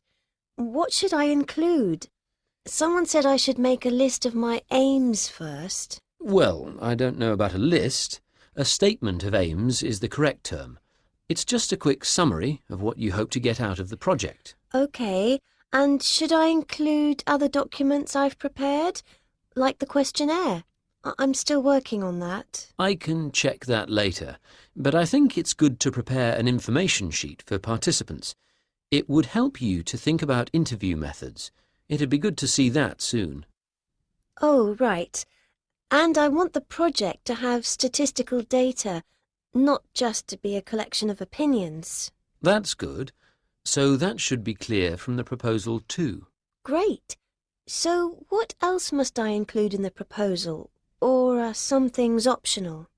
OK, some things that people normally put in a research proposal don't really apply to you, like any costs involved. That can be really important in some research projects, but as we don't have a budget, it's not something you need to include. Any costs have to come out of your own pocket, I'm afraid. Yes, I understand that. But I do need to know your criteria for choosing who to interview.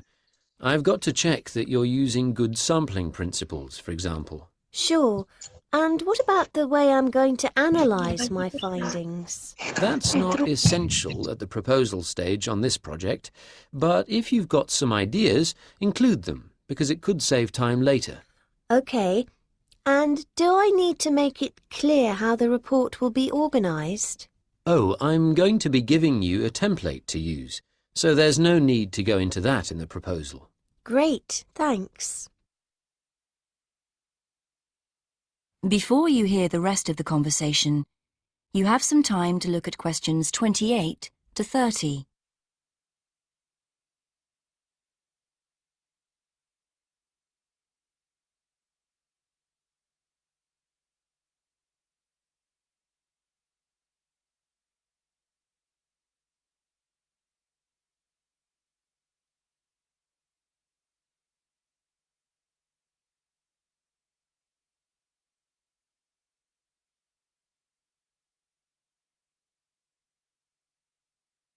Now listen and answer questions 28 to 30. Actually, another thing we could discuss now is making sound recordings of interviews. Oh, right. Do I have to record them all? I could try to get as many as possible, but it'd be rather expensive. Yes, don't worry. You only need a few chosen randomly just to give an idea of how the interviews are going. You can send one in each time you update me on your progress. OK. How often should I do that? I haven't done a timetable for the interviews yet, but they'll be spread over 3 or 4 weeks, with about 200 in total. I reckon on doing 20 a day. Let me know how you're getting on at the end of each day's interviewing then, whether you've had any problems or not. It can be a lonely job. Thanks. I appreciate that. And what about the confidentiality of participants? Because that can cause problems. Well, I'm getting them to sign a consent form. It says that I'll only use the information for my research, that I won't pass it on to anyone else. But that's the only promise I'm making. They have to give me their names and agree to their data being stored on the college computer network. That sounds good. You won't put names in your report, I know, and the data will all get deleted at the end of the year, but we don't promise any of that. Sure. That is the end of part 3.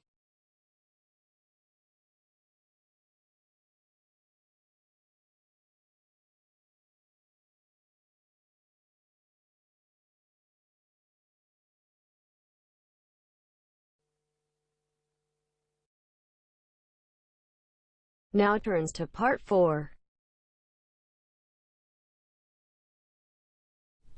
You will hear a talk given by Dr. Miranda James.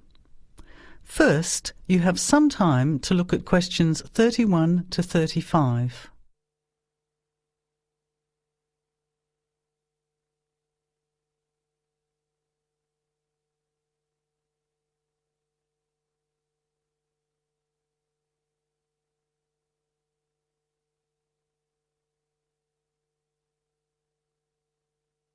Now, listen carefully to the talk and answer questions 31 to 35. Good afternoon, everybody, and welcome to the first in a series of talks we have arranged for the Overseas Students Association this semester. Dr. James has very kindly agreed to speak to us today on the topic of public speaking, and judging from the large numbers of you here, it's clearly a subject of great interest and relevance. Dr. James. Hello. It's good to see so many of you here, and hopefully what I'm going to tell you will be useful to you both here at the university and in your future employment. Many people avoid speaking publicly, by which I mean in front of, say, 10 or more people. Not because they lack the ability, but mainly because they lack confidence, which is really only due to lack of practice. Today, as a consequence of the influence of television, audiences expect speakers to be relatively brief and to the point, in addition to being well informed and interesting or entertaining. Probably the most important part of public speaking is what you do beforehand, by which I mean preparation. This includes practical details, such as knowing precisely what your topic is and exactly how long you are expected to talk for. You should also plan the content thoroughly. A good strategy is to write out the content as you intend to say it, and then make brief notes, preferably on small cards, which you use to talk from. This way you sound more natural. You incorporate pauses while you look at your notes, and you can then look at your audience while you are speaking. Never read your speech without looking at the audience. Eye contact is a very important part of communicating with an audience. So deliberately move your head and look around at your audience. Pauses are important, as most people, when they are nervous, tend to rush through their speech. Now you have some time to look at questions 36 to 40.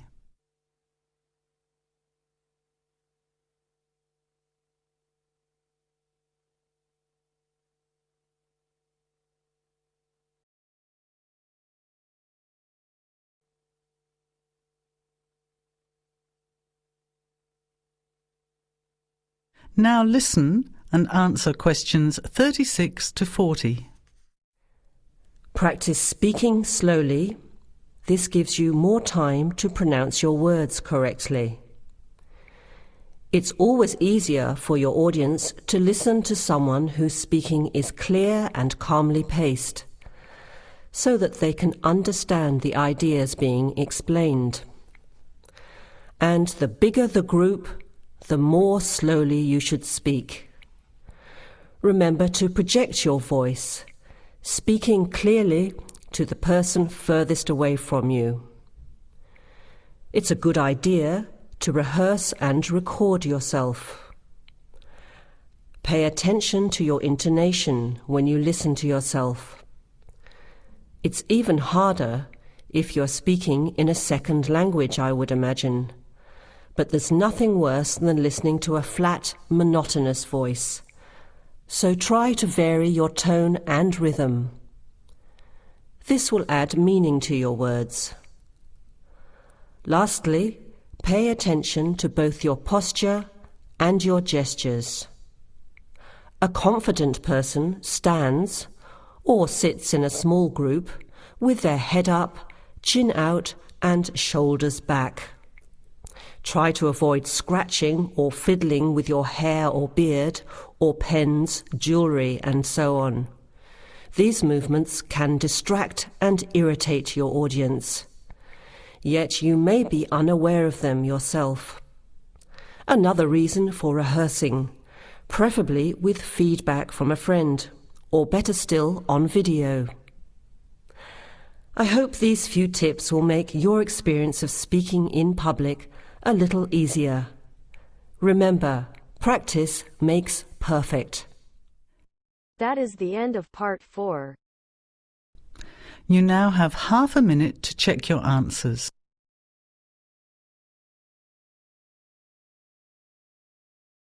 Section 3. You will hear a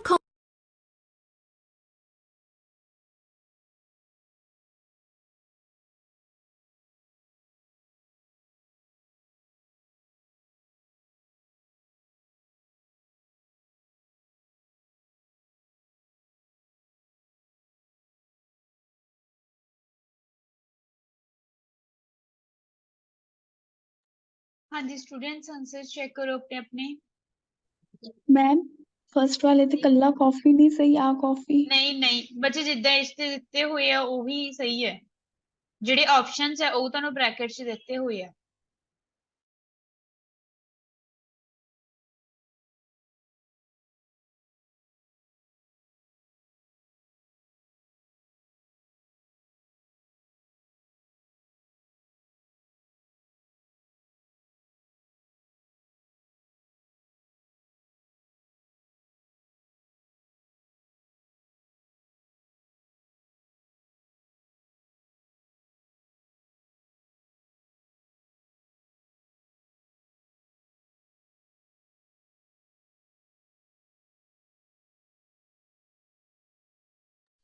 ma'am हाँ जी बोलो 12 ਦਾ ma'am 7:30 PM ਵੀ ਆਊਗਾ ਜੀ optional है बच्चे अगर PM लिखे ता भी सही है अगर नहीं लिखे ता भी सही है ਓਕੇ ਮੈਮ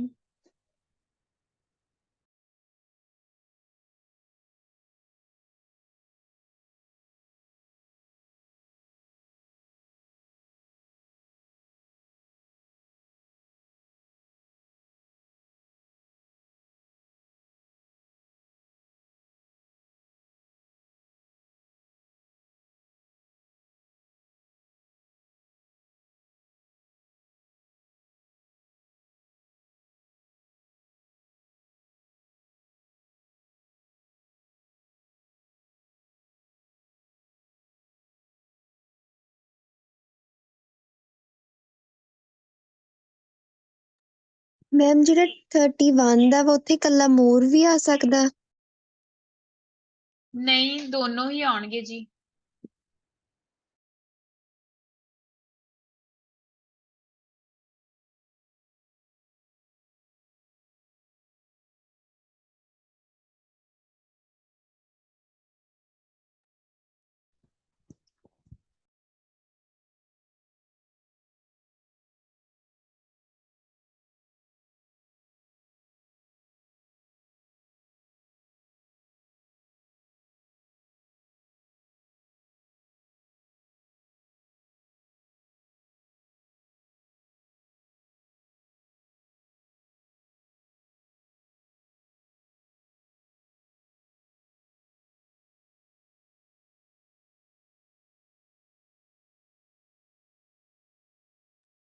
ਮੈਮ ਉੱਥੇ ਜੈਸਚਰਸ ਲਿਖਿਆ ਸੀ ਪੋਸਚਰਸ ਲਿਖਾਂਗੇ ਜਾਂ ਫਿਰ ਪੋਸਚਰ ਹੀ ਲਿਖਾਂਗੇ पोस्चर ਮੈਂ ही ਕਿਹਾ लिखोगे जी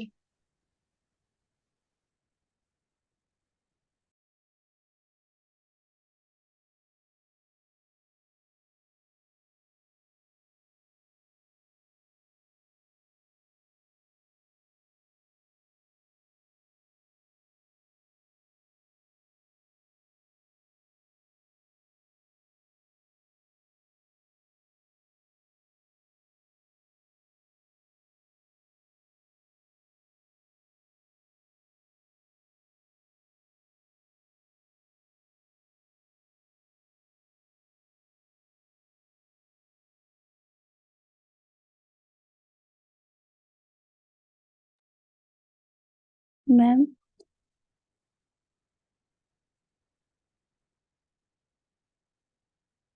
हाँ जी बोलो मैम ਜਿਹੜੀਆਂ ਮਤਲਬ ਇਹਦੀ ਰਿਕਾਰਡਿੰਗਸ ਆਡੀਓ ਮਿਲ ਨਹੀਂ ਸਕਦੀਆਂ बच्चे कोई गल नहीं मैं मैम ਨੂੰ ਕਹਿ ਦਾਂਗੀ ਹਾਂਜੀ ma'am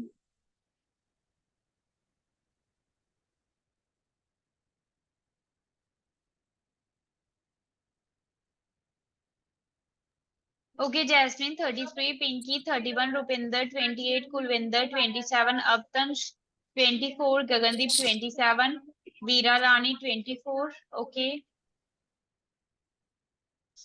Manpreet Kaur, 24, Mandeep Kaur, 29, Harpreet Kaur, 31, Harpreet, 26, Raman, 30, Harmandeep, 30 Harshot, 37 Gurkirat, 30 Gaurav, 23 Lappreet, 29 Tanya, 25 Simranpreet, 31 okay जी iPhone वाला बच्चा 33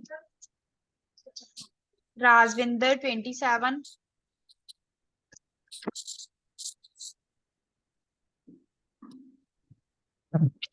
ਹਾਂਜੀ ਹੋਰ ਨੂਰਗਿਲ 27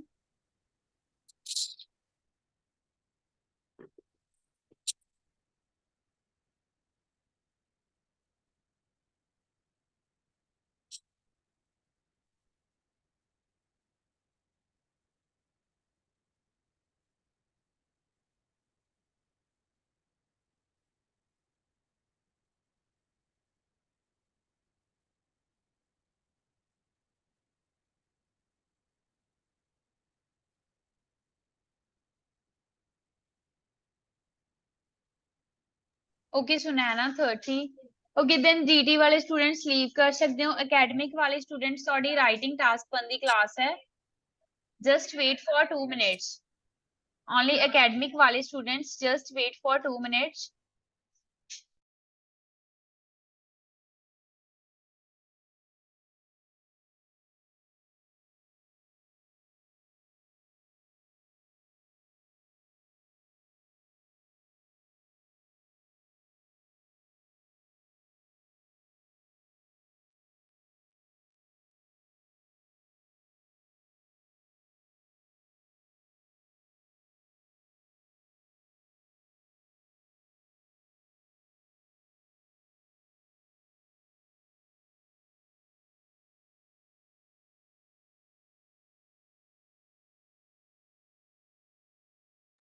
मैम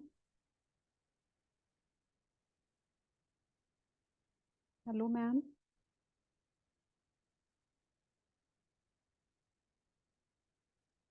ਹਾਂਜੀ ਬੋਲੋ ਮੈਮ ਮੈਮ ਦੇ ਨਾਲ ਗੱਲ ਕਰ ਸਕਦੇ ਹਾਂ ਅਸੀਂ 2 ਮਿੰਟ ਵਾਸਤੇ ਐਗਜ਼ਾਮ ਦੇ ਰਿਲੇਟਡ ਕਾਲ ਕਰ ਸਕਦੇ ਮੈਮ ਨੂੰ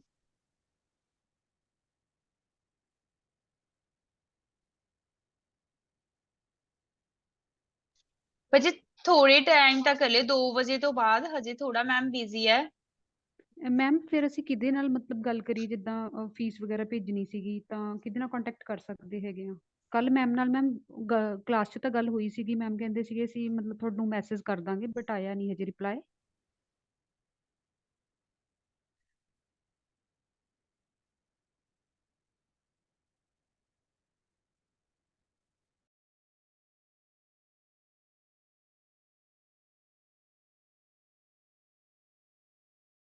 ਹਾਂਜੀ ਹਰਪ੍ਰੀਤ ਤੁਸੀਂ 2 ਵਜੇ ਮੈਮ ਨੂੰ ਕਾਲ ਕਰ ਲਿਓ ਮੈਮ ਕਿਹੜੇ ਨੰਬਰ ਤੇ ਕਰੀਏ ਜੀ ਜਿਹੜਾ ਤੁਹਾਨੂੰ ਨੰਬਰ ਮੈਂ ਰਾਈਟਿੰਗ ਟਾਈਮ ਲਿਖਿਆ ਸੀਗਾ ਜਿਹੜੀ 98 ਮੈਮ ਵਾਲਾ ਜਿਹਦੇ ਤੇ ਆਪਾਂ ਹੁਣ ਕਲਾਸ ਲਗਾ ਰਹੇ ਹਾਂ ਇਸੇ ਨੰਬਰ ਤੇ ਹੀ ਹਾਂਜੀ ਹਾਂਜੀ ਠੀਕ ਹੈ ma'am thank you ma'am okay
हाँ जी स्टूडेंट्स देखो जो अपना टास्क की है जी the bar chart shows the percentage of young people in higher education in 2000 2005 and 2010 bar chart ਕੀ ਦਿਖਾ ਰਿਹਾ ਬੱਚੇ ਪਰਸੈਂਟੇਜ ਦਿਖਾ ਰਿਹਾ ਆਪਾਂ ਨੂੰ ਯੰਗ ਪੀਪਲ ਦੀ ਜਿਹੜੇ ਹਾਇਰ ਐਜੂਕੇਸ਼ਨ ਦੇ ਵਿੱਚ ਹੈਗੇ 2000 2005 ਐਂਡ 2010 ਤਿੰਨੋਂ ਈਅਰਸ ਦਿੱਤੇ ਹੋਏ ਤਿੰਨੋਂ ਈਅਰਸ ਦੇ ਵਿੱਚ ਯੰਗਸਟਰਸ ਦੀ ਪਰਸੈਂਟੇਜ ਦਿੱਤੀ ਹੈ ਆਪਾਂ ਨੂੰ ਠੀਕ ਹੈ ਜੀ ਜਿਹੜੇ ਕੀ ਹੈਗੇ ਹਾਇਰ ਐਜੂਕੇਸ਼ਨ ਮਤਲਬ ਯੂਨੀਵਰਸਿਟੀ ਦੇ ਵਿੱਚ ਪੜ੍ਹਦੇ ਆ ਮਤਲਬ ਹਾਇਰ ਐਜੂਕੇਸ਼ਨ ਕਰਦੇ ਆ ਜਾਂ ਐਨਰੋਲਮੈਂਟ ਵੀ ਕਹਿ ਸਕਦੇ ਐਨਰੋਲ ਐਡਮਿਸ਼ਨ ਲੈਂਦੇ ਆ ਹਾਇਰ ਐਜੂਕੇਸ਼ਨ ਦੇ ਵਿੱਚ ਉਹ ਚੀਜ਼ਾਂ ਕਹਿ ਸਕਦੇ ਠੀਕ ਹੈ ਜੀ ਹੁਣ ਇਹਦੇ ਵਿੱਚ ਦੇਖੋ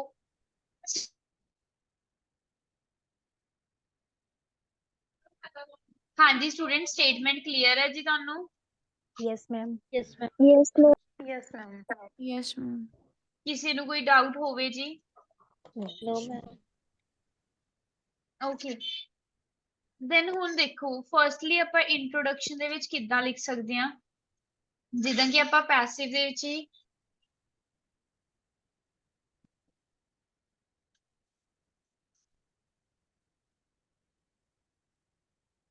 ਓਕੇ ਦੇਖੋ ਹੁਣ ਕੀ ਹੈ ਇਹਦੇ ਵਿੱਚ ਕੀ ਹੁੰਦਾ ਹੁਣ ਆਪਾਂ ਇੰਟਰੋਡਕਸ਼ਨ ਹਮੇਸ਼ਾ ਪੈਸਿਵ ਚ ਲਿਖਦੇ ਹਾਂ ਕੱਲ ਸਾਰੇ ਸਟੂਡੈਂਟਸ ਹੈਗੇ ਸੀ ਕਲਾਸ ਦੇ ਵਿੱਚ Yes, ma'am. Yes, ma'am. ਦੇਖੋ ਜੀ ਹੁਣ ਆਪਾਂ ਕੋਈ ਗੱਲ ਨਹੀਂ ਬੱਚੇ ਮੈਂ ਕਰਵਾਉਂਗੀ ਤੁਹਾਨੂੰ ਦੈਨ ਦੇਖੋ ਹੁਣ ਆਪਾਂ ਇਹਦੇ ਵਿੱਚ ਕੀ ਹੈ ਪੈਸਿਵ ਚ ਵੀ ਲਿਖ ਸਕਦੇ ਹਾਂ ਔਰ ਐਕਟਿਵ ਦੇ ਵਿੱਚ ਵੀ ਲਿਖ ਸਕਦੇ ਹਾਂ ਮੈਂ ਤੁਹਾਨੂੰ ਦੱਸਦੀ ਹਾਂ ਦੋਨਾਂ ਦੇ ਵਿੱਚ ਅਗਰ ਤੁਸੀਂ ਐਕਟਿਵ ਚ ਲਿਖਣੀ ਹੈ ਦ ਅਸਾਈਨਡ paragraph मैम एक बार स्टेटमेंट क्लियर करा दो मैं बाहर से 1 मिनट ली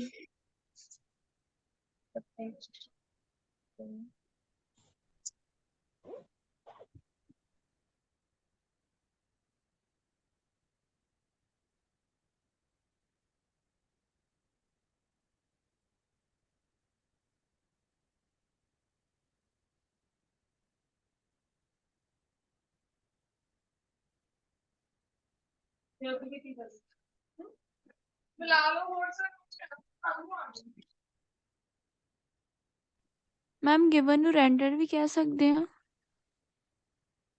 ਹਾਂਜੀ ਕਹਿ ਸਕਦੇ ਹੋ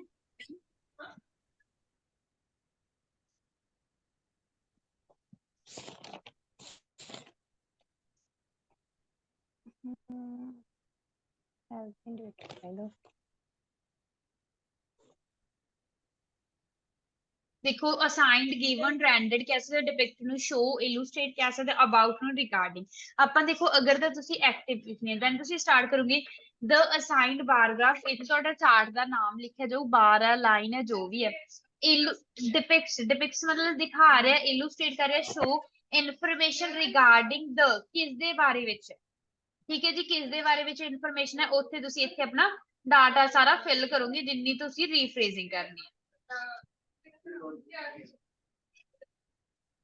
ਕਲੀਅਰ ਹੈ ਜੀ ਇੱਥੇ ਇਹ ਤੁਹਾਡਾ ਬਣ ਜੂ ਐਕਟਿਵ ਦੇ ਵਿੱਚ ਹੁਣ ਦੈਨ ਜੇ ਪੈਸਿਵ ਚ ਬਣਾਉਣਾ ਹੈ ਪੈਸਿਵ ਦੇ ਵਿੱਚ ਤੁਸੀਂ ਕਿੱਦਾਂ ਸਟਾਰਟ ਕਰੋਗੇ ਦ ਇਨਫੋਰਮੇਸ਼ਨ ਰਿਗਾਰਡਿੰਗ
ਮੈਮ ਪਰਸੈਂਟੇਜ ਨੂੰ ਆਪਾਂ ਰੇਸ਼ੋ ਵੀ ਲਿਖ ਸਕਦੇ ਹਾਂ ਨਹੀਂ ਬੱਚੇ ਰੇਸ਼ੋ ਨਹੀਂ ਲਿਖਾਂਗੇ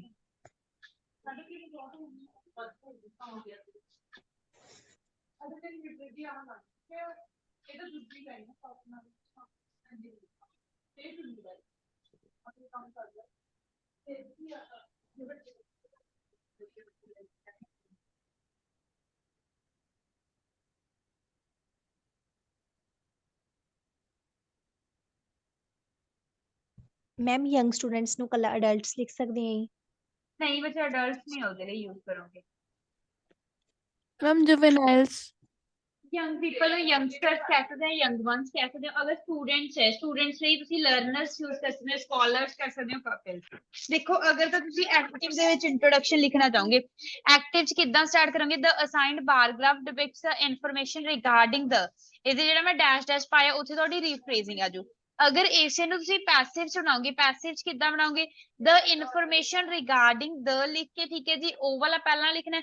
ਉਸ ਤੋਂ ਬਾਅਦ ਅੱਗੇ ਤੁਹਾਡੀ ਰੀਫਰੇਜ਼ਿੰਗ ਆ ਜੂਗੀ, has been depicted by the assigned bar graph. ਕਿਸ ਦੁਆਰਾ ਡਿਪਿਕਟ ਕੀਤਾ ਜਾਂਦਾ? ਜਿਹੜਾ ਅਸਾਈਨਡ ਬਾਰਗ੍ਰਾਫ ਦਿੱਤਾ ਹੈ ਉਸ ਦੁਆਰਾ। ਹਾਂਜੀ ਮੈਮ। ਕਲੀਅਰ ਹੈ? Yes ma'am. ਹਾਂਜੀ ਜੈਸਮੀਨ, ਤੁਹਾਡੀ ਇੰਟਰੋਡਕਸ਼ਨ ਬਿਲਕੁਲ ਸਹੀ ਹੈ ਬੱਚੇ।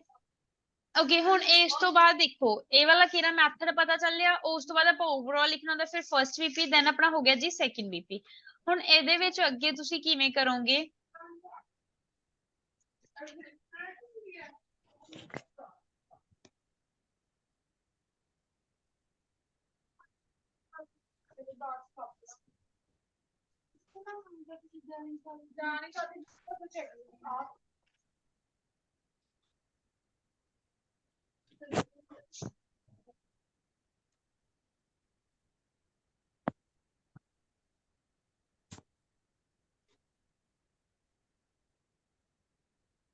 ਮੈਮ ਅੱਜ ਤੁਸੀਂ ਕਰਵਾਉਣਾ ਜਾਂ ਆਪ ਕਰਨਾ?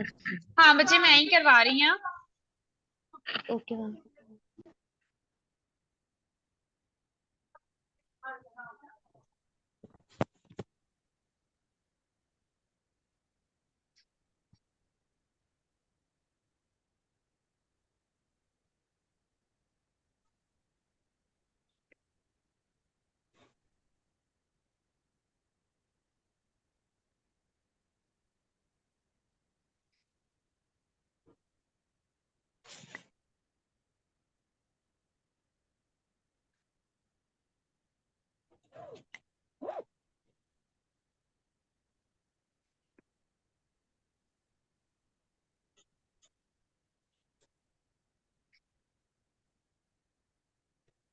Overall, it is clear that maximum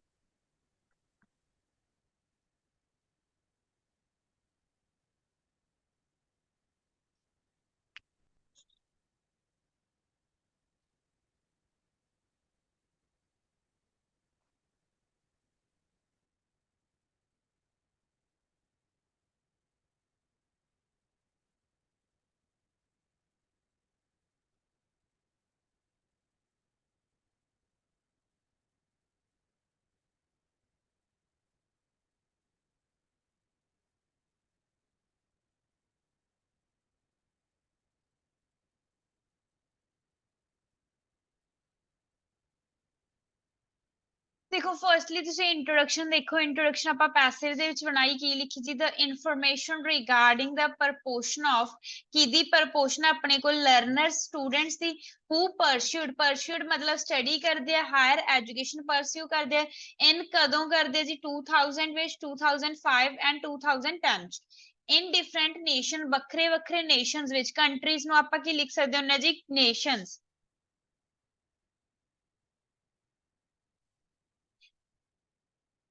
countries ਨੂੰ ਤੁਸੀਂ ਨੇਸ਼ਨਸ ਕਹਿ ਸਕਦੇ ਹੋ, ਠੀਕ ਹੈ। ਹੈਜ਼ ਬੀਨ ਇਨ ਕਿਹੜੇ ਕਿਹੜੇ ਈਅਰਸ ਲਿਖਤੇ? In different nations, has been depicted by the assigned bar graph. ਕਿਸ ਦੁਆਰਾ ਡਿਪਿਕਟ ਕੀਤਾ ਗਿਆ? ਡਿਪਿਕਟ ਮੀਨਸ ਦਿਖਾਇਆ ਗਿਆ। ਕਿਸ ਦੁਆਰਾ ਦਿਖਾਇਆ ਗਿਆ? ਅਸਾਈਨਡ ਬਾਰਗ੍ਰਾਫ, ਜਿਹੜਾ ਬਾਰਗ੍ਰਾਫ ਦਿੱਤਾ ਹੋਇਆ।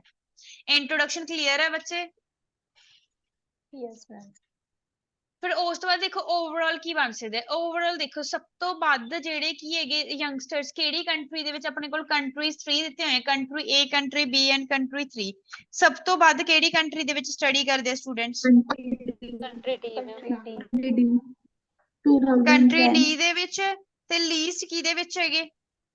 Country ma'am. B। Least ma'am B ਦੇ ਬੀ ਵਿੱਚ। ਕੰਟਰੀ ਬੀ ਚ। B ਦੇ ਵਿੱਚ ਹੈ। ਸਿਰਫ ਆਪਾਂ ਕਹਾਂਗੇ ਐਕਸੈਪਟ, ਕੱਲ ਦੀ ਤਰ੍ਹਾਂ ਐਕਸੈਪਟ ਇਨੀਸ਼ੀਅਲ ਈਅਰ।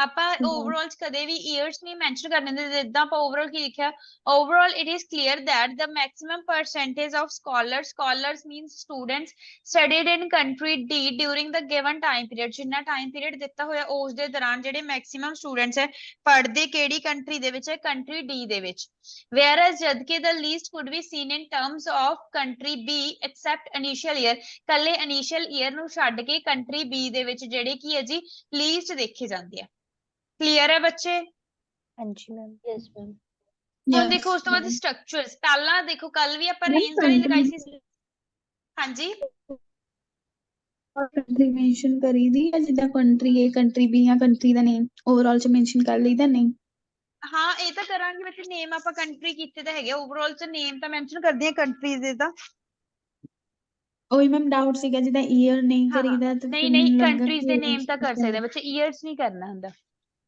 ਓਕੇ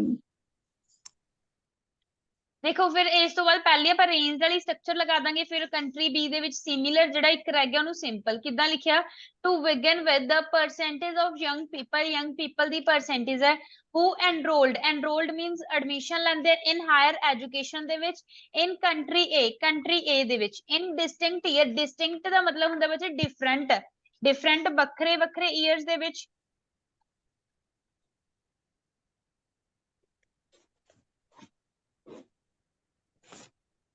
ਠੀਕ ਹੈ ਜੀ different years comma ਪਾ ਕੇ range from range ਕਿੱਥੋਂ ਕਰ ਰਿਹਾ ਬੱਚੇ about 35% ਕਿਹੜੇ year ਚ ਦੇਖੋ 35 ਹੈ ਲਗਭਗ ਕਿਹੜੇ year ਦੇ ਵਿੱਚ ਉਹ ਜੀ ਆਪਣੇ ਕੋਲ 2002 ਬਾਅਦ ਕਿੱਥੋਂ ਤੱਕ ਰਿਹਾ 58 ਲਗਭਗ 58% ਹੈ ਉਹ ਕਿਹੜੇ year ਦੇ ਵਿੱਚ 2010 ਦੇ ਵਿੱਚ ਸਮਝ ਆ ਗਿਆ ਹਾਂਜੀ ਮੈਮ ਉਹ ਉੱਥੋਂ ਤੱਕ ਕੀ ਹੈ ਰੇਂਜ ਕਰ ਰਹੀ ਹੈ ਓਕੇ ਨੈਕਸਟ ਉਸ ਤੋਂ ਬਾਅਦ ਸਿਮਿਲਰ ਵਾਲੀ ਸਟਰਕਚਰ ਲਗਾਈ ਕਿੱਦਾਂ ਲਿਖਿਆ ਸਿਮਿਲਰ ਪਰਸੈਂਟਾਈਲ ਆਫ ਪੀਪਲਸ ਮਤਲਬ ਸਟੂਡੈਂਟਸ ਡਿਡ ਸਟੱਡੀ ਪੜ੍ਹਾਈ ਕਰਦੇ ਸੀ ਠੀਕ ਹੈ ਜੀ ਇਨ ਹਾਇਰ ਐਜੂਕੇਸ਼ਨ ਦੇ ਵਿੱਚ ਇਨ 2010 ਐਂਡ 2000 ਤੇ 2010 ਦੇ ਵਿੱਚ ਜਿਹੜੇ ਸਿਮਿਲਰ ਸਟੂਡੈਂਟ ਹੈ ਕੀ ਹੈ ਸਟੱਡੀ ਕਰਦੇ ਸੀ ਉਹ ਕਿੰਨੇ ਹੈ ਹੁਣ ਆਪਣੇ ਕੋਲ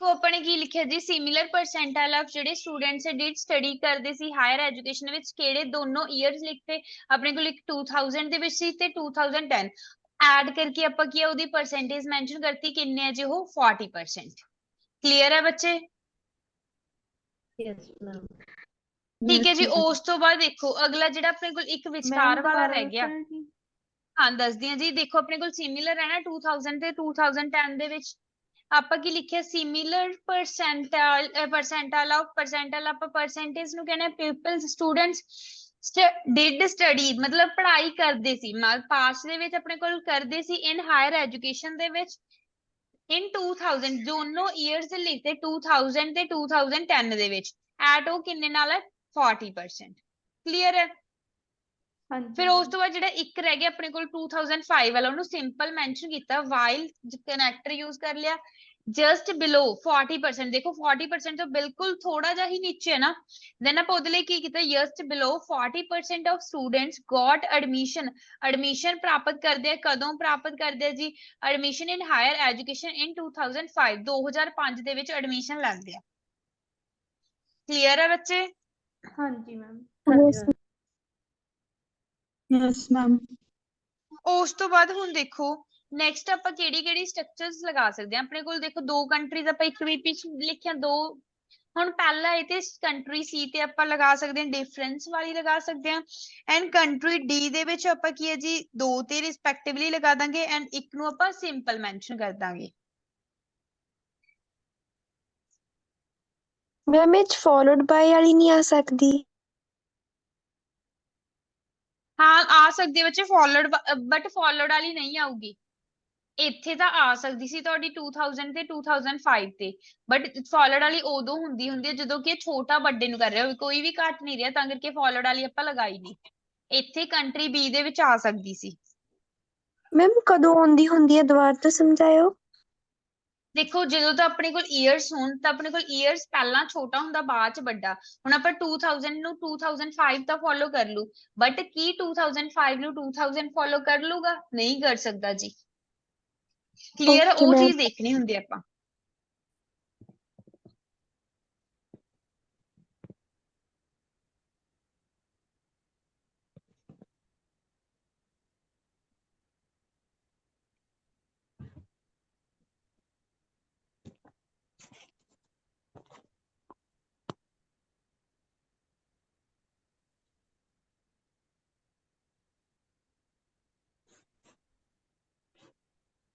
ਦੇਖੋ ਉਸ ਤੋਂ ਬਾਅਦ ਆਪਾਂ ਕੀ ਲਿਖਿਆ moving further there had been a difference of approximately means ਲਗਭਗ 3% ਦੇਖੋ ਇਹਦੇ ਵਿੱਚ ਕਰਕੇ ਲਗਭਗ ਆਪਾਂ 2 ਜਾਂ 3% ਦਾ ਡਿਫਰੈਂਸ ਕਹਿ ਸਕਦੇ ਹਾਂ ਕੰਟਰੀ ਸੀ ਦੇ ਵਿੱਚ ਠੀਕ ਹੈ ਜੀ ਲਗਭਗ ਕਿੰਨੇ 3% ਦਾ ਡਿਫਰੈਂਸ ਹੈਗਾ ਕਿਸ ਵਿਚਕਾਰ ਹੈਗਾ between the percentage of students enrolment ਜਿਹੜੀ ਬੱਚਿਆਂ ਦੀ ਐਨਰੋਲਮੈਂਟ ਮਤਲਬ ਬੱਚਿਆਂ ਦੀ ਐਡਮਿਸ਼ਨ ਹੋਈ ਸੀ ਉਸ ਵਿਚਕਾਰ ਇਨ ਕਿਹੜੀ ਕੰਟਰੀ ਦੇ ਵਿੱਚ ਸੀ ਦੇ ਵਿੱਚ ਇਨ ਗਿਵਨ ਇਅਰਸ ਜਿੰਨੇ ਵੀ ਸਾਲ ਦਿੱਤੇ ਤਿੰਨਾਂ ਦੀ ਹੀ ਗੱਲ ਕੀਤੀ ਆਪਾਂ ਤਿੰਨੋਂ ਇਅਰਸ ਦੇ ਵਿੱਚ ਕੀ ਹੈ ਜੀ ਉਹਨਾਂ ਵਿੱਚ ਡਿਫਰੈਂਸ ਕਿੰਨਾ 3% ਦਾ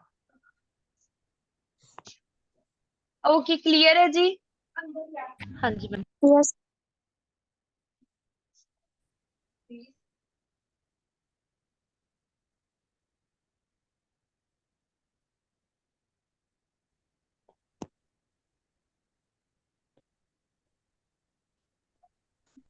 ਠੀਕ ਹੈ ਜੀ ਉਸ ਤੋਂ ਬਾਅਦ ਦੇਖੋ ਆਪਾਂ ਕੀ ਹੈ ਇਨ ਦਾ ਫਾਰਮਰ ਈਅਰ ਪਹਿਲੇ ਸਾਲ ਦੇਖੋ ਪਹਿਲੇ ਨੂੰ ਆਪਾਂ ਇੱਕ ਵਾਰ ਸਿੰਪਲ ਮੈਂਸ਼ਨ ਕਰ ਦਾਂਗੇ ਦੋ ਦੇ ਕੀ ਹੈ ਰਿਸਪੈਕਟਿਵਲੀ ਸਟਰਕਚਰ ਲਗਾ ਦਾਂਗੇ ਕੀ ਲਿਖਿਆ ਇਨ ਫਾਰਮਰ ਈਅਰ ਪਹਿਲੇ ਸਾਲ ਦੇ ਵਿੱਚ the percentum of youngsters the percentum who took ਦੇਖੋ comma ਆਪਾਂ who ਨੂੰ represent ਕਰਨ ਲਈ ਲਗਾਤਾ who took admission ਜਿਹੜੇ admission ਲੈਂਦੇ ਸੀ in country D ਦੇ ਵਿੱਚ in higher education ਦੇ ਵਿੱਚ was nearly ਲਗਭਗ ਕਿੰਨੇ ਸੀ 45% clear ਹੈ ਬੱਚੇ ਯਸ ਮੈਮ फिर उस तो बाद सिंपल इन कंट्रास्ट करके लिखते अपने 50% and 60% student studied in country D in 2005 and 2010 ਜਿਹੜੇ 50 50 ਐਂਡ 60% ਸਟੂਡੈਂਟ ਸੀ ਕਿਹੜੀ ਕੰਟਰੀ ਦੇ ਵਿੱਚ ਪੜ੍ਹਦੇ ਸੀ ਕੰਟਰੀ ਡੀ ਦੇ ਵਿੱਚ 2005 ਤੇ 2010 ਦੇ ਵਿੱਚ ਕਲੀਅਰ ਹੈ ਬੱਚੇ ਯਸ ਮੈਮ ਕਿਸੇ ਨੂੰ ਕੋਈ ਡਾਊਟ ਹੋਵੇ ਜੀ ਇਸ ਦੇ ਵਿੱਚ ਮੈਮ ਇੱਕ ਡਾਊਟ ਸੀ ਜਦੋਂ ਆਪਾਂ ਨੂੰ ਕਦੇ ਡਾਟਾ ਪ੍ਰੈਜ਼ੈਂਟ ਦਾ ਆਪਾਂ ਡਿਫਰੈਂਸ ਵਾਲੀ ਸਟਰਕਚਰ ਲਾਉਣੀ ਉਦੋਂ ਆਪਾਂ ਹੈਡਬਿਨ ਥੋੜੀ ਨਾ ਲਾਉਣਾ ਕਿਉਂ ਜੀ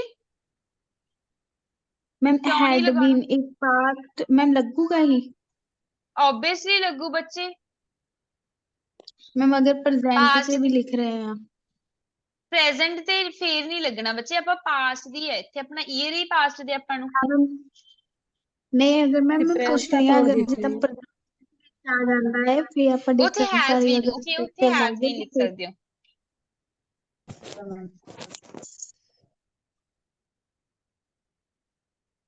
ਓਕੇ ਜੈਸਮੀਨ ਹੈਜ਼ ਸਿਗਨੀਫੀਕੈਂਟਲੀ ਮੋਰ ਨਹੀਂ ਆਊਗਾ ਹੈਡ ਸਿਗਨੀਫੀਕੈਂਟਲੀ ਮੋਰ ਇਹ ਵੀ ਲਿਖ ਸਕਦੇ ਆ ਨਾ ਵੀ okay 3% difference was witnessed in the percentage ਹਾਂ of ਇਦਾਂ ਵੀ ਕਰ students ਸਕਦੇ ਹਾਂਜੀ ਹਾਂਜੀ ਮੈਮ ਮੈਮ ਜਿਹੜਾ ਸਭ ਇੱਥੇ ਤੋਂ ਇਨ ਪਹਿਲਾਂ ਕੰਟਰਾਸਟ ਕਿਉਂ ਆਇਆ ਇੱਥੇ ਇਨਫੋਰਮੇਸ਼ਨ ਦਾ ਆਪਾਂ ਸੇਮ ਹੀ ਦੇ ਰਹੇ ਹਾਂ ਇਕੱਲਾ ਡਾਟਾ ਡਿਫਰੈਂਟ ਆ ਹਾਂਜੀ ਪਰ ਇੱਥੇ ਇਨ ਕੰਟਰਾਸਟ ਕਿਉਂ ਆਇਆ ਤੇ ਕੋਈ ਹੋਰ ਕਨੈਕਟਰ ਨਹੀਂ ਜੁੜਨਾ ਜੀ ਇੱਥੇ ਇਨ ਕੰਟਰਾਸਟ ਦੀ ਜਗ੍ਹਾ ਤੇ ਹਾਏਵਰ ਤਾਂ ਆ ਸਕਦਾ ਪਰ ਇਨ ਕੰਟਰਾਸਟ ਤਾਂ ਆਪਾਂ ਡਿਫਰੈਂਸ ਦੇਖਣ ਲਈ ਲਾਉਣੇ ਨਾ ਨਹੀਂ ਬੱਚੇ ਇੱਥੇ ਆਪਾਂ ਟਾਸਕ 1 ਦੇ ਵੀ ਯੂਜ਼ ਕਰ ਸਕਦੇ ਹਾਂ ਇੱਥੇ ਅਗਰ ਤੁਸੀਂ ਇਹ ਨਹੀਂ ਕਰਨਾ ਵਾਈਲ ਕਰ ਲਓ ਵਾਈਲ ਕਰ ਸਕਦੇ ਹੋ ਵਾਈਲਸਟ ਕਰ ਸਕਦੇ ਹੋ ਮੈਮ ਵਾਈਲ ਬਾਕੀ ਆਪਣਾ ਸਾਰੇ ਹੋ ਗਿਆ ਵਾਈਲਸਟ ਕਰ ਸਕਦੇ ਹੋ ਮੈਮ ਹਾਂਜੀ ਮੈਮ ਬਾਕੀ ਸਾਰੇ ਤਾਂ ਮੈਨੂੰ ਸਮਝ ਆ ਗਏ ਮੈਮ ਵੇਰੀਏਸ਼ਨਸ ਕੱਲਾ ਰੇਂਜਡ ਫਰੋਮ ਵਾਲਾ ਨਹੀਂ ਆਇਆ ਰੇਂਜਡ ਫਰੋਮ ਵਾਲਾ ਬੱਚੇ ਕਿੱਦਾਂ ਹੁੰਦਾ ਵੀ ਜਦੋਂ ਕਿ ਇੱਕ ਚੀਜ਼ ਵੱਧ ਰਹੀ ਹੋਵੇ ਇਹਦੇ ਵਿੱਚ ਆਪਾਂ ਲਿਖਿਆ ਦਾ ਪਰਸੈਂਟਮ of young people the percentage ਆ ਹੂ ਜਿਹੜੇ ਐਡਮਿਸ਼ਨ ਕਿਸ ਵਿੱਚ ਲੈਂਦੇ ਆ ਹਾਇਰ ਐਜੂਕੇਸ਼ਨ ਚ ਇਨ ਕਿਹੜੀ ਕੰਟਰੀ ਦੇ ਵਿੱਚ ਕੰਟਰੀ ਏ ਦੇ ਵਿੱਚ ਇਨ ਡਿਸਟਿੰਕਟ ਈਅਰ ਵੱਖਰੇ ਵੱਖਰੇ ਸਾਲਾਂ ਦੇ ਵਿੱਚ ਰੇਂਜ ਫਰੋਮ ਰੇਂਜਡ ਉਹ ਕਿੱਥੋਂ ਰੇਂਜ ਕਰ ਰਹੇ ਆ ਜੀ ਪਹਿਲੇ ਈਅਰ ਦੀ ਪਰਸੈਂਟੇਜ ਮੈਂਸ਼ਨ ਕਰਨੀ ਹੁੰਦੀ ਹੈ ਤੇ ਆਪਾਂ ਲਾਸਟ ਵਾਲੇ ਦੀ ਹਾਂਜੀ ਓਕੇ ਮੈਮ ਠੀਕ ਹੈ ਜੀ ਹਾਂਜੀ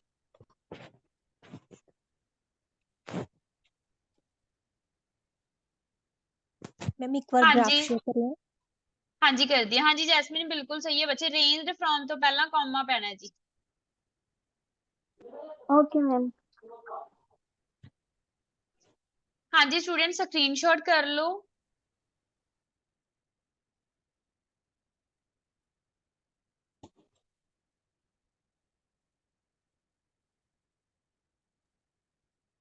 ਹਾਂਜੀ ਹੋ ਗਿਆ ਬੱਚੇ ਸਕਰੀਨਸ਼ਾਟ ਯੈਸ ਮੈਮ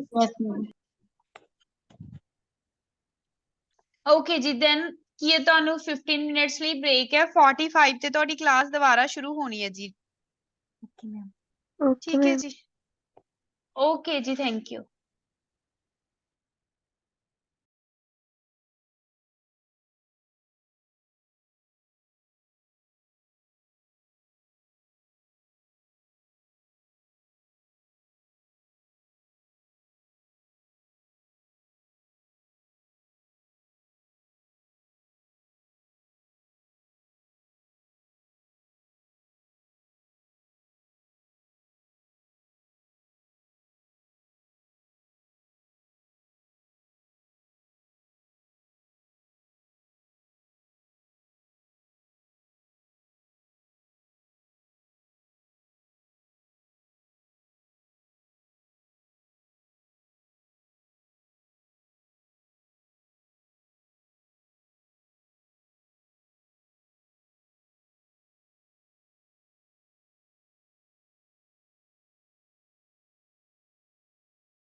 हाँ जी क्लास सारिਆਂ ਨੂੰ मैं ऑडिबल हाँ जी ਹਾਂਜੀ ਮੈਮ ओके बच्चे ਜਿਹੜਾ ਤੁਹਾਡਾ ਹੋਮਵਰਕ ਸੀ ਪਹਿਲਾਂ ਉਹਦੇ ਆਨਸਰ ਚੈੱਕ ਕਰੋ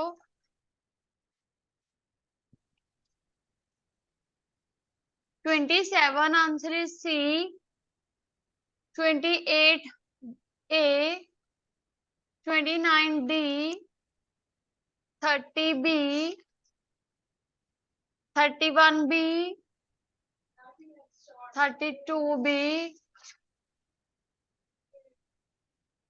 33 C 34 5 6 ਤਿੰਨੇ true 37 false 38 not given 39 true 40 false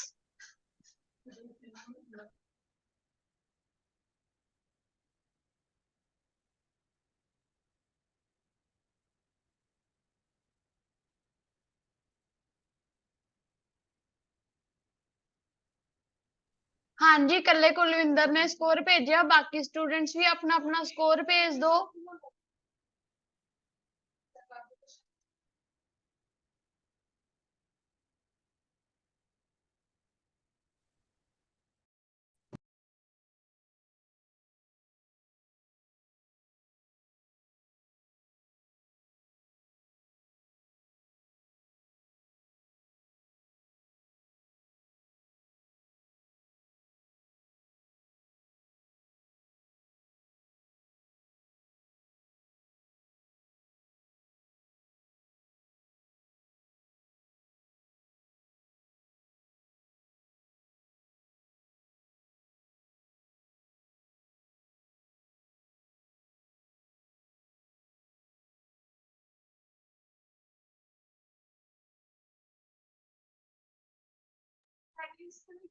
बच्चे जी हुण अपने अपने तुसी मैनू डाउट्स भेज दो नहीं अदरवाइज चलो मैं पूछ ही लेनी है 27 to 30 केड़े डाउट ने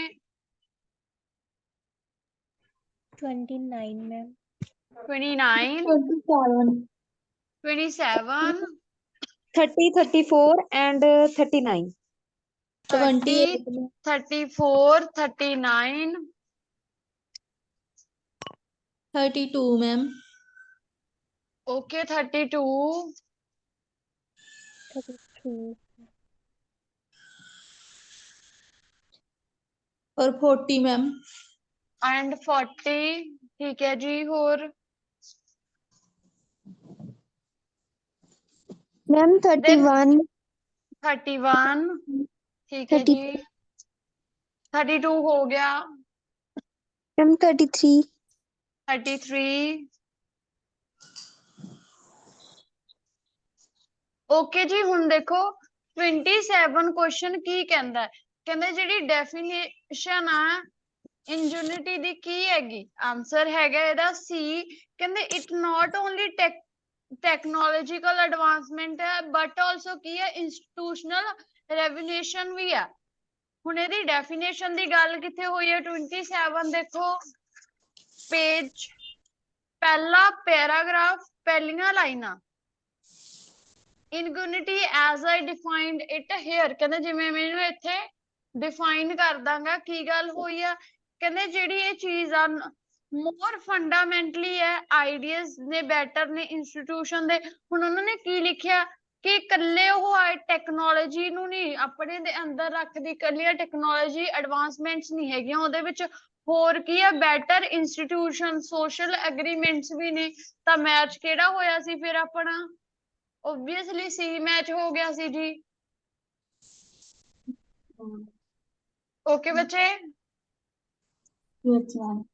ਹੁਣ 29 देखो अगला हैगा the creation of social welfare the answer ਸੀਗਾ ਜੀ ਡੀ ਕਹਿੰਦੇ ਇਹ ਆਲਸੋ ਕਿਹੜੀ ਚੀਜ਼ ਤੇ ਡਿਪੈਂਡ ਕਰਦਾ ਹੈ ਅਵੇਲੇਬਿਲਟੀ ਹੋਣਾ ਕਿ ਕਿੰਨੇ ਟ੍ਰੈਡੀਸ਼ਨਲ ਰਿਸੋਰਸਸ ਹੈਗੇ ਨੇ ਕੁਝ ਕ ट्रेडिशनल रिसोर्सेज दे ऊपर भी ये चीज डिपेंड करती है केड़ी चीज सोशल वेलफेयर एदी गल होई है 29 क्वेश्चन दी 1 2 3 fourth paragraph a good supply ओदी second line we know that creation of wealth, for example, depend not only adequate supply of useful ideas but also availability of other more controversial factors of production such as ਕਿਹੜੇ ਕਿਹੜੇ ਹੋ ਗਏ capital ਤੇ labor। ਤਾਂ ਆਪਣੇ ਨਾਲ ਕਿਹੜਾ match ਹੋ ਗਿਆ ਫਿਰ ਆਪਣਾ ਕੀ ਮੈਚ ਹੋਇਆ ਇਸ ਨਾਲ ਡੀ ਆਟੋਮੈਟਿਕਲੀ ਮੈਚ ਹੋ ਰਿਹਾ ਅਵੇਲੇਬਿਲਿਟੀ ਦੀ ਵੀ ਗੱਲ ਹੋ ਰਹੀ ਹੈ ਰਿਸੋਰਸਿਸ ਦੀ ਗੱਲ ਹੋ ਰਹੀ ਹੈ ਵੀ ਕੈਪੀਟਲ ਜਿਹੜੀ ਹੈ ਜਾਂ ਲੇਬਰ ਠੀਕ ਹੈ ਜੀ 29 क्लियर बच्चे जी 29 कैपिटल और लेबर ਇਹ ट्रेडिशनल रिसोर्स ਨੇ ਜੀ ਹਾਂਜੀ ਹਾਂਜੀ ਹਾਂਜੀ ਇੱਥੇ ਇਹਨਾਂ ਨੇ ਮੰਨਿਆ ਹੋਇਆ ਰਾਜੇ ਉਸ ਚੀਜ਼ ਨੂੰ ਠੀਕ ਹੈ ਜੀ ਹਾਂਜੀ 30 ਦੇਖ ਲਓ ਜਿਹੜੀ ਸਟੇਬਿਲਿਟੀ ਹੈ ਕਹਿੰਦੇ ਸੁਸਾਇਟੀ ਦੀ ਉਹ ਕੀ ਹੈ ਆਨਸਰ ਹੈਗਾ ਬੀ ਡਿਪੈਂਡ ਕਰਦੀ ਹੈ ਮੈਨੇਜਮੈਂਟ ਦੇ ਉੱਤੇ ਤੇ ਸੋਲੂਸ਼ਨ ਕਿਹੜੀ ਚੀਜ਼ ਦੇ ਡਿਸਪਿਊਟਸ ਦੇ ਸੇਮ ਇਹਦੀ ਗੱਲ ਸੇਮ ਲਾਈਨ ਜਿੱਥੋਂ ਆਪਾਂ ਪੜ੍ਹ ਰਹੇ ਸੀ ਉਸ ਤੋਂ ਅਗਲੀ line similarity stability and justice usually depend on resolution and at least the continent of a major political surges or wealth power yet with our economies ingenuity often supplant labor growth and stock of a physical plant ਤਾਂ ਹੁਣ ਇੱਥੇ ਕਿਹਦੀ ਗੱਲ ਕਰ ਰਹੇ ਨੇ ਉਹ management ਦੀ ਹੀ ਗੱਲ ਹੋ ਰਹੀ ਹੈ यस मैम ਤਾਂ ਆਨਸਰ ਕੀ ਬਣ ਗਿਆ ਫਿਰ बी बी ठीक है 29 to sorry 27 to 30 clear yes ma'am move करते हैं 31 to 33 ਦੇ ਉੱਪਰ 31 क्वेश्चन ਕਹਿੰਦਾ ਹੈ ਕਹਿੰਦੇ what does author say writer ਨੇ ਕੀ ਕਿਹਾਗਾ ਕਿਹੜੀ ਚੀਜ਼ ਦੁਬਾਰੇ incremental change of the 100 years ਮਤਲਬ ਪਿਛਲੇ 100 ਸਾਲਾਂ ਦਾ ਮਤਲਬ ਪਿਛਲੇ ਇੱਕ ਸੈਂਚੁਰੀ ਦੇ ਚੇਂजेस ਬਾਰੇ author ਨੇ ਕੀ ਗੱਲ ਕਹੀ ਹੈ author ਕੀ ਕਹਿੰਦਾ ਵੀ ਆਨਸਰ ਕੀ ਹੈ B its significance is more not sorry its significance is often not noticed ਕਹਿੰਦੇ ਜਿਹੜੀ ਇਹਦੀ ਇੰਪੋਰਟੈਂਸ ਆ ਉਹਨੂੰ ਨੋਟਿਸ ਹੀ ਨਹੀਂ ਕੀਤਾ ਗਿਆ significance ਕੀ ਹੁੰਦੀ ਹੈ ਇੰਪੋਰਟੈਂਸ 31 ਦੀ ਗੱਲ ਦੇਖ ਲਓ ਸੇਮ ਪੈਰਾਗ੍ਰਾਫ ਜਿਹੜਾ ਆਪਾਂ ਚੱਲ ਰਹੇ ਸੀ ਉਹ ਤੋਂ ਅਗਲਾ ਲਿਖਿਆ ਨਾ the past century the past century ਕੀ ਬਣ ਗਿਆ last 100 years ਉੱਥੇ ਕੀ ਕਹਿ ਰਹੇ ਨੇ incremental changes on our society around the planet in our technologies or interactions ਉਸ ਤੋਂ ਬਾਅਦ ਉਹਨਾਂ ਨੇ ਕੀ ਗੱਲ ਕਹੀ ਹੈ ਇੱਕ ਲਾਈਨ ਛੱਡ ਕੇ it is often hard for us to recognize how profound the sweetie they were being ਕਹਿੰਦੇ ਉਹ ਪਤਾ ਹੀ ਨਹੀਂ ਵੀ ਕਿਵੇਂ ਆ मैम स्वीपिंग मतलब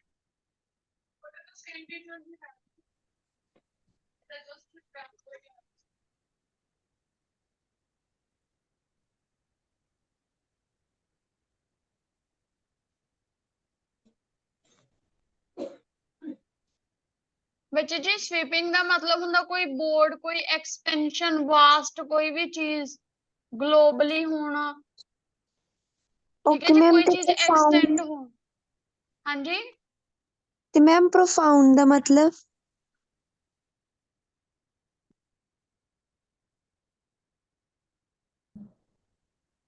ਕੋਈ ਵੀ ਚੀਜ਼ ਫਾਊਂਡ ਜੀ ਫਾਊਂਡ ਲਈ ਯੂਜ਼ ਕੀਤਾ ਜਾਂਦਾ ਜਾਂ ਅਗੇਨ ਲਈ ਜਾਂ ਰੀਐਸਟੈਬਲਿਸ਼ਡ ਲਈ ओके मैम ਤਾਨੀਆ ਬੱਚੇ ਜੀ ਇਹਦੇ ਲਈ ਕੋਈ ਪੇਜ ਨੰਬਰ ਨਹੀਂ ਹੁੰਦਾ ਕਿਉਂਕਿ ਦੇਖੋ ਕੁਐਸਚਨਸ ਚੱਲ ਰਹੇ ਨੇ ਟੈਸਟ ਚੱਲ ਰਹੇ ਉਹ ਵੀ ਤੁਹਾਨੂੰ ਕਿਹਾ ਹੋਇਆ ਕਿ ਤੁਸੀਂ ਇਹਦੇ ਫੋਟੋ ਸਟੇਟ ਆਪਣੇ ਕੋਲੇ ਰੱਖੋਗੇ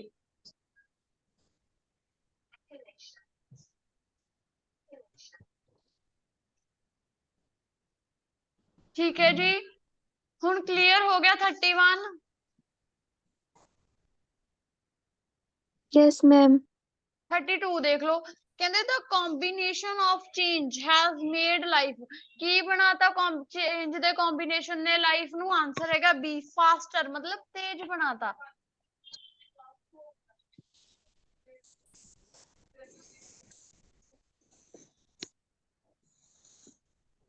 ਅਗਲਾ ਹੈਗਾ ਇਨ ਕੰਬੀਨੇਸ਼ਨ ਵਾਲਾ ਪੈਰਾਗ੍ਰਾਫ ਹੈ ਜੀ ਇਸ ਪੈਰਾਗ੍ਰਾਫ ਜਿਹੜਾ 31 ਦਾ ਪੜ੍ਹ ਕੇ ਗਏ ਉਸ ਤੋਂ ਅਗਲਾ these changes have sharply increased ਸ਼ਾਰਪਲੀ ਇਨਕਰੀਜ਼ਡ ਮਤਲਬ ਤੇਜ਼ੀ ਨਾਲੋਂ ਵਧੇ। ਫਿਰ ਉਹਨਾਂ ਨੇ ਕੀ ਕਰਤਾ, ਗ੍ਰੇਟਲੀ ਇਨਕਰੀਜ਼ਡ ਕਰਤਾ। ਕਿਹੜੀ ਚੀਜ਼ ਦਾ ਬਰਡਨ ਕਰਤਾ, ਆਪਣੇ ਨੈਚੁਰਲ ਇਨਵਾਇਰਨਮੈਂਟ ਨੂੰ।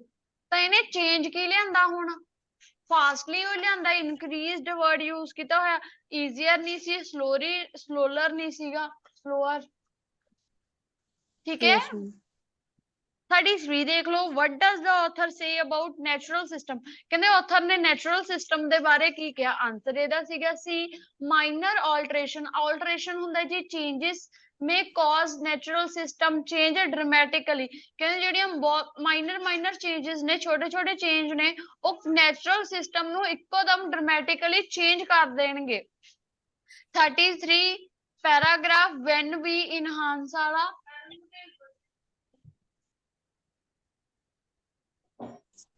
Fifth line, we often cannot predict or manage and the behavior of complex system with much precision because they are often very sensitive to smallest of changes and location ਦੱਸਿਓ ਦੁਬਾਰਾ।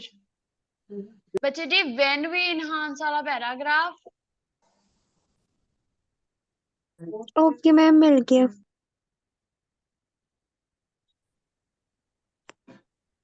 ਠੀਕ ਹੈ ਜੀ। ਉੱਥੇ ਉਹਨਾਂ ਲਿਖਿਆ ਵੀ ਬਹੁਤ ਜ਼ਿਆਦਾ ਇਹ ਚੀਜ਼ ਸੈਂਸਿਟਿਵ ਆ। ਜਿਹੜੇ ਛੋਟੇ ਛੋਟੇ ਚੇਂजेस ਨੇ ਉਹ ਕੀ ਕਰਦੇ ਨੇ, ਕੈਨ ਫਲਿਪ ਕਰਨਾ ਅਨਦਰ ਸਡਨਲੀ ਡਰਾਮੈਟਿਕ, ਤੇ ਉਹ ਫਲਿਪ ਕਰ ਦੇਣਗੇ, ਚੇਂਜ ਕਰ ਦੇਣਗੇ ਡਰਾਮੈਟਿਕਲੀ ਉਸ ਚੀਜ਼ ਨੂੰ। ਤੇ ਕੁਐਸਚਨ ਵੀ ਸੇਮ ਗੱਲ ਕਹਿ ਰਿਹਾ।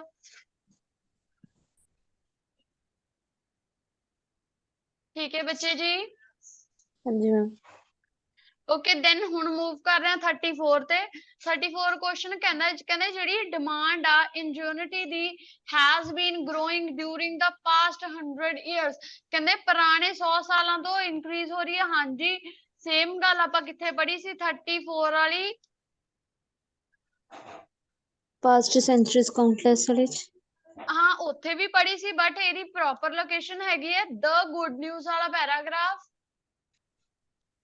Through this is that last century's stunning changes on our society, technology have not just increased our need for ingenuity। ਤਾਂ change ਦੀ ਗੱਲ ਕਰੀਏ, 100 years ਦੀ ਵੀ ਗੱਲ ਕਰੀਏ, ਕੋਈ contradiction ਨਹੀਂ ਹੋਈ ਤੇ location mentioned ਆ। Okay ma'am, okay. ਓਕੇ ਬੱਚਾ ਜੀ। ਐਂਡ ਦੈਨ ਗੱਲ ਕਰਦੇ ਹਾਂ ਕੁਐਸਚਨ 39 ਦੀ। 39 ਕੁਐਸਚਨ ਕਹਿੰਦਾ ਸੀ, ਕਹਿੰਦੇ ਜਿਹੜੀ ਸਾਇੰਸ ਹੈ ਉਹ tends to develop faster in certain areas than others. ਹੁਣ ਸਾਇੰਟਿਸਟ ਇਹ ਆਬਵੀਅਸ ਦੀ ਗੱਲ ਹੈ ਵੀ ਕੁਝ ਏਰੀਆ 'ਚ ਛੇਤੀ ਛੇਤੀ ਇਨੋਵੇਸ਼ਨ ਕਰ ਲੈਂਦੇ, ਕੁਝ ਕੁ 'ਚ ਨਹੀਂ ਹੋਣੀ ਹੁੰਦੀ। ਆਂਸਰ ਹੈਗਾ ਟਰੂ। 39 question last paragraph. ਉਹਦੇ ਵਿੱਚ ਉੱਪਰ ਨਾ 6ਵੀਂ 7ਵੀਂ ਲਾਈਨ ਆ, ਐਂਡ ਸਾਇੰਸ ਰੇਟ ਆਫ ਹਾਂਜੀ ਮੈਮ, ਮਿਲ ਗਿਆ ਜੀ। advance depend on the characteristics of natural phenomena it investigates simply because of some phenomena and increase harder to understand than others, so production of useful new technology can be very slow। ਹੁਣ ਕਹਿੰਦੇ ਕੁਝ area 'ਚ ਤਾਂ ਤੇਜ਼ੀ ਨਾਲ ਕਰ ਲੂ ਤੇ ਕੁਝ ਦੇ ਵਿੱਚ very slow ਕਰੂਗੀ। ਸਮਝ ਗਏ ਜੀ ਮੈਮ। ਮੈਮ 35 ਔਰ 36 ਵੀ ਦੱਸਿਓ।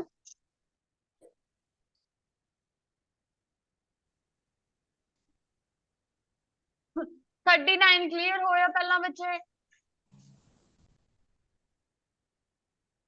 ਮੈਮ ਇੱਕ ਵਾਰ ਦੁਬਾਰਾ ਦੱਸ ਦਿਓ ਜੀ। 39 ਕੁਐਸਚਨ ਕਹਿੰਦਾ ਵੀ ਜਿਹੜੀ ਸਾਇੰਸ ਆ ਉਹ ਕੁਝ ਏਰੀਆ ਦੇ ਵਿੱਚ ਜ਼ਿਆਦਾ ਫਾਸਟਲੀ ਡਿਵੈਲਪ ਕਰੂਗੀ, ਕੁਝ ਕੁ ਅਦਰ। ਸੇਮ ਗੱਲ ਜੀ ਲੋਕੇਸ਼ਨ ਕਹੀ ਜਾਂਦੀ ਆ ਕਿ ਕਹਿੰਦੇ ਕੁਝ ਕੁ ਲਈ ਤਾਂ ਉਹਦੇ ਲਈ ਹਾਰਡ ਆ ਉਹ ਚੀਜ਼ ਨੂੰ ਅੰਡਰਸਟੈਂਡ ਕਰਨਾ, ਤੇ ਕੁਝ ਕੁ ਏਰੀਆ ਦੇ ਵਿੱਚ ਉਹ ਸਲੋ ਡਿਵੈਲਪਮੈਂਟ ਕਰੂ, ਪਰ ਕੁਝ ਕੁ ਦੇ ਵਿੱਚ ਉਹ ਪ੍ਰੋਡਕਸ਼ਨ ਯੂਜ਼ਫੁਲ ਆ ਤੇ ਉਹ ਜਿਹੜੀ ਚੀਜ਼ ਆ ਉਹ ਤੇਜ਼ੀ ਨਾਲ ਕਰਦੀ ਹੈਗੀ, ਤੇ ਕੁਝ ਕੁ ਏਰੀਆ ਦੇ ਵਿੱਚ ਵੈਰੀ ਸਲੋ ਆ। Okay ma'am. ਹੁਣ 35 ਦੇਖ ਲਓ, ਕਹਿੰਦੇ ਜਿਹੜੀ unity have been an inappropriate of solving problems at hand. ਕਹਿੰਦੇ ਜਿਹੜੀ ਇਨਯੂਨਿਟੀ ਆ ਉਹ ਕੀ ਆ, we have inappropriate for solving problems at hand। Answer ਹੈਗਾ ਟਰੂ। 35 ਦੀ ਗੱਲ ਹੋਈ ਹੈ।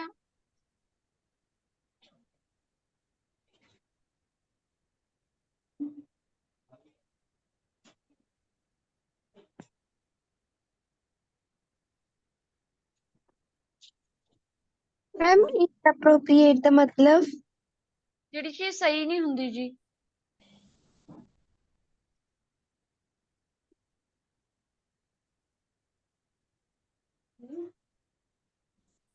ਮੈਮ ਦਾ ਗੁੱਡ ਨਿਊਜ਼ ਵਾਲੇ ਪੈਰੇ 'ਚ ਨਹੀਂ ਹੈਗਾ ਲਾਸਟ ਵਾਲੀ ਲਾਈਨ।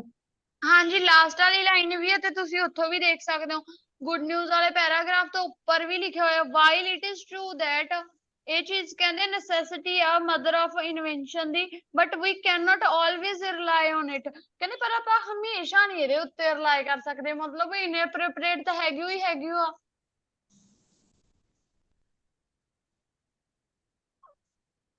ਤੇ ਅੱਗੇ ਵੀ ਉਹਨਾਂ ਨੇ ਲਾਸਟ ਲਾਈਨ ਵੀ ਆਪਾਂ ਦੇਖ ਲੈਨੇ ਲਾਸਟ ਲਾਈਨ ਵੀ ਕੀ ਕਹਿੰਦੇ ਨੇ ਵੀ ਅਨਨੋਨ ਹੀ ਰਹਿੰਦਾ ਕਹਿੰਦੇ ਵਿੱਚ ਜਿਹੜੀ ਮੇਕ ਕਰਦੀ ਹੈ hard to supply ingenuity we need to solve problem as state ਵਿੱਚ ਮਤਲਬ ਮੇਨ ਲੋਕੇਸ਼ਨ ਤਾਂ ਉੱਥੇ ਹੈ ਕਿ ਕਹਿੰਦੇ ਉਹ ਆਪਾਂ ਜਾਣਦੇ ਆ ਵੀ ਜਿਹੜੀ ਇਨਵੈਂਸ਼ਨ ਮਦਰ ਆਫ ਇਨਵੈਂਸ਼ਨ ਆ ਜਿਹੜੀ ਲੋੜ ਆ ਉਹ ਕਹਿੰਦੇ ਕਾਰਡ ਦੀ ਮਾਂ ਹੁੰਦੀ ਹੈ ਇੱਕ ਮੇਨ ਆਪਾਂ ਟਾਈਟਲ ਜਿਹਾ ਕਹਿੰਦੇ ਹੁੰਦੇ ਆ ਵੀ ਕੈਨ ਨਾਟ ਪਰ ਕਹਿੰਦੇ ਭਾਈ ਦੇ ਉੱਤੇ ਹਮੇਸ਼ਾ ਰਿਲਾਈ ਨਹੀਂ ਕਰ ਸਕਦੇ ਜੇ ਹਮੇਸ਼ਾ ਰਿਲਾਈ ਨਹੀਂ ਕਰ ਸਕਦੇ ਤਾਂ ਠੀਕ ਹੈ ਮੈਮ ਕੁਐਸਚਨ ਕੀ ਸੀ ਜੀ ਇਸ ਦਾ ਕੁਐਸਚਨ ਇਹੀ ਕਹਿ ਰਹੇ ਸੀ ਵੀ ਉਹ ਇਨਅਪਰੋਪ੍ਰੀਏਟ ਆ ਸੋਲਵ ਪ੍ਰੋਬਲਮਸ ਨੂੰ ਸੋਲਵ ਕਰਨ ਦੇ ਵਿੱਚ ਤਾਂ ਹਮੇਸ਼ਾ ਉਹਦੇ ਰਿਲਾਈ ਨਹੀਂ ਨਾ ਕਰ ਸਕਦੇ ਓਕੇ ਮੈਮ ਹੁਣ 36 ਦੇਖ ਲਓ ਕਹਿੰਦੇ there are very few who can understand the complex system of present word ਕਹਿੰਦੇ ਕੁਝ ਕੁ ਨੇ ਜਿਹੜੇ ਅੰਡਰਸਟੈਂਡ ਕਰ ਸਕਦੇ ਨੇ complex system of the present word answer ਹੈਗਾ true same paragraph ਜੀ ਆਪਾਂ ਲਿਖਿਆ very few of us same paragraph good news ਵਾਲਾ ਵਿਚਾਲੇ ਚ ਲਿਖਿਆ ਹੋਇਆ very few of us have more than rudimentary understanding of how these systems work ਠੀਕ ਹੈ ਜੀ ਸੇਮ ਗੱਲ ਪਈ ਹੈ ਬੱਚੇ ਬਸ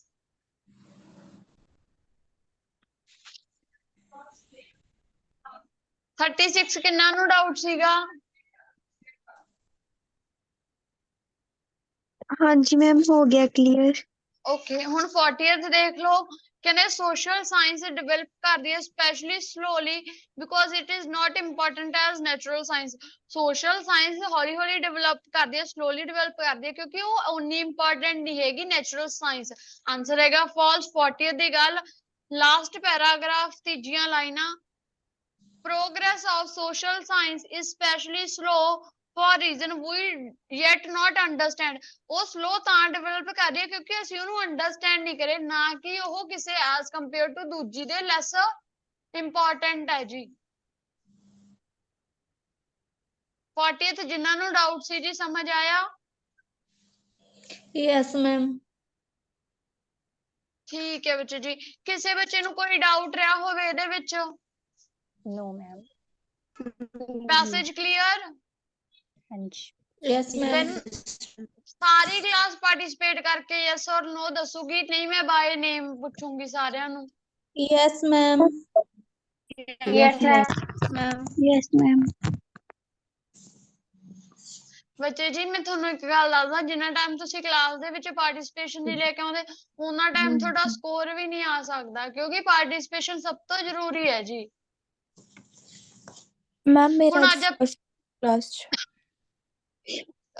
ਤੁਹਾਡਾ ਨਾਮ ਬੱਚੇ ਗੁਰਮਨ ਓਕੇ ਹੁਣ ਬੱਚੇ ਆਪਾਂ ਇੱਕ ਕੁਐਸਚਨ ਟਾਈਪ ਜਿਵੇਂ ਕੱਲ ਕੀਤੀ ਸੀ ਅੱਜ ਵੀ ਉਵੇਂ ਕਰਕੇ ਦੇਖਦੇ ਹਾਂ ਨਾਲੇ ਆਪਾਂ ਨਹੀਂ ਇੱਕ ਐਕਸਰਸਾਈਜ਼ ਹੋ ਜੂਗੀ ਓਕੇ ਮੈਮ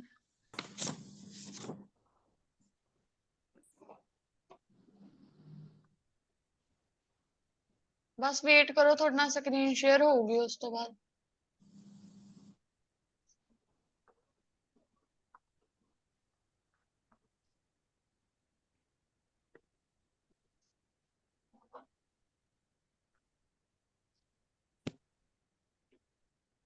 ਸਕਰੀਨ ਵਿਜ਼ੀਬਲ ਹੈ ਜੀ ਸਭ ਨੂੰ ਯੈਸ ਮੈਮ ਯੈਸ ਮੈਮ ਅੱਜ ਆਪਾਂ ਕਰਾਂਗੇ ਫਿਲਅਪਸ ਤੇ ਸਮਰੀ ਕੰਪਲੀਸ਼ਨ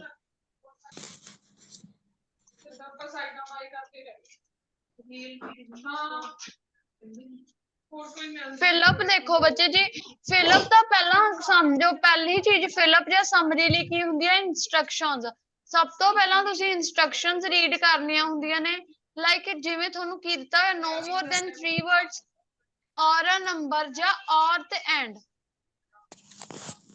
ਪਹਿਲਾਂ ਜੀ ਔਰ ਤੇ ਐਂਡ ਦਾ ਮਤਲਬ ਸਮਝੋ ਜੇ ਉੱਥੇ ਉਹਨਾਂ ਨੇ ਔਰ ਤੇ ਐਂਡ ਲਿਖਿਆ ਹੋਇਆ ਮਤਲਬ ਜਾਂ ਤਾਂ ਤੁਸੀਂ ਕਰ ਸਕਦੇ ਹੋ ਜਾਂ ਨਹੀਂ ਮਤਲਬ ਤੁਹਾਡਾ ਆਨਸਰ ਦੋ ਵਰਡਸ ਤੇ ਇੱਕ ਨੰਬਰ ਵੀ ਆ ਸਕਦਾ ਜਾਂ ਸਿੰਗੂਲਰ ਦੋ ਵਰਡਸ ਆ ਸਕਦਾ ਜਾਂ ਇੱਕ ਨੰਬਰ ਆ ਸਕਦਾ ਇਹਦੀ ਐਗਜ਼ਾਮਪਲ ਕਿਵੇਂ ਹੁਣ ਤੁਹਾਨੂੰ ਲੋਕੇਸ਼ਨ ਤੇ ਆਨਸਰ ਹੈਗਾ no 100 ਇੰਗਲਿਸ਼ ਵਰਡਸ ਇਹ ਤੁਹਾਡਾ ਆਨਸਰ ਆ ਪਰ ਤੁਹਾਨੂੰ ਇਨਸਟਰਕਸ਼ਨ ਦਿੱਤੀ ਹੈ ਵੀ no more than 3 words or a number ਹੁਣ ਤੁਸੀਂ 4 ਵਰਡਸ ਦਾ ਆਨਸਰ ਹੈ ਤੇ ਇਹਨੂੰ ਆਪਾਂ 3 ਵਰਡਸ ਕਿਵੇਂ ਬਣਾਵਾਂਗੇ ਫਿਰ ਇਹਨੂੰ 100 ਨੂੰ ਕੀ ਚ ਕਨਵਰਟ ਕਰ ਲਿਆ ਨੁਮੈਰਿਕਸ ਚ ਇੰਗਲਿਸ਼ ਵਰਡ ਸੇਮ ਰਹਿ ਗਿਆ ਤਾਂ ਆਪਣੀ ਇਨਸਟਰਕਸ਼ਨ ਵੀ ਹੋ ਗਈ ਤੇ ਆਨਸਰ ਵੀ ਆਪਣਾ ਮੈਚ ਹੋ ਜਾਊਗਾ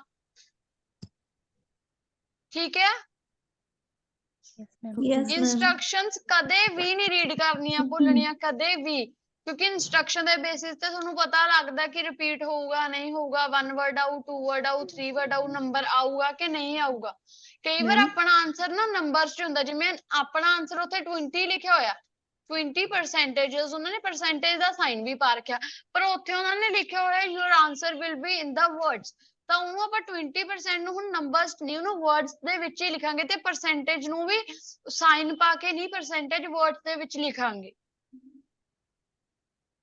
ਹਾਂਜੀ ਬੱਚੇ ਦੱਸੋ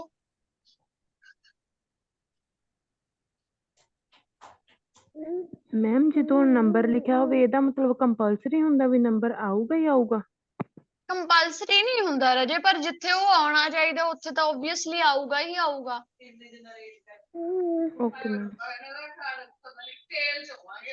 ਠੀਕ ਹੈ ਹੁਣ ਦੂਜੀ ਚੀਜ਼ ਕੀ ਹੈ ਜੀ ਰੀਡ ਦਾ ਕੁਐਸਚਨ ਉਸ ਤੋਂ ਬਾਅਦ ਆਪਾਂ ਕੁਐਸਚਨ ਨੂੰ ਰੀਡ ਕਰਨਾ ਹੁੰਦਾ ਫਿਰ ਉਹ ਤੋਂ ਬਾਅਦ ਨਾ ਜੇ ਸਮਰੀ ਆ ਗਈ ਤਾਂ ਮਾਰਕ ਸਟਾਰਟਿੰਗ ਤੇ ਐਂਡਿੰਗ ਮਤਲਬ ਜਿਹੜੀ ਸਮਰੀ ਉਹਦੀ ਪਹਿਲੀ ਲਾਈਨ ਪੜੋ ਫਿਰ ਦੇਖੋ ਵੀ ਪੈਸੇ ਦੇ ਵਿੱਚ ਕਿੱਥੋਂ ਸਟਾਰਟ ਹੋ ਰਹੀ ਹੈ ਫਿਰ ਉਹਦੀ ਐਂਡ ਵਾਲੀ ਲਾਈਨ ਦੇਖੋ ਤੇ ਪੈਸੇ ਦੇ ਵਿੱਚ ਉਹ ਐਂਡ ਕਿੱਥੋਂ ਸਟਾਰਟਿੰਗ ਤੇ ਐਂਡਿੰਗ ਲੋਕੇਸ਼ਨ ਨੂੰ ਮਾਰਕ ਕਰ ਲਓ ਜੀ ਉਸ ਤੋਂ ਬਾਅਦ ਸਿਨੋਨਿਮ ਸੋਚੋ ਸਿਨੋਨਿਮ ਕੀ ਹੋ ਸਕਦੇ ਨੇ ਹੁਣ ਚਿਲਡਰਨ ਨੂੰ ਉਹ ਕੀ ਕਹਿ ਸਕਦੇ ਨੇ ਪੀਪਲ ਕਹਿ ਸਕਦੇ ਨੇ ਯੰਗ ਵਨਸ ਕਹਿ ਸਕਦੇ ਨੇ ਅਡਲਟਸ ਕਹਿ ਸਕਦੇ ਨੇ ਠੀਕ ਹੈ ਜੀ ਫਿਰ ਕੀਵਰਡਸ ਦੇਖਣੇ ਆ ਹਾਂਜੀ ਮੈਮ ਸੈਕੰਡ ਪੁਆਇੰਟ ਦੱਸਿਓ ਸੈਕਿੰਡ ਹੈਗਾ ਜੀ ਰੀਡ ਦਾ ਕੁਐਸਚਨ ਮਤਲਬ ਪਹਿਲਾਂ ਕੁਐਸਚਨ ਨੂੰ ਰੀਡ ਕਰੋ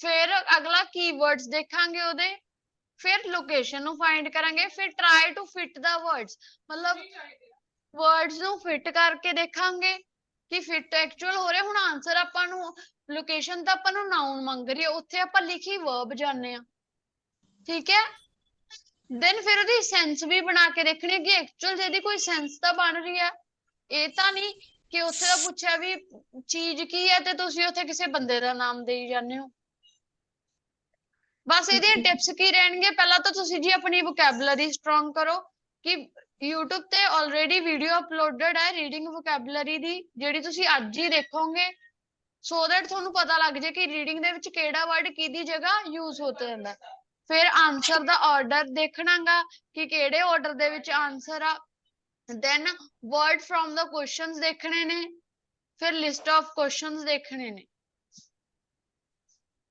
ਹੁਣ ਮੈਂ ਇਹਦੇ ਨਾਲ ਦੀ ਇੱਕ ਕਰਕੇ ਦਿਖਾਉਣੀ ਹੈ ਕਿ ਅਟੈਂਪਟ ਕਿਵੇਂ ਕਰੀਦਾ ਹੁੰਦਾ ਠੀਕ ਹੈ ਜੀ ਵੀ ਐਕਚੁਅਲ ਚ ਅਟੈਂਪਟ ਕਿਵੇਂ ਕਰਦੇ ਆ 1 ਮਿੰਟ ਵੇਟ ਕਰੋ ਬਸ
ਹਾਂਜੀ ਬੱਚੇ ਹੁਣ ਧਿਆਨ ਦਿਓ ਵੀ ਤੁਹਾਨੂੰ ਸਕਰੀਨ ਸ਼ੇਅਰ ਹੋ ਰਹੀ ਹੈ ਸਭ ਨੂੰ।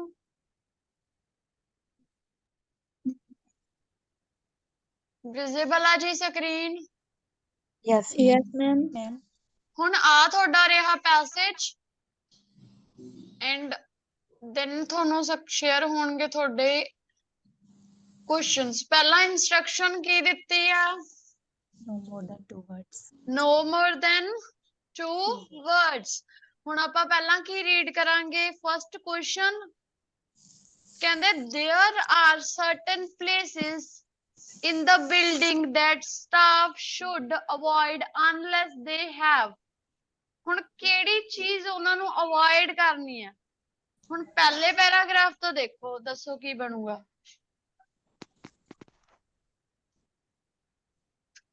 मैम unless they मार have के नहीं ਮਤਲਬ दिख रही जी। ਦੇਖੋ ਬੱਚੇ ਜੀ, ਕੁਐਸਚਨ ਨਹੀਂ ਦਿਖ ਰਹੇ ਕਿ ਉਧਰ ਪੈਸੇਜ ਨਹੀਂ ਦਿਖ ਰਿਹਾ? पैसेज मैम पैसेज जी। Wait, ਹੁਣ ਦਿਖ ਰਿਹਾ? हाँ जी मैम। ਹੁਣ ਪਹਿਲੇ ਪੈਸੇਜ ਚੋਂ ਆਨਸਰ ਭਾਲੋ ਇਹਦਾ। ਪਹਿਲਾਂ ਕੁਐਸਚਨ ਦਾ ਸਕਰੀਨਸ਼ਾਟ ਲਓ।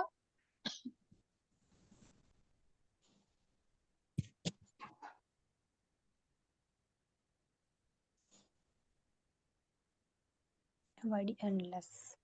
ਮੈਮ unless ਦਾ ਮਤਲਬ ਜ਼ਰੂਰੀ ਨਹੀਂ ਹੋਣਾ without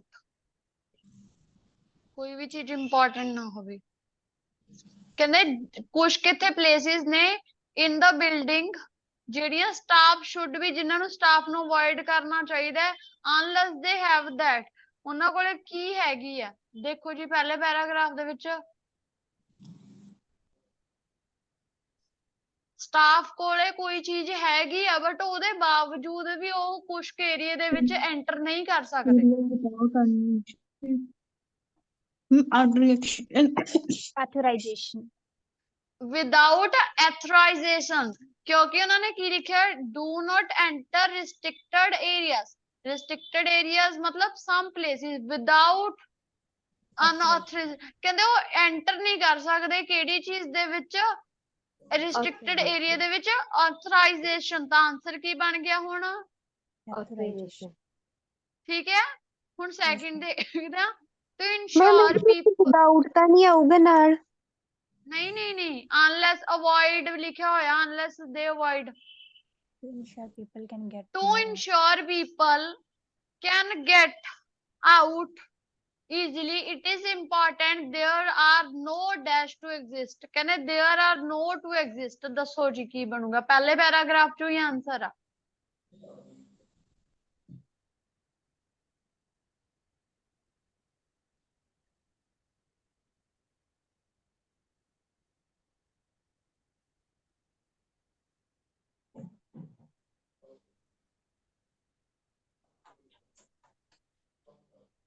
doors can open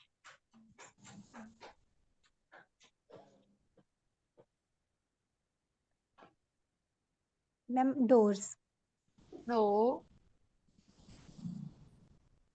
tail cables ma'am ਨਹੀਂ ਇੱਕ ਵਾਰ ਲੈ ਕੇ ਜਾਇਓ ਮੈਮ ਕੁਐਸਚਨ ਦੁਬਾਰਾ ਰੀਡ ਕਰੋ ਕਹਿੰਦੇ ਇਹ ਚੀਜ਼ ਨੂੰ ਇਨਸ਼ੋਰ ਕਰਨ ਲਈ ਕਿ ਪੀਪਲ ਛੇਤੀ ਆਊਟ ਹੋ ਸਕਣ it is important to there are no dash to exist ਵੀ ਇੱਥੇ ਕਿਹੜੀ ਚੀਜ਼ ਹੋਵੇ ਨਾ ਟੂ ਐਗਜ਼ਿਸਟ ਹੁਣ ਦੇਖੋ to vent open fire doors temper without door closure and do not block doorways outside as objects may affect less access of event of a fire ਕਿਹੜੀ ਚੀਜ਼ ਇਫੈਕਟ ਕਰ ਰਹੀ ਆ fire obstructions ਤਾਂ ਫਿਰ ਇਹੀ ਹੋਣੇ ਨਹੀਂ ਨਾ ਚਾਹੀਦੇ ਕਿਉਂਕਿ ਜੇ ਇਹ ਚੀਜ਼ ਇਫੈਕਟ ਕਰਦੀ ਹੈ ਜਦੋਂ ਵੀ ਕੋਈ ਅੱਗ ਲੱਗ ਜਾਂਦੀ ਹੈ ਤਾਂ ਇਹ ਚੀਜ਼ ਨੂੰ ਅਵੋਇਡ ਹੀ ਕਰਨਾ ਚਾਹੀਦਾ ਹੈ ठीक है अगला क्वेश्चन देखो items which could cause injury must be dash before they are disposed ਕਹਿੰਦੇ ਜਿਹੜੀਆਂ ਆਈਟਮਸ ਕੁਝ ਕੁ ਇੰਜਰੀ ਦੇ ਸਕਦੀਆਂ ਨੇ ਸੱਟ ਉਹਨਾਂ ਨੂੰ ਮਸਟ ਵੀ ਕੀ ਕਰਨਾ ਚਾਹੀਦਾ ਉਹਨਾਂ ਨੂੰ ਡਿਸਪੋਜ਼ ਕਰਨ ਤੋਂ ਪਹਿਲਾਂ ਹੁਣ ਪੈਰਾਗ੍ਰਾਫ ਬੀ ਪੜੋ ਮੈਮ ਡਿਸਪੋਜ਼ ਦਾ ਹੋਰ ਮੀਨਿੰਗ ਕੀ ਹੋ ਸਕਦਾ ਬੁਕੈਬ ਡਿਸਪੋਜ਼ ਕਰਨਾ ਕਿਸੇ ਚੀਜ਼ ਨੂੰ ਆਪਣੀ ਕਹਿੰਦੇ ਡਸਟਬਿਨ ਚ ਪਾ ਦੇਣਾ ਉਹਨੂੰ ਖਤਮ ਕਰ ਦੇਣਾ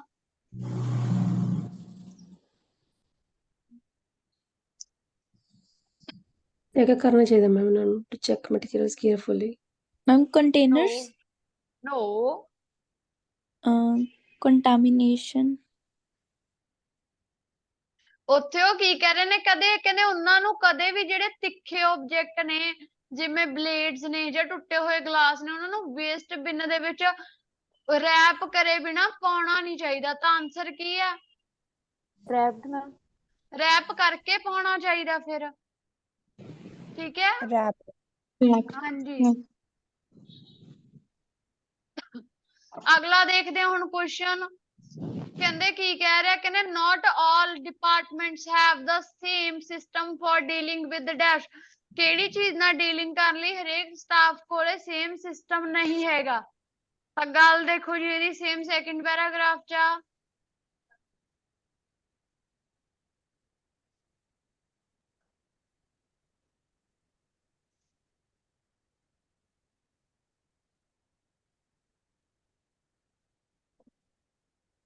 मैम एक मिनट क्वेश्चन दिखाओ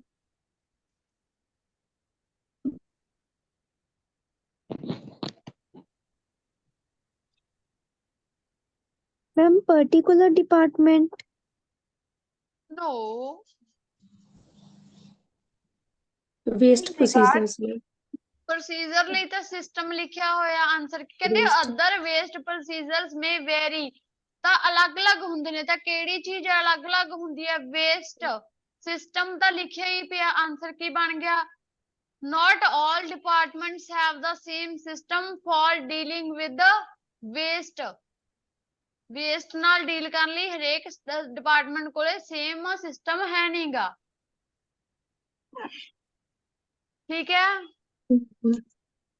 ਹੁਣ ਕਹਿੰਦੇ dash are available to make task which require moving objects easily ਕਹਿੰਦੇ ਅੱਜ ਕਿਹੜੀ ਚੀਜ਼ ਅਵੇਲੇਬਲ ਆ ਟਾਸਕ ਨੂੰ ਸੌਖਾ ਬਣਾਉਣ ਲਈ ਜਿਹਦੇ ਵਿੱਚ ਚੀਜ਼ਾਂ ਨੂੰ ਮੂਵ ਕਰਨਾ ਪੈਂਦਾ ਹੈ ਹੁਣ ਥਰਡ ਦੇ ਵਿੱਚੋਂ ਮੈਂ ਜਮਾ ਨਹੀਂ ਦੱਸਦੀ ਤੁਸੀਂ ਦੱਸੋਗੇ ਥਰਡ ਪੈਸੇਜ 'ਚ ਹੀ ਆਨਸਰ ਹੈ ਇਹਦਾ मैम क्वेश्चन दोबारा दिखाएं dash are available to make tasks which require moving objects.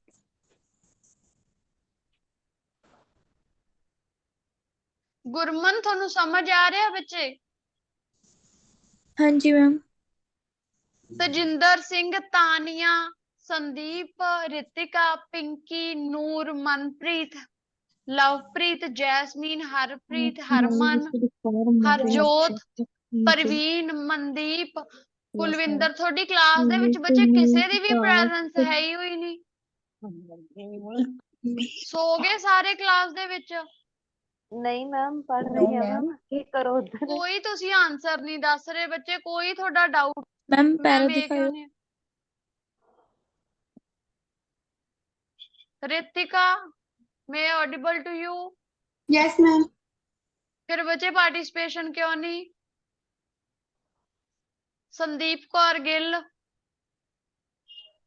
Dash are available to make tasks which require moving. Yes ma'am. ਬੱਚੇ ਜੀ मैम ਕਲਾਸ ਦੇ ਵਿੱਚ पैसेज दिखाओ। पैसेज दिखा दो ਮੈਮ ਮੇਰੇ ਕੋਲ ਸ਼ੋਰ ਜ਼ਿਆਦਾ ਹੋ ਰਿਹਾ ਸੀ ਤਾਂ ਕਰਕੇ ਮੈਂ ਮਿਊਟ ਕੀਤਾ ਹੋਇਆ। ਦੇਖੋ ਜੀ passage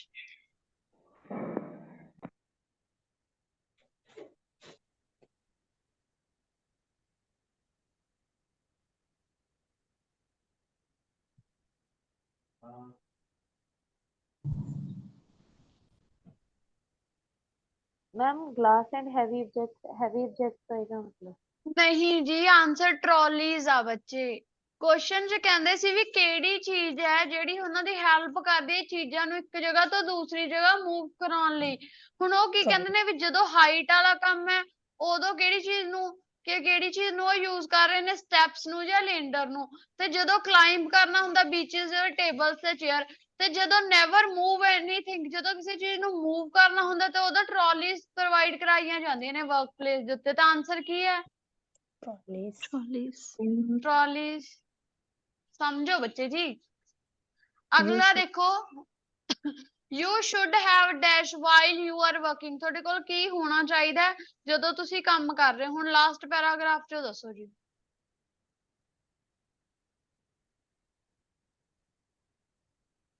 ma'am regular breaks. Answer regular breaks ਜਾਂ ਕੱਲਾ ਬ੍ਰੇਕਸ हाँ जी ਠੀਕ ਹੈ ਜੀ ਹੁਣ ਸਾਰੇ ਪਹਿਲਾਂ ਤਾਂ ਕੁਐਸਚਨਸ ਦਾ ਸਕਰੀਨਸ਼ਾਟ ਲਓ मैम ले लिया। ਹੁਣ ਪੈਸੇਜ ਦਾ ਲਓ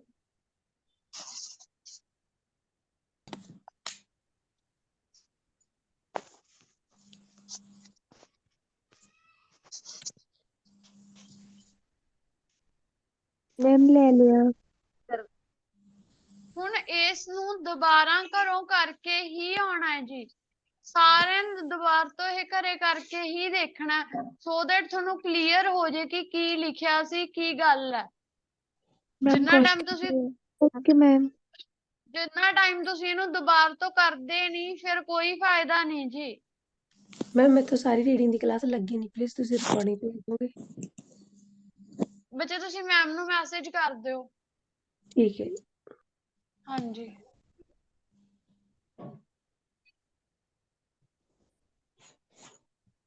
ਹੁਣ ਹੁਣ क्लास हो गई ਹੁਣ ਬੱਚੇ ਕਲਾਸ ਓਵਰ ਕਰਾਂਗੇ ਕਿਉਂਕਿ ਜੇ ਤੁਹਾਨੂੰ ਪੈਸੇਜ ਲਈ ਕਲਾਸ ਦੇ ਵਿੱਚ ਟਾਈਮ ਦੇਵਾਂਗੀ ਤਾਂ 20 ਮਿੰਟਸ ਮੋਰ ਦੈਨ 2 ਕਲਾਸ ਜਾਊਗੀ हाँ जी हाँ जी मैम ठीक है, तो then हुण जिहड़ा अगला पैसेज है fisheries on island, fisheries on island वाला पैसेज है, ਉਹਦੇ ਵਿੱਚ ਸੇਮ 1 to 8 ਜਿਹੜੀ ਕੁਐਸਚਨ ਟਾਈਪ ਆਪਾਂ ਅੱਜ ਕਰੀਏ ਉਹ ਨੇ 8 ਕੁਐਸਚਨ ਨੇ ਉਹਦੇ ਵਿੱਚ, ਤਾਂ ਤੁਸੀਂ 8 ਕੁਐਸਚਨਾਂ ਦੀ ਪ੍ਰੈਕਟਿਸ ਕਰੋਗੇ ਤੇ ਰੈਸਟ ਆਫ ਜਿਹੜੇ 5 ਕੁਐਸਚਨ ਨੇਗੇ ਉਹ ਕੀ ਨੇ?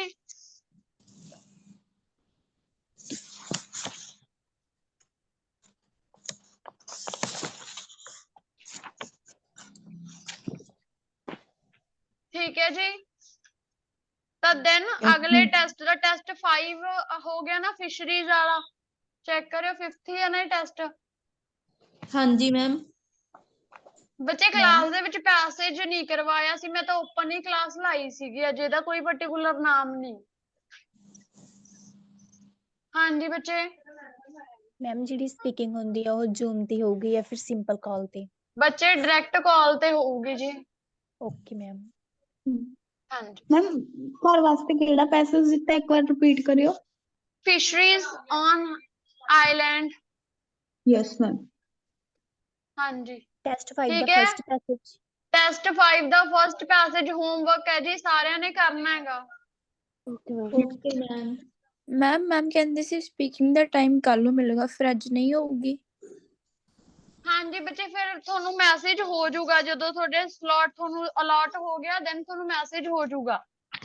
मैम मैं एग्जाम देना सीगा, फिर ਉਹਦੇ ਕਰਕੇ ਕਹਿ ਰਹੀ ਸੀ ਮੈਂ ਥੋੜਾ ਜਿਹਾ ਸਪੀਕਿੰਗ ਦਾ ਟਾਈਮ ਮੈਨੂੰ ਜਲਦੀ ਦੇ ਦਿੰਦੇ।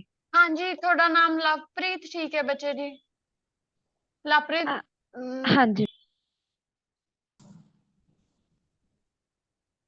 मैम लीव कर सकते ਬੱਚੇ ਮੈਸੇਜ ਚੈੱਕ ਕਰ ਲਿਓ, ਮੇ ਬੀ ਤੁਹਾਨੂੰ ਸਲੋਟ ਦੇਤਾ। ਹਾਂਜੀ मैम मैसेज आया नहीं गा। ਓਕੇ ਬੱਚੇ, ਦੈਨ ਰੀਸੈਂਡ ਹੋ ਜਾਊਗਾ ਤੁਹਾਨੂੰ। ਬਾਕੀ ਸਟੂਡੈਂਟਸ ਲੀਵ ਕਰ ਸਕਦੇ ਹੋ, ਜੇ ਕਿਸੇ ਨੂੰ ਕੋਈ ਡਾਊਟ ਆ ਤਾਂ ਤੁਸੀਂ ਉਹ ਵੀ ਪੁੱਛ ਸਕਦੇ ਹੋ। मैम ਹਾਂਜੀ मैम लाइन ग्राफ से जिद्दां ਆਪਾਂ ਲਿਖਦੇ ਹੁੰਦੇ ਨਾ ਡਿਕਰੀਜ਼ ਗ੍ਰੈਜੂਅਲੀ, ਇਹ ਚੀਜ਼ ਕਿੱਦਾਂ ਲਿਖਦੇ ਹੁੰਦੇ ਆ? ਕਿਵੇਂ ਬੱਚੇ? ਮੈਮ ਮੇਰਾ ਵੀ ਐਗਜ਼ਾਮ ਹੈ, ਮੈਨੂੰ ਪਲੀਜ਼ ਵਗੈਰਾ ਸਲੋਟ use ਕਰਦੇ ਨਾ ਓਕੇ ਤੇਜਿੰਦਰ, ਹੋ ਜਾਊਗਾ ਬੱਚੇ ਤੁਹਾਨੂੰ ਵੀ ਸਲੋਟ।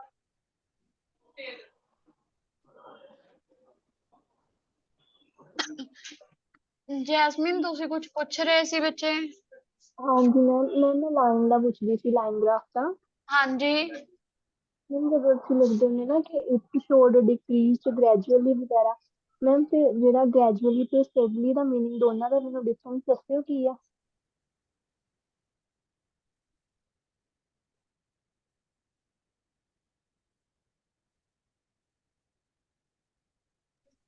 ਸਟੇਬਲ ਤਾਂ ਦੇਖੋ ਕੋਈ ਵੀ ਚੀਜ਼ ਜਦੋਂ ਰਜੇ ਸੇਮ ਰਹਿੰਦੀ ਹੈ, ਹੁਣ ਜਿਵੇਂ 2000 ਵਿੱਚ ਵੀ ਉਹ 9 ਤੇ ਸੀ, 2002 ਦੇ ਵਿੱਚ ਵੀ ਉਹ 9 ਤੇ, 2004 ਦੇ ਵਿੱਚ ਵੀ ਉਹ 9 ਤੇ, ਮਤਲਬ ਉਹ ਸਟੇਬਲ ਆ ਚੀਜ਼, ਇੱਕੋ ਸਾਰ ਖੜੀ ਹੈ। ਬਟ ਗ੍ਰੈਜੂਅਲੀ ਹੁੰਦਾ ਹੌਲੀ ਹੌਲੀ ਘਟਣਾ। ਹੁਣ ਜਿਵੇਂ ਕਹਿੰਦਾ ਵੀ 2009 ਦੇ ਵਿੱਚ ਉਹ 9 ਤੇ ਸੀ, ਫਿਰ 8 ਤੇ ਆ ਗਈ, ਫਿਰ 7 6 ਐਵੇਂ ਹੌਲੀ ਹੌਲੀ ਹੌਲੀ ਹੌਲੀ ਘਟੀ ਜਾਂਦੀ। ਹੁਣ ਆਪਾਂ ਗ੍ਰੈਜੂਅਲੀ ਕਹਿ ਦਿੰਦੇ ਹਾਂ, ਗ੍ਰੈਜੂਅਲੀ ਡਿਕਲਾਈਨ ਔਰ ਗ੍ਰੈਜੂਅਲੀ ਇਨਕਲਾਈਨ।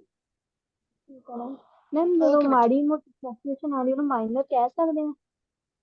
ਮਾਈਨਰ ਦੀ ਜਗ੍ਹਾ ਤੁਸੀਂ ਗ੍ਰੈਜੂਅਲੀ ਵਰਡ ਯੂਜ਼ ਕਰੋ ਤਾਂ ਬੈਟਰ ਹੋਊਗਾ। Okay ma'am, thank you. ठीक है जी, then okay बच्चा जी, then this is the end of your class. Thank you. Any doubt to anyone तो पूछ लो। No ma'am. Okay, then have a nice day. Thank you ma'am.